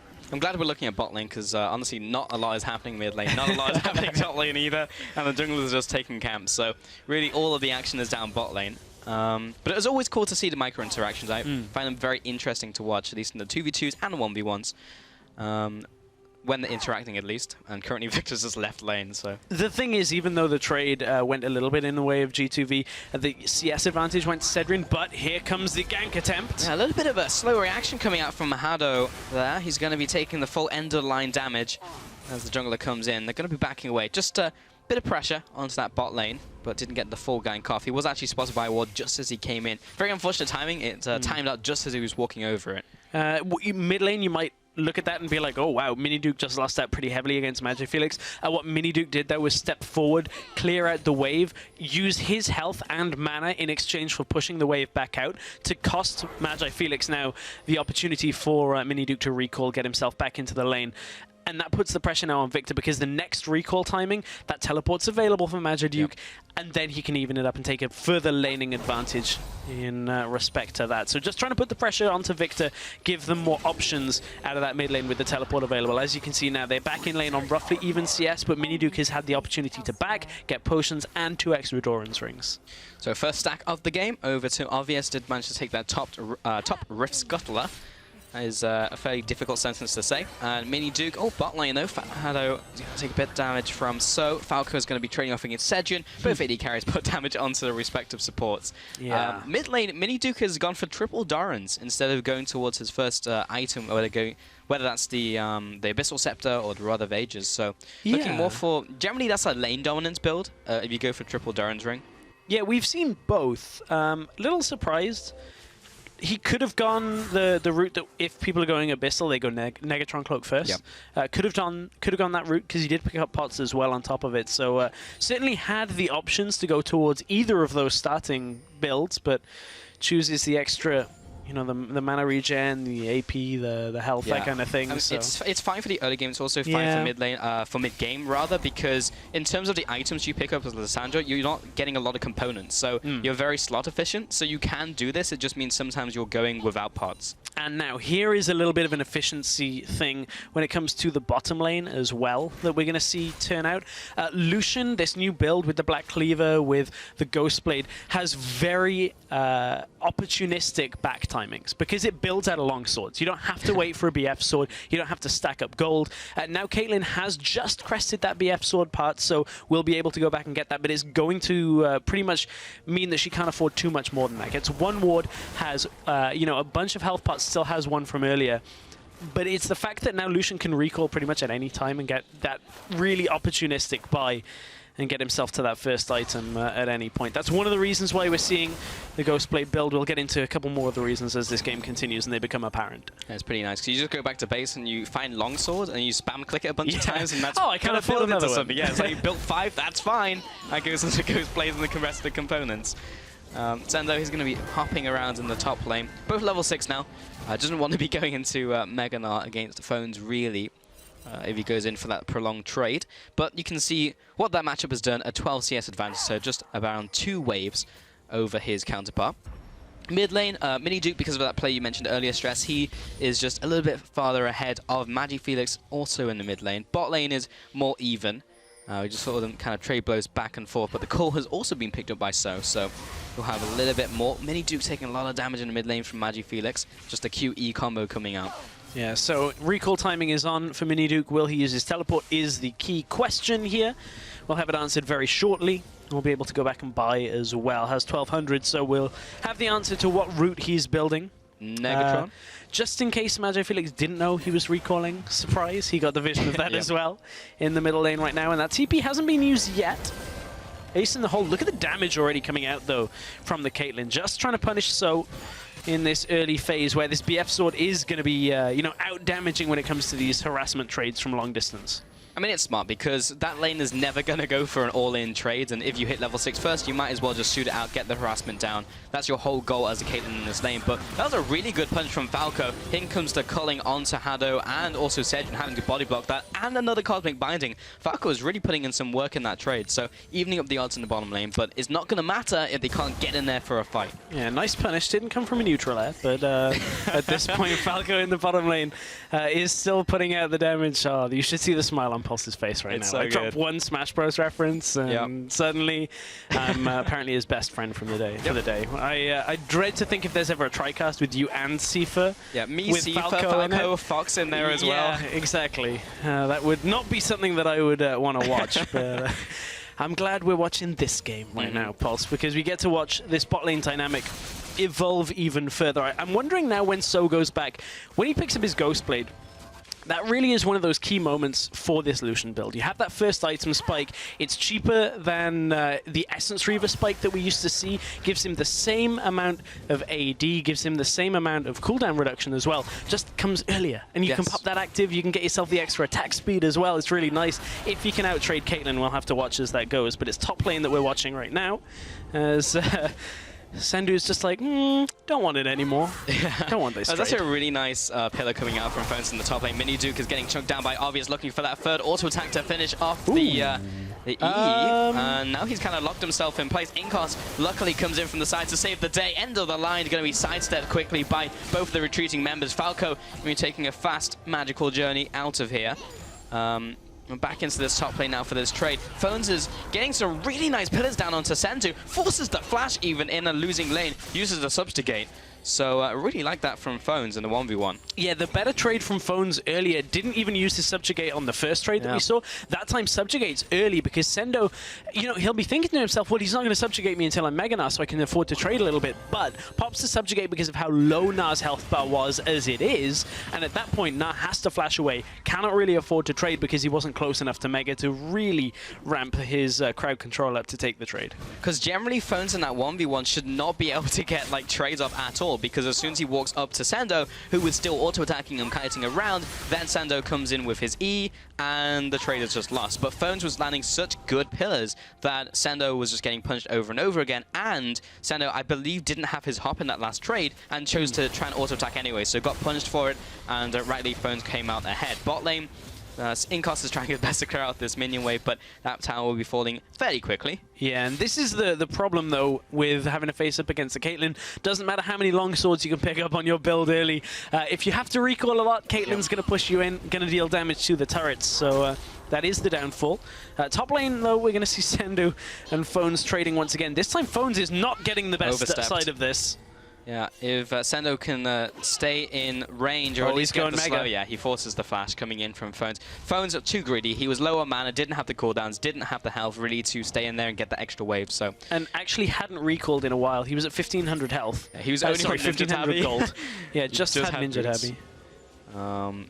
So a little bit unfortunate, but Phones just playing a little greedy in the top lane, trying to equalize the farm because Sendo is still ahead up there. That's actually kind of annoying because he is behind on the flash window now, so Sendo will have his flash up and the TP, so he'll be more effective if they fight during that time, either top lane or the rest of the map, so just need to play around that. Look at Falco, he's... no! The worst magical journey! That's so painful. It's so easy to do that as well, if you just, if you smart cast it. Feels bad, man. At least that ain't Falco, but at least he found a chime on the way down, so it was intentional. That right there is the most small silver lining. Yeah. He's like, ooh, chime, nice. I wouldn't have found this if I hadn't have messed up my... finds Janna. He is being found out, but Obvious was there, and the Cosmic Binding comes across, or rather Lucian with a full charge culling. Collateral damage onto Hado, but yeah, Falco actually stopped chasing, and because So also wasn't in range, they just couldn't pick up the kill. Unfortunate. Oh, it looked so good because they had that interaction where if the first part of the Cosmic Binding lands and the second doesn't, watch that mid lane. Well, both ultimates have been used by the mid laners. Falco's coming in looking for a Cosmic Binding, does not connect. Obvious coming in from the front door, is not able to chase down the retreating Bard or Inkos. And Mini Duke will clear out this wave as well. So we had a lot of fights, a lot of skirmishes. So it's he's trying to trap him inside. He's managed to break out of the box, and now he's actually hitting the minions and not Sedrian. So he's going to come out far ahead of that trend. Is that So or Rorschach? You're not locked in. I'm not locked in here with you. You're locked in here with me at that point. Just walks forward and says, I don't care for your traps. Fantastic. Inkos, he's going to chase after Phones, get the end of the line damage, and doesn't get the rest of it. But I'm so happy that happened. I've never seen a Caitlyn try and trap in someone before with traps, but now I have, and I'm very happy. If only she had I mean, it's too early in the game yet to have 5 in W. Already has 4 points in W. So He's doesn't actually quite have. maxing Yeah, W, he's yeah. maxing W just for the This trap one play. It's like I knew this would come in handy once. Yeah.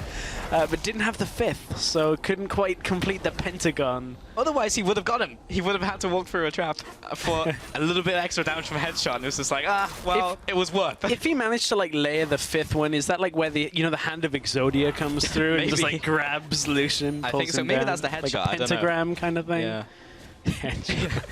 Oh dear, that was one of the funniest things I've seen today. That was fantastic. Well, Falco and Incos are heading into the top lane and going to be clearing out this pink ward. Falco has just found that one. But there are 4 people converging on the top lane coming in from base from Euronics. And Falco, that was the magical journey he was looking for. Incos is going to take the long route though. Mid lane, Magifelix is going to head towards his blue buff. And he's like, where's my jungler?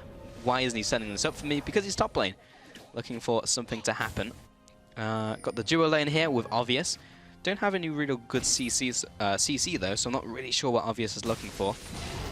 Magifelix takes down the blue with himself, but here comes the invade from Falco and Mini Duke, sitting right on top of a ward, however, so has been spotted out. 14 minutes into this game, Euronics and G2V have not found a single kill, and there is only 200 gold separating them. It really is just that one tower that went over to Euronics. So a lot of that has been equalized by the farm advantage from top lane and mid lane.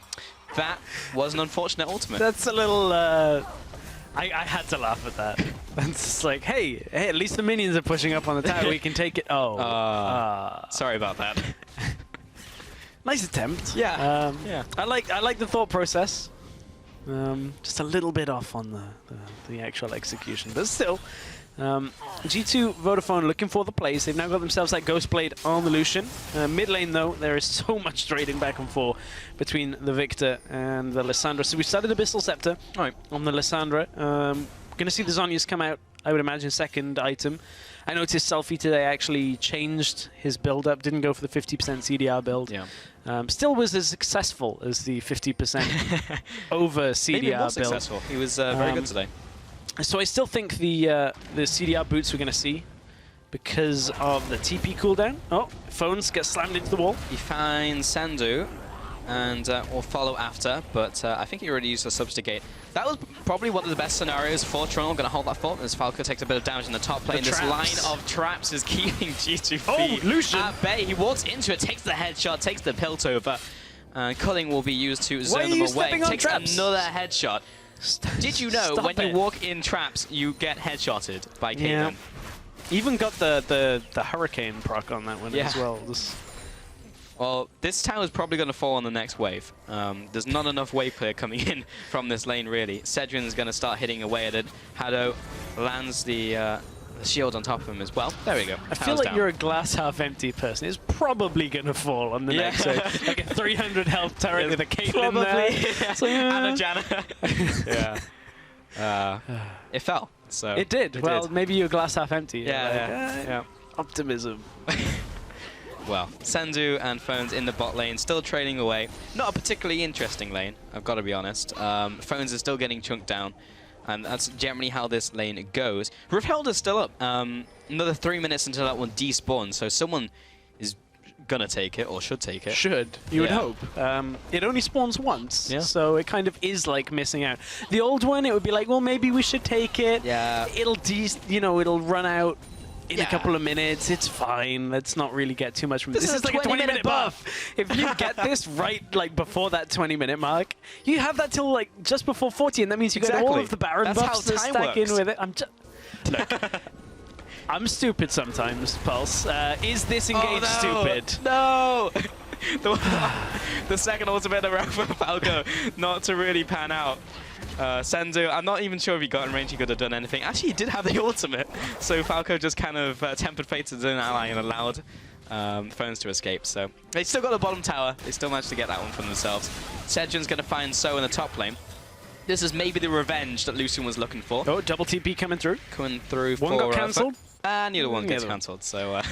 Well, there is somewhat of a problem for G2 Vodafone in this game, or at least that may become apparent, is that when you look at how their team is going to scale throughout this game, they've got to deal with a Caitlyn, they've got to deal with a Victor that in the later game tend to do fairly well. There are some limitations to this the Lucian build with the Black Cleaver, with the Ghostblade. Generally, they only rear their heads when there are super tanks in the game. The fact that there's only really one champion that's going to be somewhat tanky in this game, and that's going to be the Trundle on the side of ESG, makes this Ghostblade build actually still fine.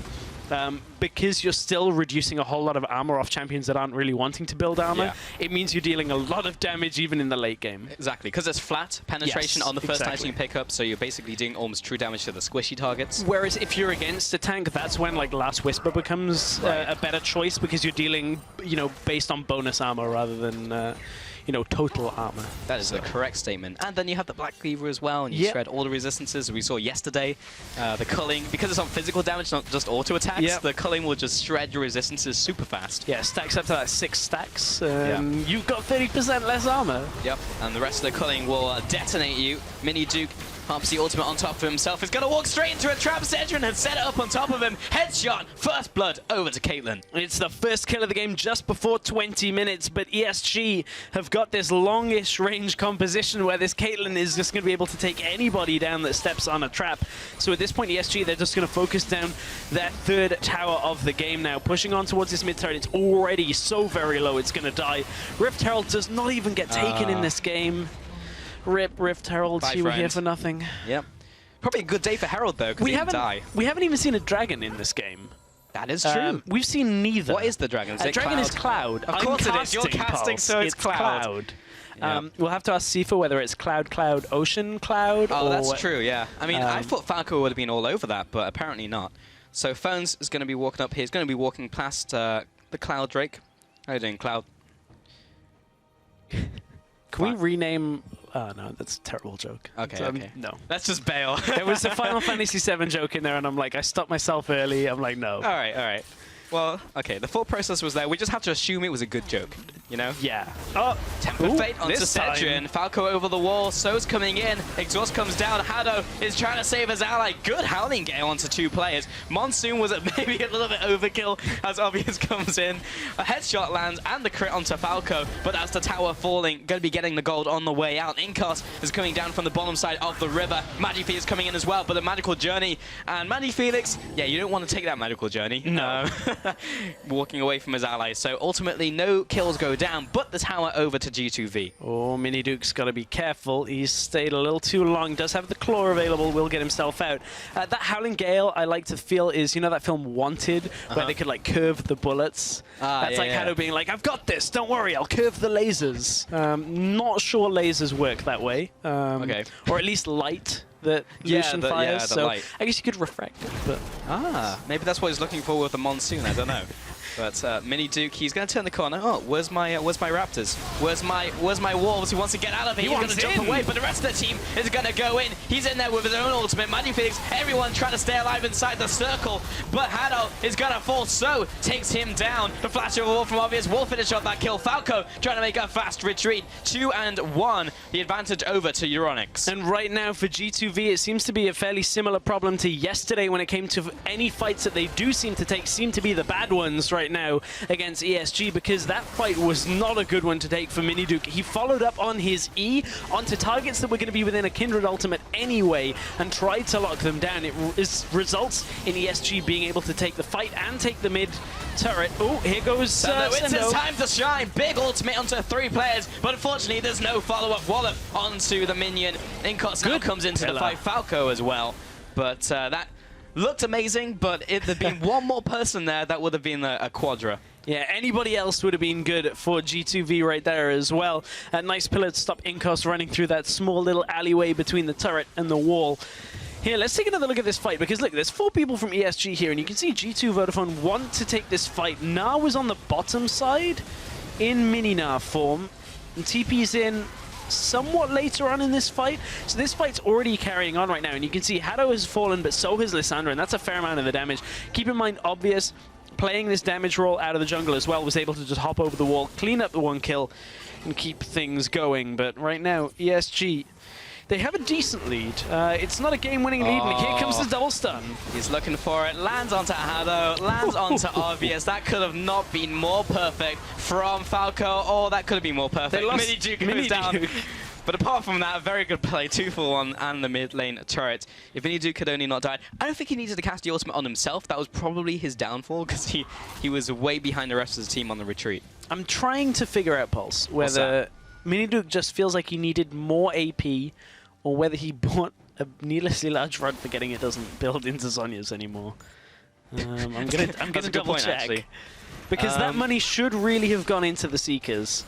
He did buy the needlessly before anything else, so which would be very obscure, looking at how crucial Zhonya's Hourglass typically is for Lissandra. So okay, maybe the first back he was like, I want this item, and then realized he wanted the Zhonya's Hourglass afterwards. We'll see. Yeah. Anyway, we're going to see a repeat of that fantastic Tempered Fate. Well, there's the one they've been looking for. two weren't so great. Yeah. Third one is the charm. At this point, though, Mini Duke was caught out, didn't have his flash available, so it was pretty much just the end of that chapter for him.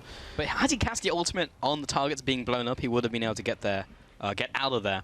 So he's been doing that a lot in those fights, where he's been casting on himself. Actually, in the last fight, if he cast on MagiFelix before he flashed, that would have resulted in him not dying as well. So Hey, Pulse. what's that?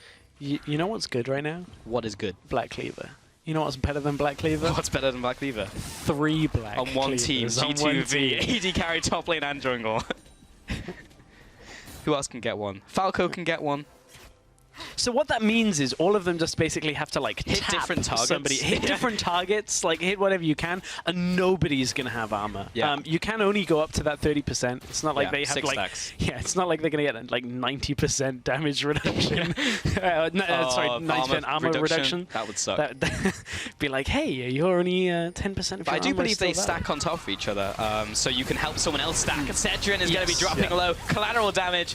There's not much more to say about the bot lane, who just disintegrated. Obvious gets caught in with Inkos, but with Mini Duke over the wall, he's going to bide some time with Lamb's Respite before dropping himself over to G2V. Inkos is going to find that kill, but 3 fast kills, all being set up by Falco and the rest of the team, is going to allow this Baron to be taken. That's the culling. So wants to damage the Baron, but doesn't want to get in range of the Chaos Storm coming out from MagiFelix. So this game has turned around fairly spectacularly. The last 2 fights that G2V actually picked up have gone their way. At this point, can MagiFelix just deal enough damage to stop G2V? Everyone's very low. He just picked up the Mini first Duke. kill. Baron's still got 1,000 health left on it. Inkos is going to drop. This is going to be the triple, the quadra kill from MagiFelix. And he's able to finish off the Baron as well. 700 health remaining. The laser, the auto attacks, and with Senna coming in, auto attacks, they're going to fight over the Baron. And the ground field comes out. They're both for 1 hit. MagiFelix with the sidestep. Hadal's now coming in, and no one takes the Baron with 150 health remaining. Not only that, MagiFelix could have had a pentakill if he'd have like autoed once or twice more. If he'd have been able to get it, that totally would have been worth. That would have been so worth at that point to get a pentakill. Oh, I was just about to praise G2 Vodafone for the last couple of fights going their way. So this was Cedrian getting caught out. Again, a lot of this has been built off the fact that ESG have been out of position the last couple of minutes. This time, Obvious gets locked down within the Tempered Fate, forced to use his own ultimate just to soak up a little bit more time from G2V, and ultimately, that extra time turned out to be enough to stop them from taking the Baron, because this was so incredibly low. MagiFelix right now uses that ultimate just to try and zone people out. This is kind of almost like Wheel of Fortune. You don't know where the damage is going to stop on the timer in that ultimate. It just kind of shifts itself over. And here's where things go a little crazy. Because, I mean, G2V know they're mostly dead here. In fact, if they kill this, the only person that gets it is Na right now. Yeah. But they just didn't have the damage to finish it off. So MagiFelix himself can't deal with it. So was there the time to get the Penta in this? Because they readjust. Yep. Oh, that's so a Penta.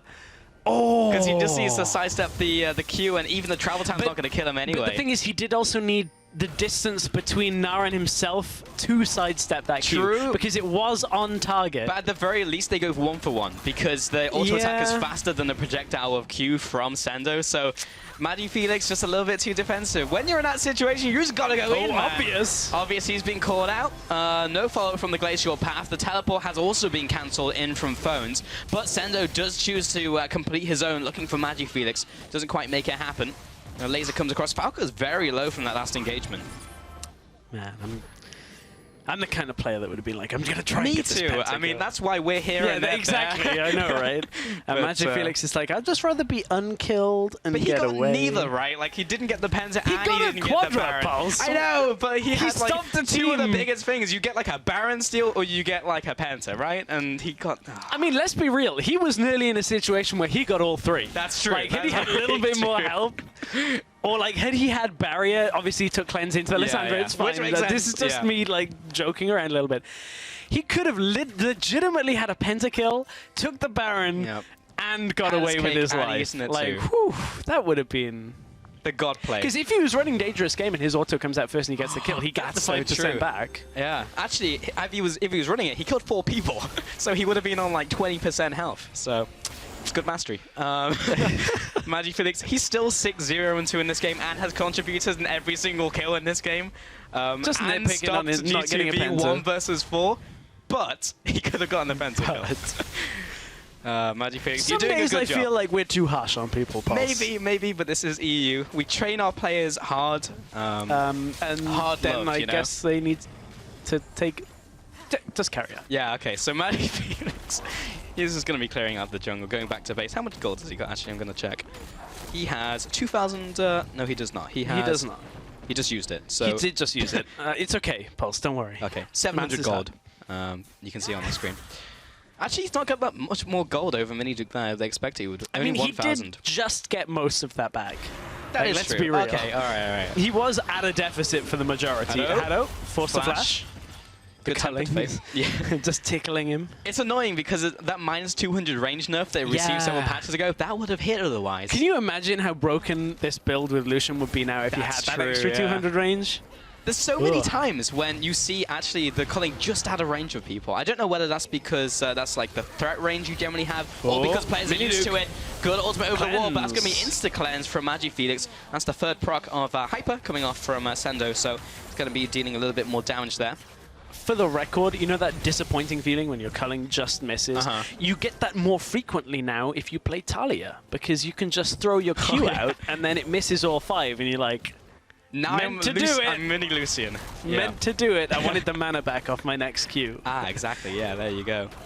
Talia's a very fun champion to play, but she's not going to be available here. No. I believe she is going to be available for NA's CSQ. Oh, so is that confirmation? Yeah, I believe so, but we'll see about that one.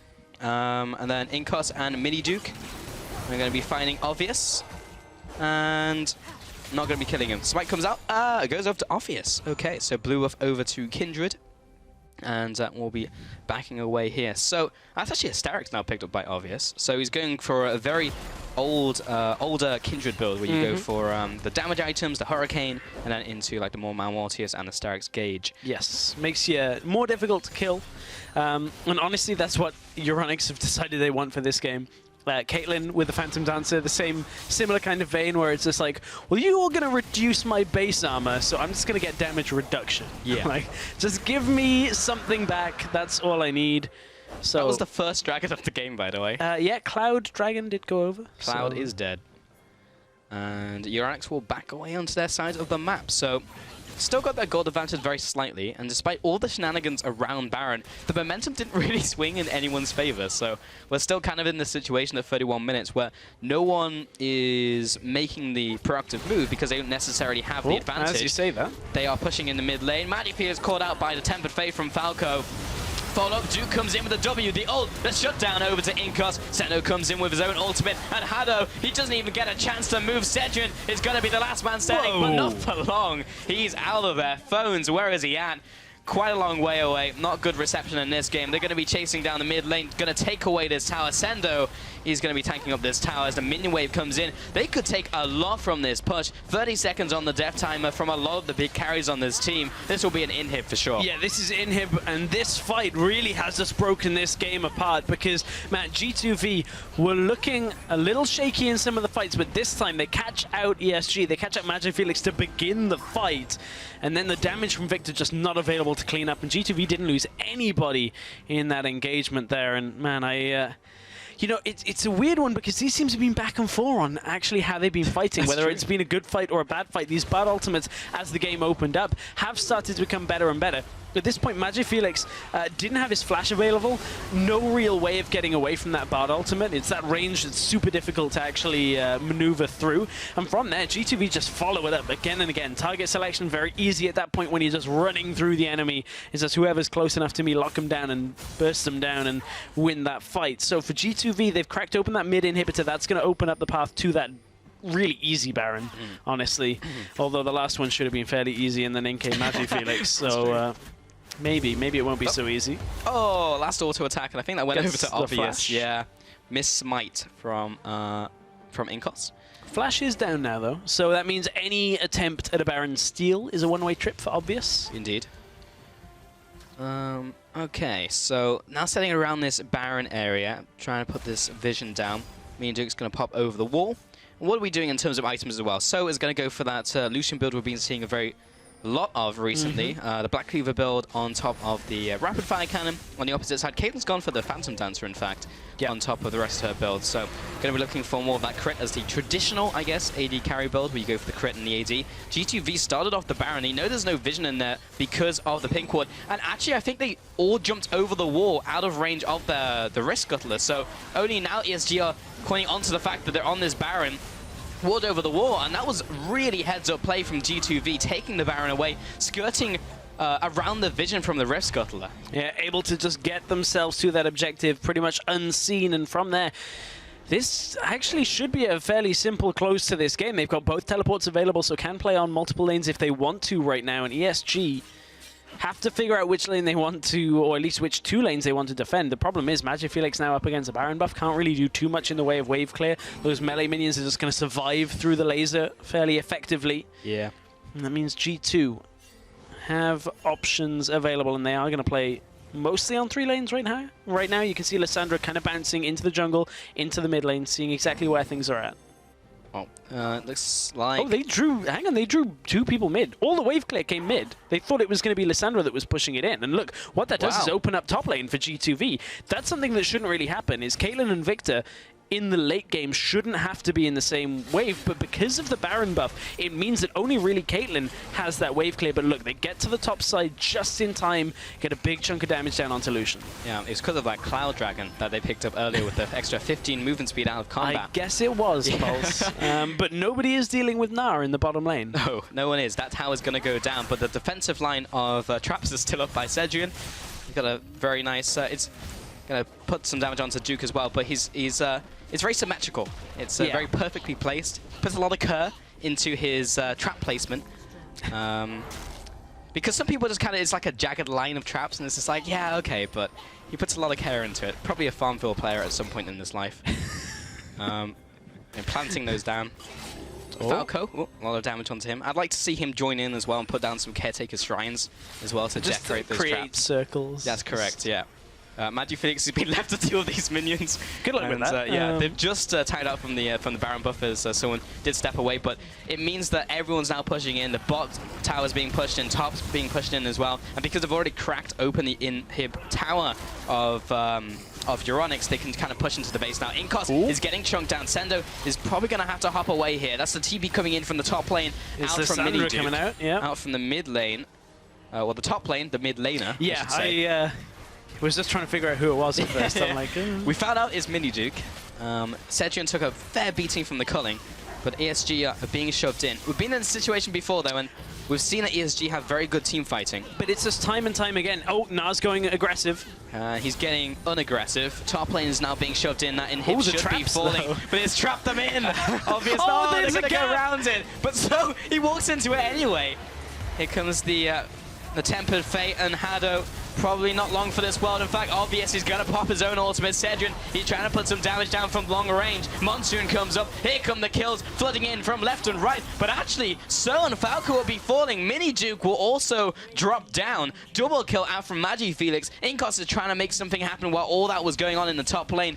Managed to sweep out the bottom tower. So Phones is going 1 versus 1 against Sendo. He's just trying to get the inhibit so low. He really wants this to happen. Magi Felix also zoning away in the bot lane. And Euronics have managed to hold. They've held. Oh, hang on. Here goes Cedric. He wants the rest of this. He's on the hook. He's not going to get it. No, he's got no slow. No, he has no real way of locking him down. That was a little bit of an overpush just from G2V because they couldn't get Cedric off the map to start that fight out. And that's the difference, though, between the traditional AD carry crit build, which is going to be better late game. Just in general, So's going to be so reliable on hitting Piercing Light, getting his actual abilities to do the damage for him because his auto attacks just don't cut it. He's not opted for any crit either, so he's just going flat AD and looking for those piercing lights to just chunk through people. Elder Dragon has spawned, and this realistically, considering there was no other dragons taken in this game other than one Cloud Dragon, that's true, isn't going to multiply much, but still will give over that buff the Elder Dragon's going to have. Here's the fight. Inkos comes in, pops collateral damage. Phones is quite a big threat at this stage, and now he's got these traps to run through to try and escape. He's taken such a big beating out from G2, but eventually they're able to chunk him down. Obvious, Magi Felix were already taken out too far that they couldn't really do much to help their ally there. Sejun and Hado will try and hold the line. 50 seconds remaining on Phones. There's maybe curtains out from Euronics. And the problem is there's 3 exposed inhibitors in favor of G2V right now, so whichever lane they pick and go up to, it's going to be fairly difficult for ESG to hold on if they actually do look to defend, but this is even G2V pulling back away from this. So here's what I would like to say, the Microsoft Paint syndrome, when you hit that fill tool and you're like, I got it, fill it, and then the color just bleeds through because you left a tiny hole. It's the worst. And that was the re-engage came out from G2V right there. Sendo got himself into the fight, got in the mix and hit multiple people, but the problem was Cedric had already been dealing the damage off of the side with Magi Felix as well. Held the inhibitor, and that actually is critical now because from the last fight that G2V took, if that inhibitor had been down, they would have been able to easily pressure out the rest of them, but ESG is still looking aggressive in this middle lane. Back and forth are the fights in this game, but it's G2V that have had a big lead for a while now. They just have not been able to close. Over-aggressive a couple of times too many. And now actually Euronics are pushing out of their base and now shoving in, so maybe they can make something happen. But this game is really up in the air. I mean, yes, there is a 7,000 gold lead. There's a lot of towers over to G2V, and the base is very much exposed. But the 2 Nexus turrets are still alive from Euronics, and they're pushing into this mid lane. So really, it's come down to the stage at 39 minutes into this game, where if there's a 5-man wipe, it's going to go whoever wins that fight. Yeah, it's pretty much one fight decides the game. Traps have been set up. Yep. This looks like the line of scrimmage. Line, it's just like, I've got this. Yeah. Problem is he's not blocked because of where the line is. He can't really block too many. The side entrance is great catch. Onto Sejun and Hado. Inkos comes in with a big ultimate. Mini Duke looking for his own. Will pop it on top of himself. He's not going to go down. Magi Felix will get detonated by Inkos. Sejun is going to bite the dust. And Falco will be the only one dropping out from G2V as they close in on the Phones to sweep ESG. And now all that is remaining is for G2V to push down the mid lane. Oh, and that was such a good catch after what looked to be very sketchy Bard engages in the early game. Falco hit 3 that were really critical in this game. The follow-up came from Mini Duke and actually forced a very early ultimate from Obvious. Came out right as Lissandro was about to arrive, and they just held on the damage. They didn't use the damage early, and that meant by the time Obvious's ult had expired, in came the burst, everybody dies, and G2V are going to put themselves on the board with a win here. Kind of slowly because there's no minion wave here yet, so they're going to have to wait for that one to arrive. Kind of anticlimactic to close out this game. Hado will respawn, but that shield didn't do a lot, honestly. G2V are just now on to the Nexus, trying to pad the stats as well and take the win over Euronics Gaming. It was a bit of a weird game overall. Yeah. We had, you know, the trap line, trying to box people in. Yep. I liked what ESG were trying to do. I liked the lane dominance approach. I liked what they wanted, but G2 Vodafone they started actually getting the fight setups that they needed. With this team fight composition, the Bardolt into the Lissandra, into the Na, and as soon as that actually started landing, of course they're going to take team fights from there. As long as they catch Cedrian, there's almost no real way of ESG actually out-fighting them. I think we kind of know their style now. From even yesterday when they found that good fight around Dragon, I think G2VO really flourished when it comes to those team fights and when they can get good setups to them, because the standard ultimates were on point. Maybe he could have used more of them on opponents and not himself, because ironically that actually secured his death a lot of the time.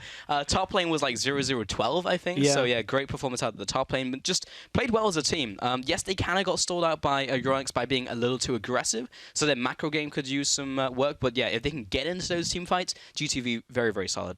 Very solid, but I mean, nearly man of the match for Victor. Very close. Very close. Oh, if he got all three, even if they lost, it would have been fine. You get a pentakill, a Baron steal, and just manage to kill everyone by yourself. I mean, you're just man of the match regardless of what happens. That would have been so good. He was like literally so close. He was like, what, maybe 50 health away on that now, one auto attack, and just got to commit. Even if you fail, you go down in a blaze of glory, and it's still fine. It's still like a highlight reel moment. But if you run away from that point, then no one's going to use that clip of you, like, you know? Yeah. Just the part where he picks up the quadra and then cut the tape. Cut the tape. Stop nothing else.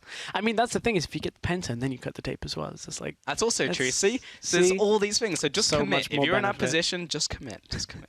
That's what you Magic Felix what could have been in that game. The greatest play of the century. Well, while the team's set up for the next match, we're going to take a quick break. So we'll be back right after this.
Welcome back to the European Challenger Series. We are just about ready to get into our final game of the day. We just have a couple tech issues, so we'll be a couple more minutes, but shouldn't be too long. But before we get there, let's look at those lineups once again. So on the blue side of Summoner's Rift, it is Chef +6. I am sorry for my horrible Polish pronunciation. NIQ in the top lane, Syncroft in the jungle, Godbro in the mid lane with Nautilus and Super Ace in AD carry and support. And this was the team who, I mean, they dominated out of the mid lane. My faith was rewarded in Godbro up until it was not rewarded, and then he kind of face check died and the team kind of lost from there, but up until that point, great. It's a mix between CLG and like Coast. Up until the point where your faith isn't rewarded, they lost the game. That's a cut the tape moment. You just like cut it after they start losing. We watched the highlight reel of the early game where Godbro goes like 4-0 before the massive disappointment of the rest of the game, unfortunately for Chef.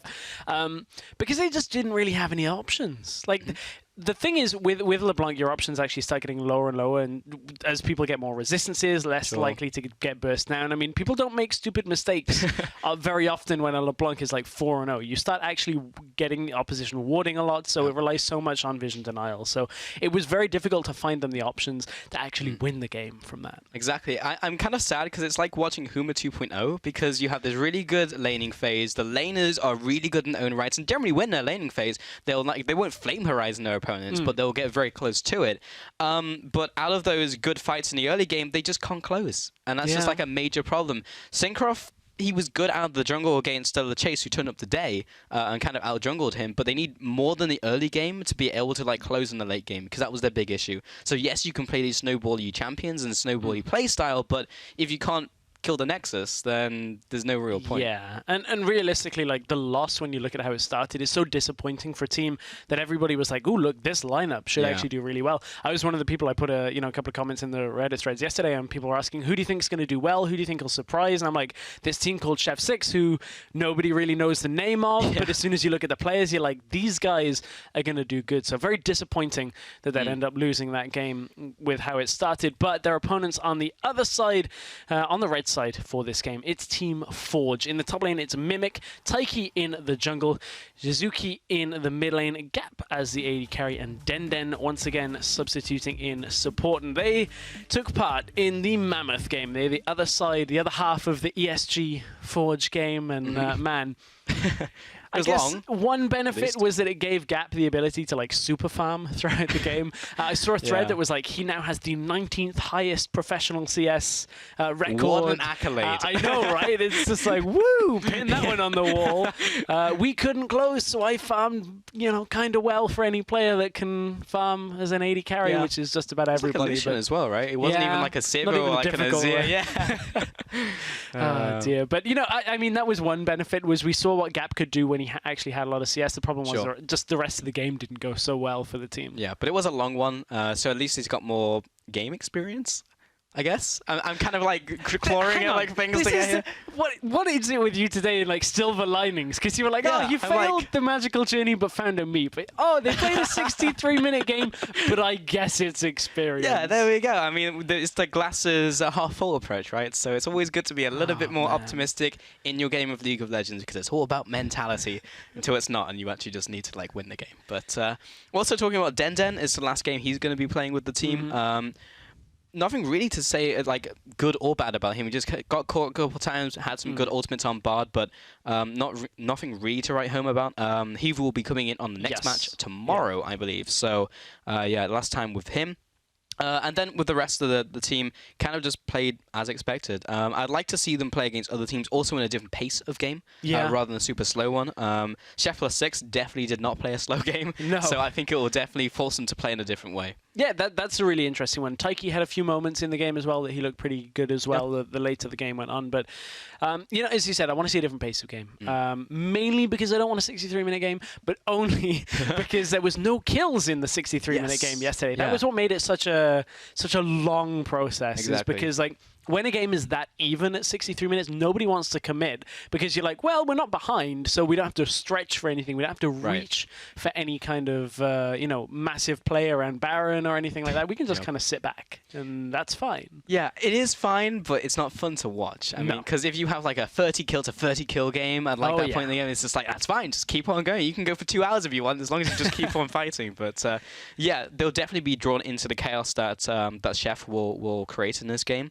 But really from Chef, it's just like, make sure you can close. Because what we did find was Forge were very good at stalling out the game. So yeah, we'll have to see if they pick up something else in terms of composition. We do have a replay of the last game, something that triggered both of us quite a lot. Is the Victor, the almost Penta. Take me through this one, Stress. So we're still waiting on the upcoming game, but man, this is... Here we go. Is this where Magi Felix could have instilled his name in the Hall of Fame? If that ever existed. Look how close the Baron was as well. But look, the Baron's actually still gaining health at this time, a little bit. We didn't get the end. I know. We didn't what get was the that? end. Oh, such a tease. Oh, baited. Yeah, we didn't see the Q come out from the Gnar. And then just the dodge. Exactly. Damn. I feel robbed. robbed. Anyone who's just joined us, it was more epic than that replay led on. People are like, man, they get hype over nothing. Yeah, in this sorry. place. Like, but it was good. Go back and watch it. It was good. Yeah. I'm sure well, somebody will almost clip good. it. Yeah, exactly. It'd be but, fine. If only he'd gotten the Penta, that would have been top of Reddit worthy. Yeah. Would have been like on the front page. Now it's not. Now it's just it's there like Victor walks away from almost Penta, almost Baron steal. Yeah. It's just like, that's kind of a shame. It'll be like underwhelming play on Underwhelming play. Well, I think production has our back. They're going to do it once again. Okay. Oh, we're going to get the rest of it. Okay, We're already right there. Hang on. You missed it. Got it. I feel cheated again, but it's okay. You can piece the two together. Yes. And so just cut out us talking in the middle and then glue it together. So turns out we're actually slightly Swedish, and we've just made the IKEA of replays. It's just like we've given you both halves. You're going to need the tools yourself. So if you've got like Premiere or something, you can just jam them together. Yep. And, there you go. There we go. With the IKEA of Challenger Broadcasts right here on the CSQ. Flat pack at this flat point. pack. Yeah. I guess we're small enough that you could probably call us flat pack. That's true, actually. Yeah. That's actually very good. We have very good synergy of IKEA. I don't even know what we're talking about anymore. Next game, we're still waiting for them. They're just sat in the lobby, ready to go, but we're just getting the confirmation from the admins to make that happen. But until then, you get to enjoy the CSQ IKEA broadcast with Pulse and Stress. Yeah. So, welcome. VDA and C4 taller, though. I feel like they're encroaching on our Hobbit status here on Challenger. That's true. Well, they can't encroach, can they? Because they're taller. That's true. Yeah. I mean, Vedius is kind of there, but... Looming over, I guess. Yeah, that's a good one. Yeah, the big folk have come in and taken that job. Out the sun. Yeah. Oh, dear. But, it's been interesting, though. The way we've come into CSQs with a lot of teams that not a lot of people have seen too much before. Very difficult to keep track of like every single league and all the open qualifiers, everything like that. So there's a lot of nice surprises and things like that, especially with the meta, with the patch, the teams, everything like that. So I've really enjoyed like evolving over the last 2 days of how the game actually is meant to play out on 610. Yeah. Well, I mean, it's been like its own mini meta, right? Because when you see like even like something like an MSI, an international tournament, or like a wildcard tournament, you always have these mini metas that evolve. And definitely in CSQ, we've seen all of these different regions come together and kind of find their footing. I think we'll get more of a defined mini meta as we get to like day 3, day 4. Because so far we're seeing more people put priority on Dragon. Some people came out of the gate and was just like Dragon, Dragon, Dragon. Some people just like, we're just going to play our normal games. Some people even did lane swaps and played very like 6-8 games. So I think we're going to see more of it as the days go on. I think one of the interesting things is like all of the teams have been playing different things as well, because I saw Werlib tweet last night, and my basic Spanish understanding by using Google Translate is good enough that he tweeted out, and it was the gist of it was like didn't see anybody in solo queue or scrims play Gnar until now, and people play it live all over the world as of today. And I'm like, well, Werlib didn't see it coming. We didn't see it. Yeah. Like, it's just weird because that means there's other things that are going to be being played that, somebody just hasn't figured out yet. And then the rise of the Black Cleaver build when it comes, I think there was the build on, the guide on LOLking that it's like dubbed as like a Korean build that's come across that people are starting to see. So certainly a lot of things still to be discovered, and the more competitive games, that are played, the more we'll see it. So. Yeah, see what's good, see what works. Also with the AD carries and supports, we're seeing even kind of a mix of like melee supports and range supports. Because out of MSI, it was just like, oh yeah, range supports. Yeah. But now it's just like, Braum, Alistar, still good. Janna, and you can still Nami come out. So we're seeing a lot of kind of influx in the bot lane. Also the jungle, Elise kind of rising in power was very interesting to see.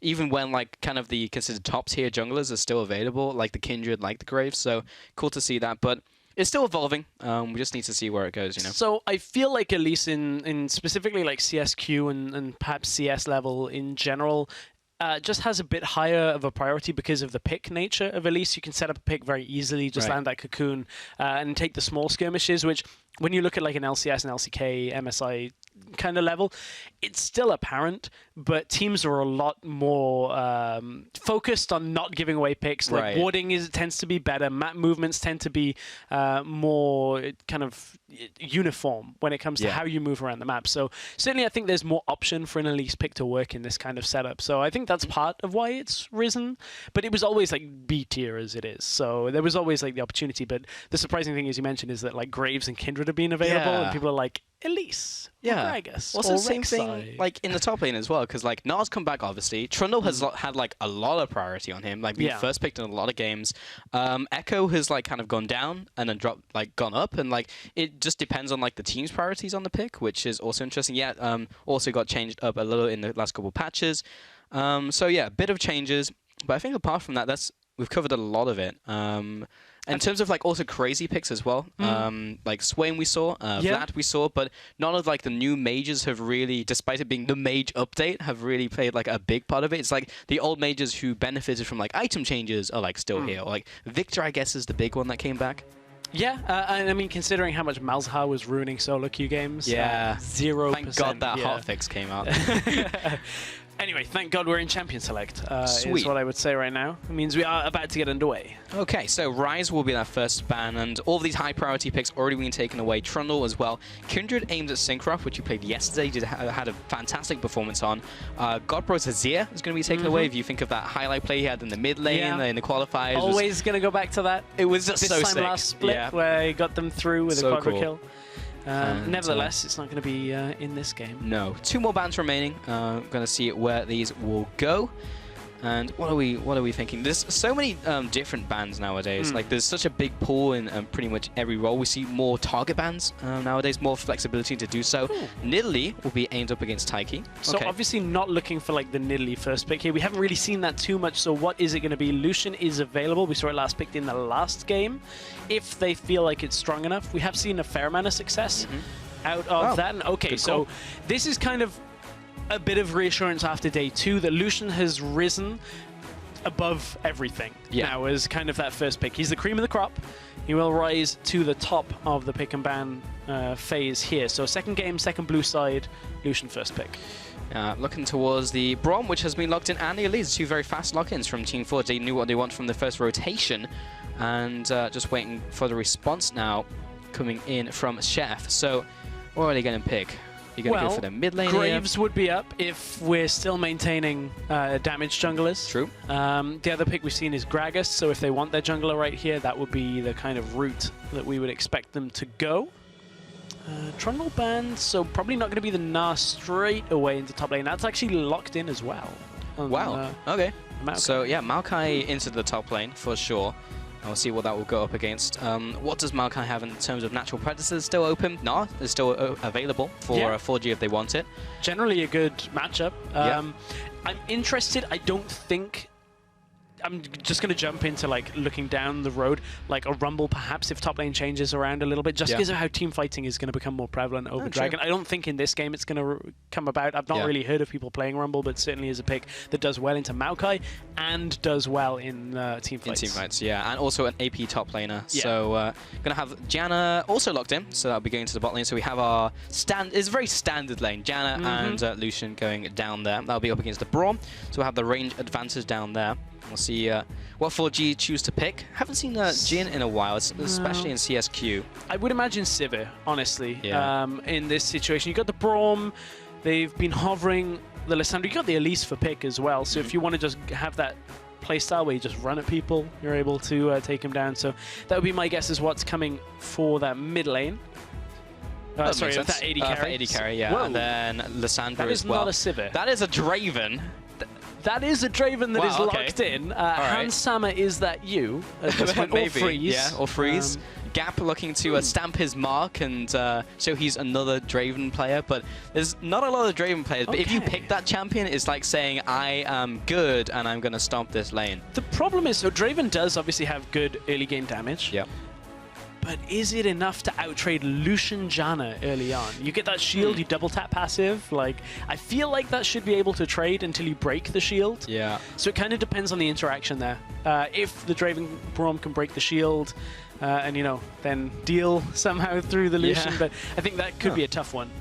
Will be difficult, but I mean, a good Draven player can overcome the odds. I mean, it's really just down to mechanical skill, and you can kind of overcome a lot of that, but it will be tough for sure. I'm excited to see how good Gap's Draven is actually, because can he stand up to some of the greats like Freeze and like Hans Sama? The greats, I think. Yeah. No, I mean, it's fair, it's fair. Just, I was there's not not many Draven expecting... players. Yeah, The Hall of Fame of Draven players. Draven players. Yeah. My mind's going blank on... Oh, there's a Draven Gragas. mains right Blank now. played a lot of Gragas in... Yeah. I got you, I got you. You got me. Quinn as well. Okay, Quinn Whoa. for Godbro, yeah. Okay. I mean, Godbro played a lot of Quinn in the promotion tournament, actually. So what he wants here is a matchup that he can hold the side lane against Lissandra, because he's going to take the cleanse, be able to work around the ultimate. Right. So as soon as he goes over to the side, I imagine he just wants to be able to split push constantly. However, Lissandra's going to have that teleport available, so you've always got that interesting dynamic here. Maokai also wouldn't really have much side lane pressure when it comes to actually pushing himself. True. So interesting to see how that's actually going to play out in this game. It's a pick we've seen from Godbro typically into the Corki, and we've seen previously into a Zia. Yep. Haven't really seen it in a lane matchup into a Lissandra either. Wait, Huh. So, okay. who's going mid? Lulu picked up. Is it Lulu top? I mean, they have 30 that seconds to swap up, so it could be a good chance that Lulu goes top. That would be more likely than Lissandra, at least, because we've seen more Lulu go into top lane as more we recently. said as well, like you just don't see a whole lot of Lissandra Yeah, top. we literally said this like last game, so yeah, they still have another couple of seconds to swap around. But what this does mean for the composition is that they're putting a lot of eggs in the Gap basket for the Draven. They are putting It's, a lot. Yeah, it's like team fight and make sure he doesn't die. And that's the thing is, at this point, if the Draven doesn't get particularly far ahead, depending on how Mimic can do from that top lane role, if he has a whole lot of damage, maybe they can just find enough. But there is a lot of magic damage plus a Draven coming out on that's that. true. I believe it was locked that Lissandra was top lane as Okay, we Lulu came out of mid. Champ Select. Wow. So have not seen Lissandra top in a while. But if they can Long get time. that fight set up, I guess you go Rod of Ages build on Lissandra top at this point. Yeah, he's also against the Maokai, so he's not gonna have like a lot of pressure. I mean, this this is going back a long time, but Maokai does have some pressure in the early game at least against Lissandra, but as soon as you get level 6, it's just like nothing anymore. But up until 6, there is some pressure, and especially with a Gragas early game, maybe something can happen. But for the most part, Lissandra's just going to be clearing out waves. He's one of the least threatening lanes, at least top lanes. So if there was any time to pick Lissandra, it would be now. Yeah, that is fair. On the other side, though, pretty much tanks coming out of the top lane, gonna make it fairly difficult to chunk through for a fair part of this game. They've got the Lucian, they've got the Quinn for damage as well. So I guess there is the sense of if there was a way of 4G building a whole bunch of armor, they would be okay, but not really got the best champions for stacking armor. Everyone get a Zhonya's. It doesn't, but outside of Zhonya's, Everyone build health after that. That's the closest you're going to get. everybody Thornmail. Yeah. Um, All right, we are into game. Final game of the day, group stage, still day number 2 with Chef +6 and 4G, which is Team Forged, or Team Forged rather, no D on that one. They have the D in the bot lane, which is Draven coming out here. I was wondering where you were going. Yeah, that could have gone in a very different direction, but this is a PG-13 broadcast dress, so Gab and Den going to be the tag team for this one.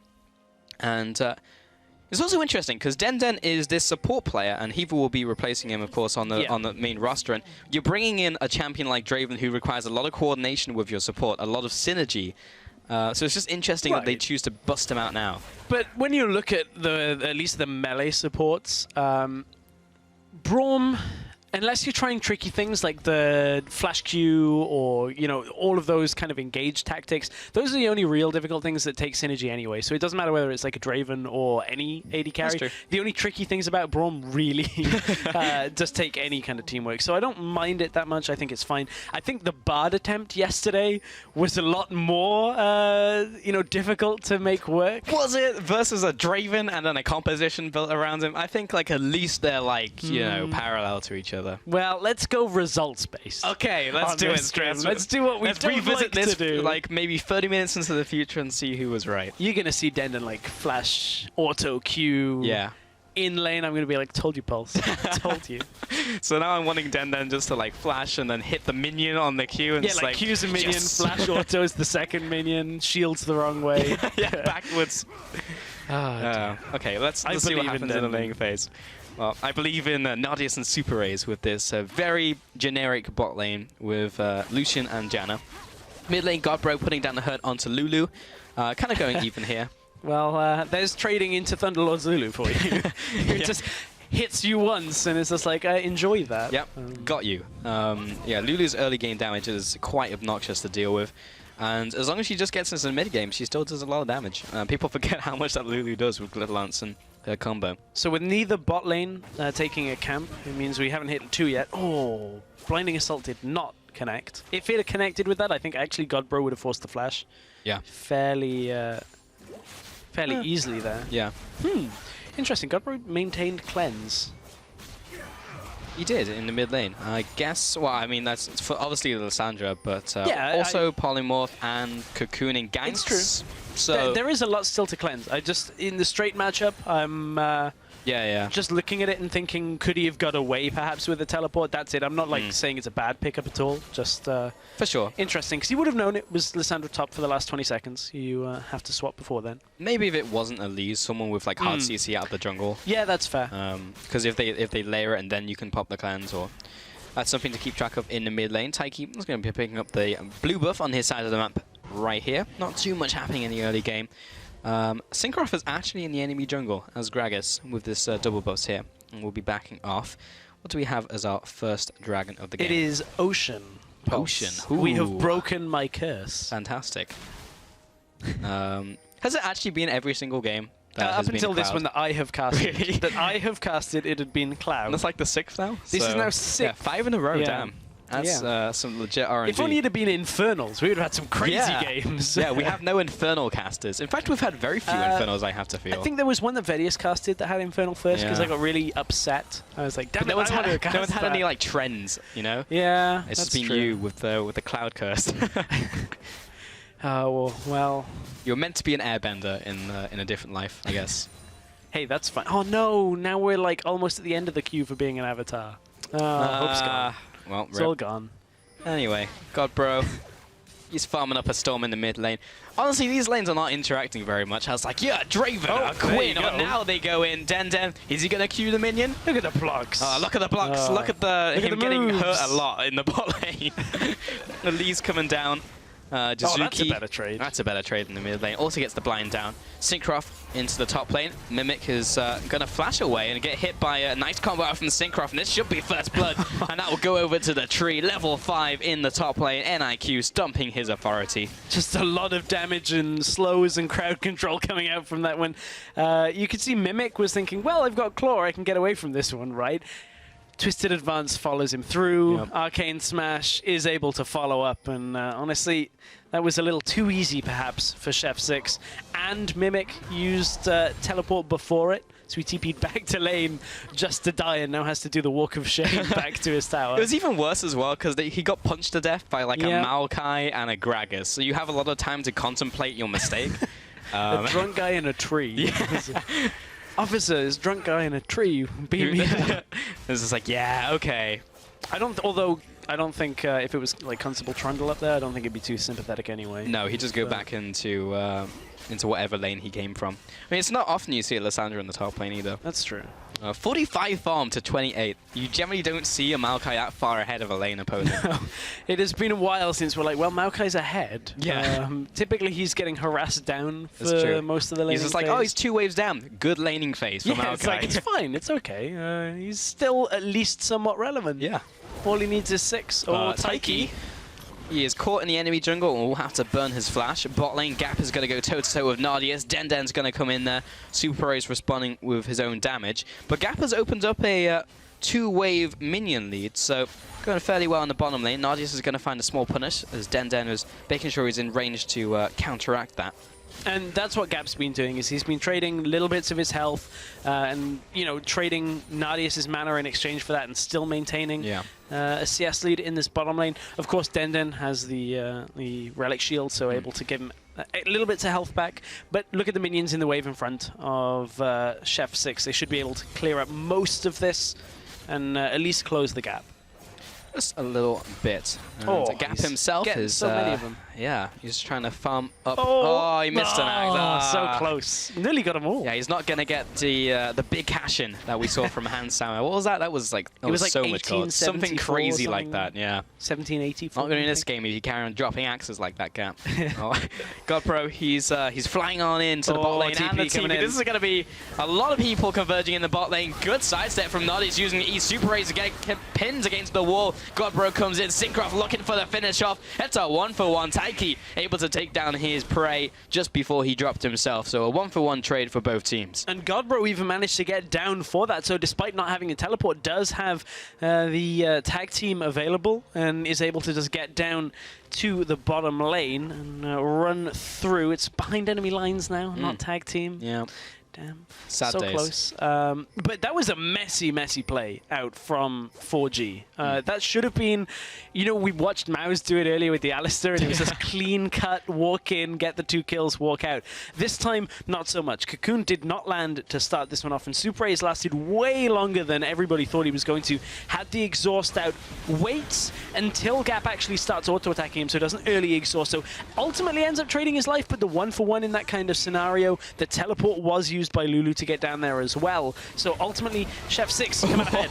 Jasuki instantly pops the ultimate on himself, but Syncroft's there with the rest of the team for follow-up, and that is as clean as you can get. So that's more similar to the Alistair gank we saw bot lane a couple games ago. Yeah, that's what 4G were looking at for the bottom lane. That's the kind of thing they wanted, where like people just group and you walk out all alive. So a lot better out of Chef 6, but this is what we come to expect from them from yesterday's. The early game was very good when it came to getting themselves ahead, getting a lead.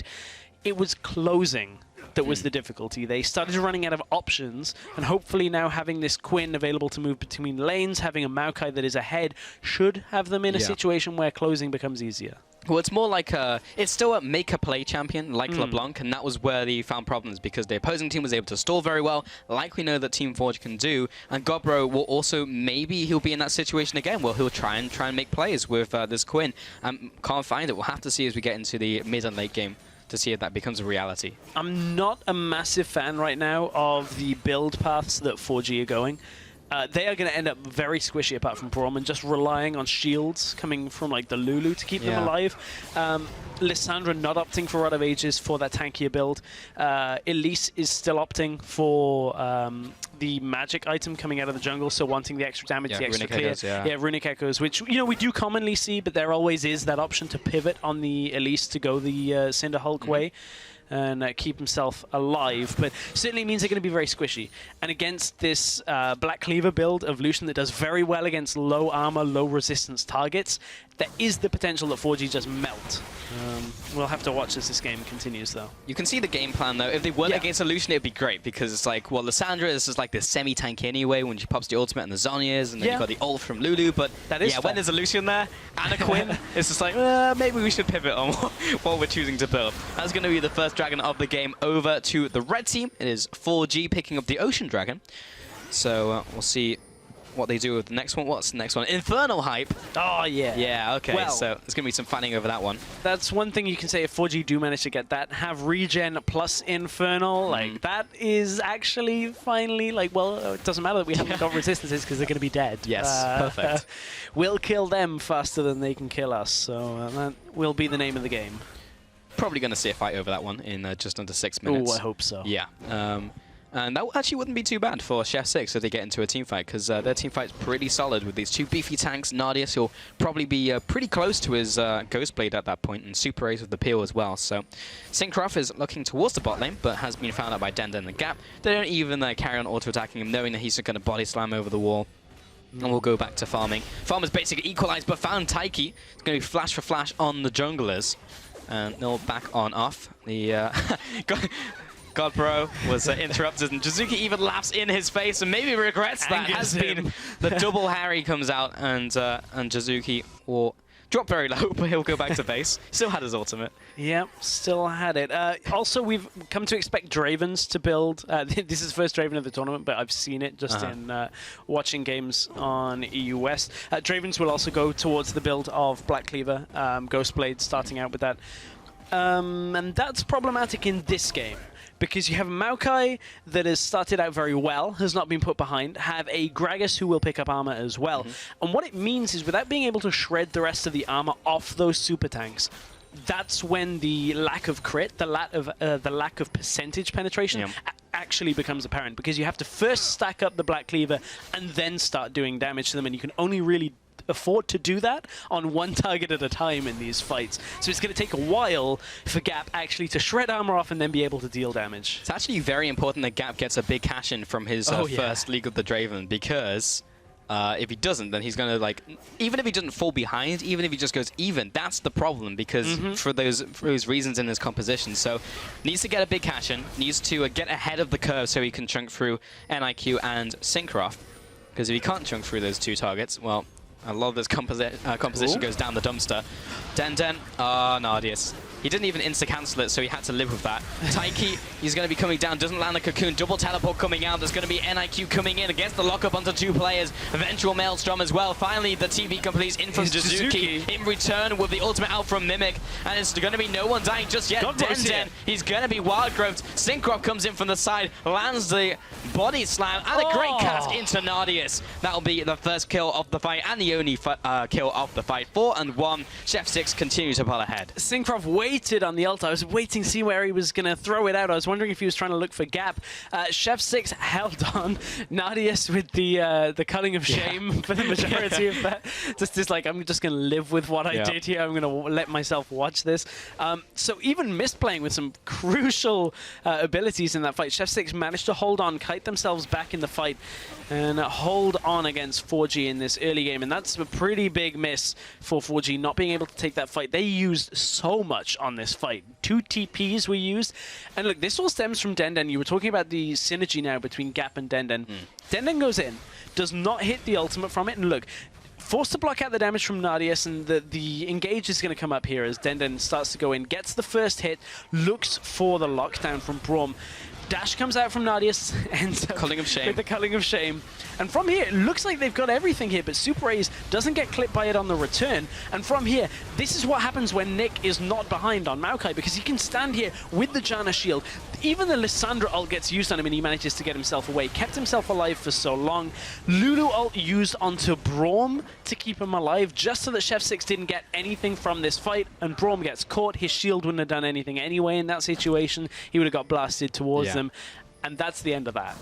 It was actually a really good ultimate from Syncroft. I think it was on max range, just at the epicenter, to knock Denden back. So got that one kill. Cocoon lands onto Syncroft. It's going to be a smite fight over the red buff, but I think it's going to belong to Syncroft. There you go. Yeah, and Taiki, oh, now it's Mimic. Versus Nick in the top lane. He's going to have to flash over the wall. Mimic has to get away there. And it's so difficult in this situation. How do you deal with the Maokai that was already locked in when you decided to pick up an AP jungler, an AP top laner that we don't normally see, that isn't building tank for utility, and an AP mid laner?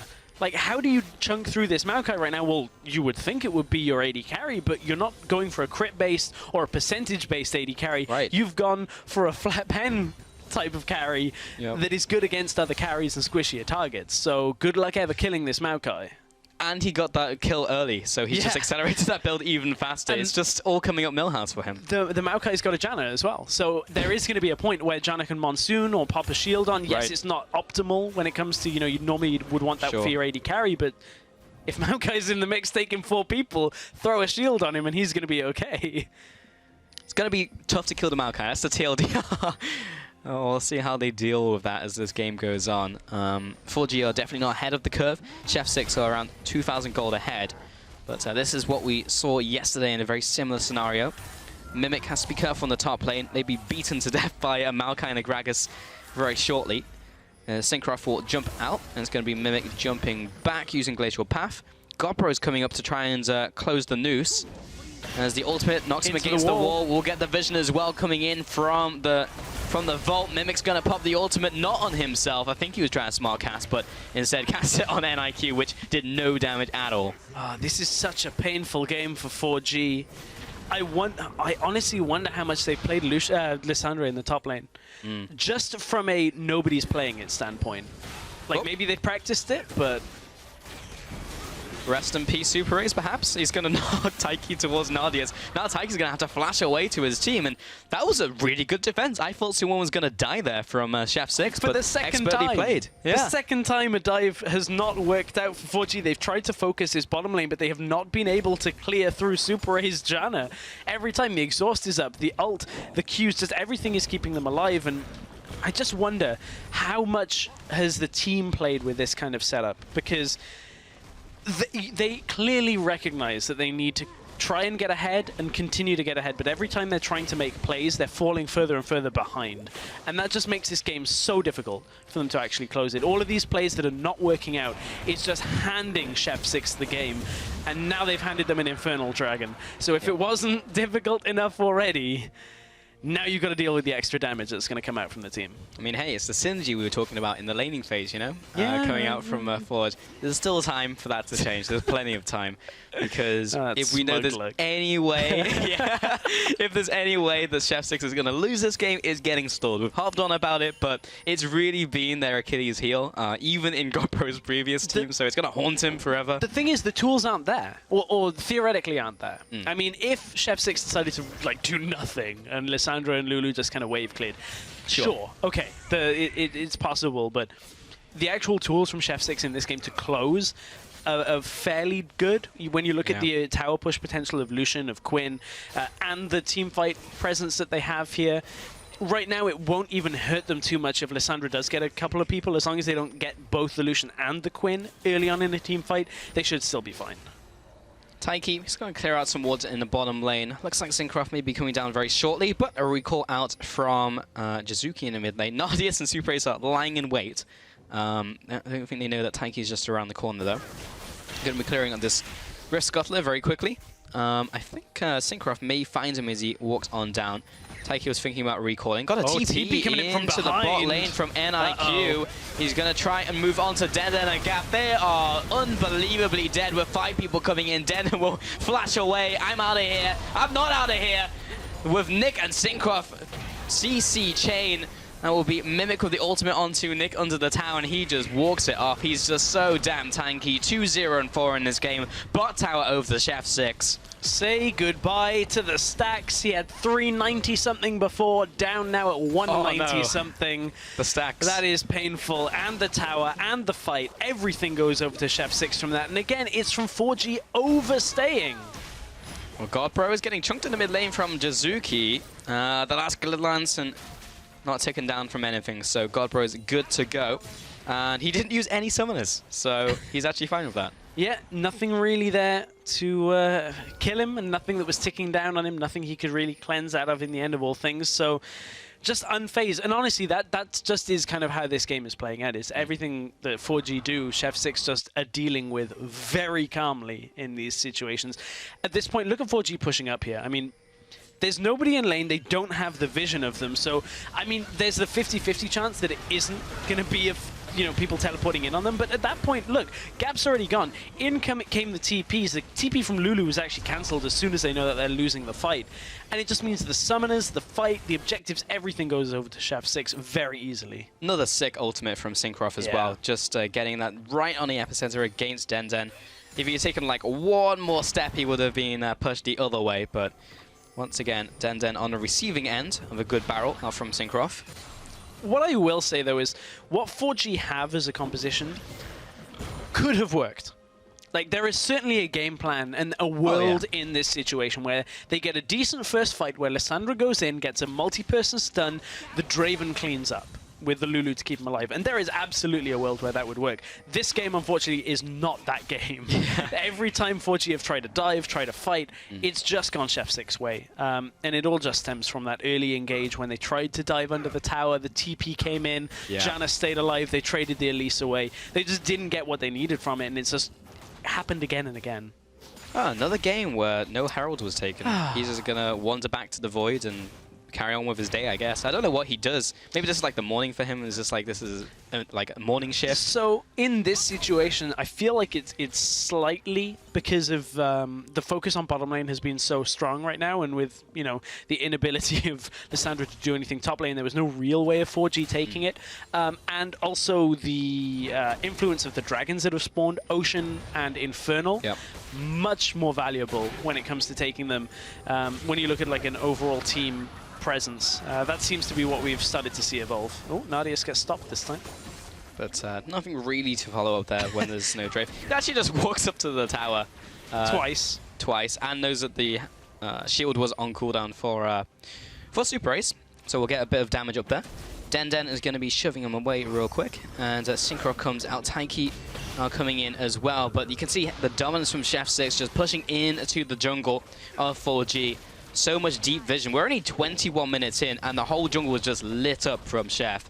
Godbro and Syncroft just taking down his bottom tower. Another wave coming in. Jizuki comes out to defend, but it's too late. The damage is done. Yeah, half health on that turret already gone. Lucian's still just looking to swing mid on the next wave. The ping has gone down to defend it. It's Draven that's going over there as Gap wants to hold on. But honestly, I mean, as soon as Lucian trying to touch that with any sense of minions, that tower's gone. Yeah, so at least they have Siege in this game. Look at it. Super Ace is like, I've got this. I'm going to shield myself. I've got the extra AD. All it needs is 2 hits. In reality, it was probably like 14 damage, but he was just like, this is the game plan. I'm going to stick to it. There's no one around to punish me. Right.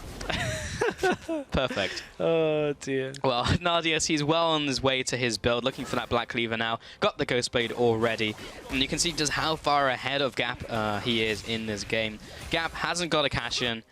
He's still trying to farm away, but I think that reality that you were talking about, Stress, where 4G do well in this game is going to be from that cash-in, and that didn't happen. It got halved. Now he's on, what, 280, which is still good, but he's got to get a kill. Yeah. Yeah, well, there's going to be a fight in about 30 seconds if Chef 6 even look for the dragon this early. They don't have to take it on respawn. It's Earth Dragon is the next one. So the next avatar and the next dragon. Okay, good stuff. Shame. You can never actually be the avatar though, because you only get 3 a game and then the Elder one. So I mean, if that's like the avatar form, then you just never get there because you only master 3 elements. Unfortunate. If only there's a way to hack in the last one. Syncroft and Nadius are just going to take this Earth Dragon, and this will be the second one. It really is. Yeah, it makes me sad for sure. Well, I guess if Talia gets all of the other ones that aren't Earth, then she can be the avatar that we deserved. Oh, hello, Godbro. He's found Taiki. I can't tell who's caught who yet. I think Godbro's found Taiki. Gonna pop off from the Blade of Drakthar. Have not seen an item in a little while. But that's because we haven't seen like champions like Quinn, Talon for a while. The reason it works on Quinn, just to, if anybody missed when Drakthar came out, the reason it works on Quinn is because the only real times that you're auto-attacking somebody is after a vault, which means you're pretty much all-inning them. So you very rarely accidentally put it on cooldown. Also keep in mind, QSS does not remove that anymore. RIP Zed, Deathmark, and QSS for AD carries. He's going to have to deal with it. Yeah. Godbro, good luck with... he's going to flash away here. There's the ultimate coming out. There's the cash-in from Gab. How much that is going to net, we'll have to see in a second as this fight starts to dissipate. I'm going to check real quick how much gold he has now. 1,500. So, yeah, he's in much better shape than he was 30 seconds ago. Yeah. You know, it's a better shape. It's a better shape. They're still 4,000 gold also- behind, and the composition's falling apart. But he did get a good cash in. Felt something like we were in like a host of a game show there, like cash in, Cash in! or some dodgy like gold exchange advert. If you know, it's like trade your gold for like 10p. 668. I just got the call from well, that's a production. lot better. Yeah. I'm gonna be honest. So it's not like this rando TV show. We are like a legit one. Okay. Okay, cool. I don't know what that would be called. So it's the equivalent of like Antiques Roadshow compared to like Deal or No Deal. Maybe, Or anything yeah. Like that. Yeah. Okay. Deal or no deal. Oh, man. Well, I'm sure you guys at home have a better name for our game show, so tweet us. I'm actually very interested in what you can come up with. But Draven, I mean, 680 gold, it's Yeah. not bad. Make sure it's like within fair use. Yeah. And not copyrighted. You can't We'll say probably like just Wheel say of 6 figures that were Fortune. copyrighted, to be honest. The Wheel of Death came through on that Yeah. one to allow Gap pick up that kill, dropped him low, ended up getting the cash in, 660 something. Good stuff. What's he going to go home and buy with that fantastic money? Probably going to be the Flat rest screen of his TV. Oh, yeah. screen TV. That's the kind of thing Draven would buy. Though. It is. Just Yeah, to put just- his face on Just it. so he can look at himself all day. Yeah. That's called a mirror pulse. I mean, I know technology has so you can no. get a camera and you could put it on a TV, Fair, but he has to be standing in front of it. With a flat screen TV, you can just have like an image, a still image there all day, so when other people come along, they can look at Draven. Because he's that Okay. narcissistic, right? Oh, true, because if somebody comes up to mirror, they encroach on your... Right. Yeah, got it. That's a very Draven thing to do. We nailed it. Okay. 7 and 2 in this game. Chef 6 are definitely still ahead by around 5,000 gold, just cresting that very shortly. Do have that tower advantage and the dragon advantage. This is still an uphill struggle for Forge, but to talk about it, that was still them stalling out Chef 6 by a couple minutes, and we've said it time and time again, if anything's going to do, it's going to be trying to stall them, but we have split push from Godbro, we've got people sieging down these turrets, so much damage also coming out from these combos from Godbro, so Chef 6 are going to find it easier to activate their win conditions in this game. Yeah, they find it easier, but at the same time, as you said, stalling out is the name of the game. Problem is for 4G actually getting the damage out there later because they are losing objectives slowly as they're getting drawn across the map. Now mid tower has gone on the inner. You can see Godbro looking for this bottom tower. It is fairly low, and the Braum shield has been used to keep it alive. Synchro, melee champions normally do not assist in tower pushing, especially when there are no minions, but one hit left. Yeah. Don't get tempted, Synchro. Don't do He it. wants it. Don't do Nick it. wants it. Everyone wants it. Honestly, Super 8 could just walk up and probably be the one to take it at this point. We've seen him try that. We have. Synchro, look at him. Look at him. Who's it going to be? He wants it. Nick gets it, but actually the whole team goes in from Forge onto Chef 6, trying to make something happen. Gap is looking for someone to hit with his axes, but no one's in range, really. And yes, there's a lot of damage onto Chef 6, but everyone escapes with their lives. Whew, it was nearly close to a good setup for 4G. Mimic goes in, gets multiple people with his lockdown. It was just the fact that Chef 6 had already got the turret. They did not have anything to fight over to, you know, at the end of that fight, Mimic is low, but no real way of Godbro following, didn't have his flash available. And because the turret had gone down, Chef 6 go, okay, we got everything we needed, back away. Yeah. But still, it was a good attempt by 4G because if they were going to come back into the game, they needed good fights to try and get Gap snowballing, but ultimately it didn't work out in the end. And they have so much AP on that team, and unfortunately Gap isn't dealing enough damage right now to be a significant threat. So even out of the jungle, Synchros are like, wow, I'm just going to build Magic Resist. I've already got the Frozen Heart, and top lane's got the Iceborne Gauntlet, so they don't need to be really concerned about Gap right now. Mid lane hasn't even got any armor. Actually just has all AP, so just, or AP resistant rather. Yeah. MR. MR. That's what you would call That's AP resistance. AP resistance. The most convoluted way of saying, Nice. yeah, MR. I guess it's, you know, It's the same thing, right? It's not technically wrong. It's ability, power, resistance. But for the record, I love the new Frozen Heart icon. It's much better. Yeah. Yeah. I feel like there should be 3 others. Again, everything I feel like should be elemental. It's like a burning heart. I mean, we have like the Sunfire cape, right? So flying like it's heart. not a heart, but it's a cape. That's true. Do you have anything like ground-based? I guess you got like Guardian Angel for flying. The Oh, wings. for like air, yeah. We just need Yeah. an earth one now. I think we really have anything. Oh, like really? a shovel. yeah. Yeah, what would that do? Yarick would love that. Although I feel like the new support items, especially the you know, the eye, The eyes. yeah, the eye of the Equinox, feels like a trinket that was buried in the ground, Yeah. like an I artifact. think that's the idea, right? Yeah, But they were looks like buried it. in different places. Gap. He's not a winner today. That's for sure. Oh, is he? No. Oh, He didn't even so get the close. banshees, man. I thought it was it. Oh, Ghostblade popped. That's when you know I things are am going out, down. yeah. That's like, oh, whoa, whoa. Whoa, I don't calm wanna know down that. now. Okay, he's getting out of there. That's actually a very short cooldown on a Ghostblade now. It's already half off cooldown, so he's going to be too unhappy with that trade. Syncroft, he is on to the Ocean Dragon. He's going to be taking this one down. What were the dragons that Chef 6 picked up so far? Because they've an got Infernal? a collection. Mountain and ocean. Ocean. So that is the second The ocean. second ocean. So you can actually get. You could be. If that had been air, we'd have the avatar right now. Yeah. We'd have 5 avatars. That's true. That was their first Ocean Dragon. Yeah, because they have Oh, it 3 was the now. first. Yeah, Sorry, yeah. that's. So they got 3 now. So yeah. If it But was the us, ocean they- went over to Correct. That's- 4G. yeah. Otherwise, they would have had to. So close. That's actually a nice play from Den, dealing 150 damage to It's good. Nick. If there'd been He's a squishy definitely target, not going to run top lane and get his passive to just give like him punch that a minion. health It's back. like, well, he's actually got it charged as well. Punch. He'd actually regens it from the Spirit Visage. So Oh dear. he got everything from that.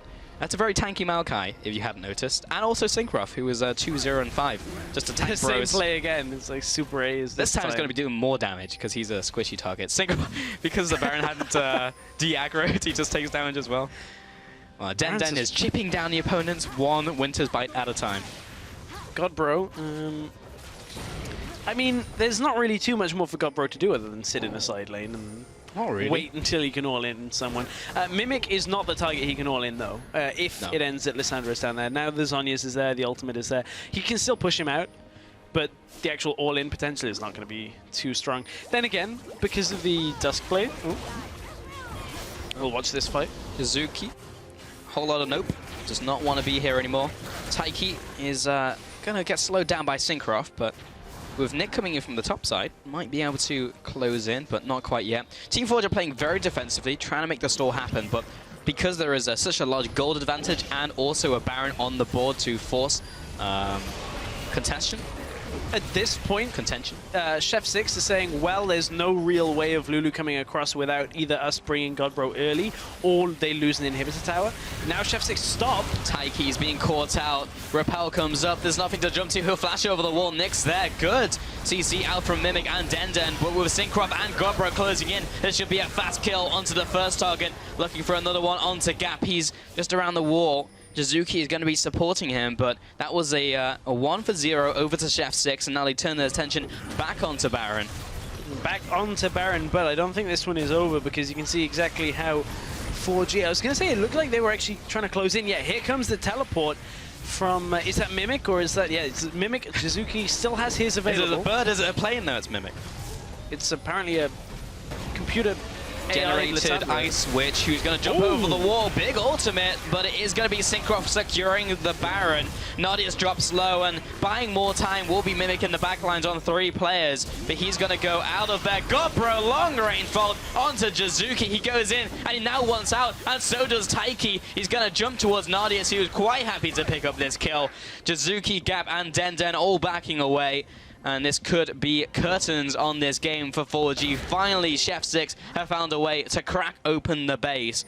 And there's honestly been a dominating performance from them. Yeah, 4G have found no way to crack through the front line of Chef 6, and that is allowing Nadius and Godbro to run rampant on this game. And Chef 6 are looking to take multiple towers at the same time here. Syncroft, he's onto Jizuki, but there's not a lot that this team can do right now. Another 10 seconds remaining on the top lane, 15 on the jungle. Syncroft with the engage. Great ultimate once again. Syncroft, probably the man of the match right here, setting so much up for his team. Look at all the minions. The floodgates have indeed opened, and Gap is going to try his damnness to do something to try and keep this game alive. Mimic comes in from base. Syncroft drops low. We'll find a return kill. Den drops, and everyone is evaporating from 4G. Taiki's down. That's the 5-for-1, and will be the game for Chef 6. They just need to finish the paperwork, finish off the Nexus, and this will be their game. 15-3, dominating. Godbro just goes up in flames, and that will be the game. Chef 6 with another win on the board. Godbro halves his KDA to end the game. It's like, I don't even need this. Ruined our There's no stats. fantasy in this one. Yeah. I mean, it took 5 people dying to finally kill Synkrov in this game. Still no deaths on Nick in this game. Yeah. On the Maokai. It was 4-0-8. just... Honestly, from Champion Select, it was difficult for 4G to make it work. It could have worked. Yeah. If they'd have got the right fight with the teleport, set it up with the Lissandra, got themselves in, but that's asking a lot in that scenario, and Chef 6 just go, okay, well, we'll just take 2 tanks and be able to hold on. It's so sad. I wanted it to work so bad. Like, when you see a Draven composition and then, like, everyone put everything in the Draven, you just want to see the Draven do well. We got an okay cash-in of, like, 680 gold, and that was kind of, like... That was everything from the composition, really, because they just couldn't get through that front line, as you mentioned. It was just, they were just too damn tanky. Yeah, and I just feel like the way Godbro played that game was a lot better than yesterday. He actually had a way of winning the game that wasn't like, do I get a kill? If not. If not, no, we don't win the game. Yeah. So, you know, it was a lot better out of Chef 6. They had very clear goals on how they wanted to close the game and just played to it. Little slowdown in the middle part of the game, just as 4G found themselves a couple of skirmishes, but apart from that, Chef 6 looking pretty strong. Yeah, I really like Chef 6's play style. It's just fun to watch because it's a fast early game and it's like, can he close or can't he close? And that's still forcing fights in the mid game, right?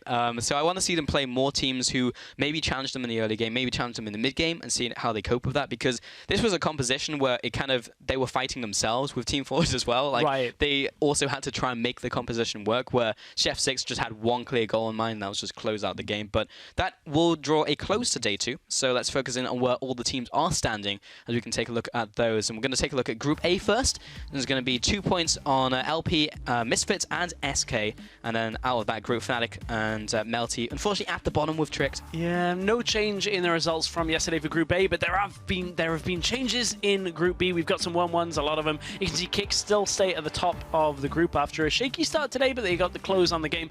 G2, Maus, Chef 6, 4G all tied, and then at the bottom, unfortunately, ESG, 2 tough losses to take for them. But it is only day 2 of a 5-day group stage, and make sure you tune in again tomorrow for day 3. We can have another 6 games. Surprise, it's a shocker. We're going to start the day with Tricked, Esports, and Melty. See which one of them, see if Melty can pick up a win as well to start the day. And we're going to be having Fnatic versus SK, the El Clasico out of LCS, now in the CSQ.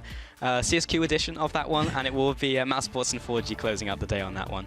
And if you do need a reminder of the format and any of these matches that we just took a look at and the schedule or the VODs, head over to lolesports.com where you can take a look at all that and much, much more. And that brings day 2 to a close of this 5-day group stage. So from myself, Stress, and the CSQ broadcast team, thanks for watching, and we'll see you at the same time, same place tomorrow. Go over the wall. Quick first blood for Fnatic. Warlord looking for the stun, not going to find it there. Impaler trying to shut down Selfie. Selfie going to dodge out the ult as Warlord maybe looks to get a kill here. The flash over the wall. The rest of the team moving forward. They're hungry for blood. Ezreal's going to get it. Jay trying to make it happen. Ezreal up. Oh, he gets it. Once again, Cocoon over the wall from Cesar. They're moving forward. Great pillar to try to deny the dash. They're moving forward. Azir goes in though. The turnaround from Melty. And TP coming in on the backside. Here comes Adam. Vardax potentially all alone. Flashing out, trying to make it to safety. Unlimited, though he's so tanky with the subjugate. Suddenly, Adam's all alone among 2 members. TP coming in on the opposite side. The cone slowing him down. Lucian on the way, hungry for blood. Azir, one more play to make the day. Again, have a look at the positioning of Ruin, sitting in the bottom lane, level 16. Ooh, Azir trying to make the plays. Suddenly, the jungler is caught out. That means no smite. For dishing out so much damage, Unlimited is going to drop. The Victor ult does so much in the end, though. Melty, Ruin out of nowhere, comes in from the pit. The triple kill from Lucian. Looking to find a pick here onto the chase. That could be big as the Baron is happening. Rux is actually just going to somehow find himself in. Mini Duke pumps the ultimate on top of himself. He's going to walk straight into a trap. Cedrin had set it up on top of him. Headshot. First blood over to Caitlyn. Hey, Pulse. What's that? You know what's good right now? What is good? Black Cleaver.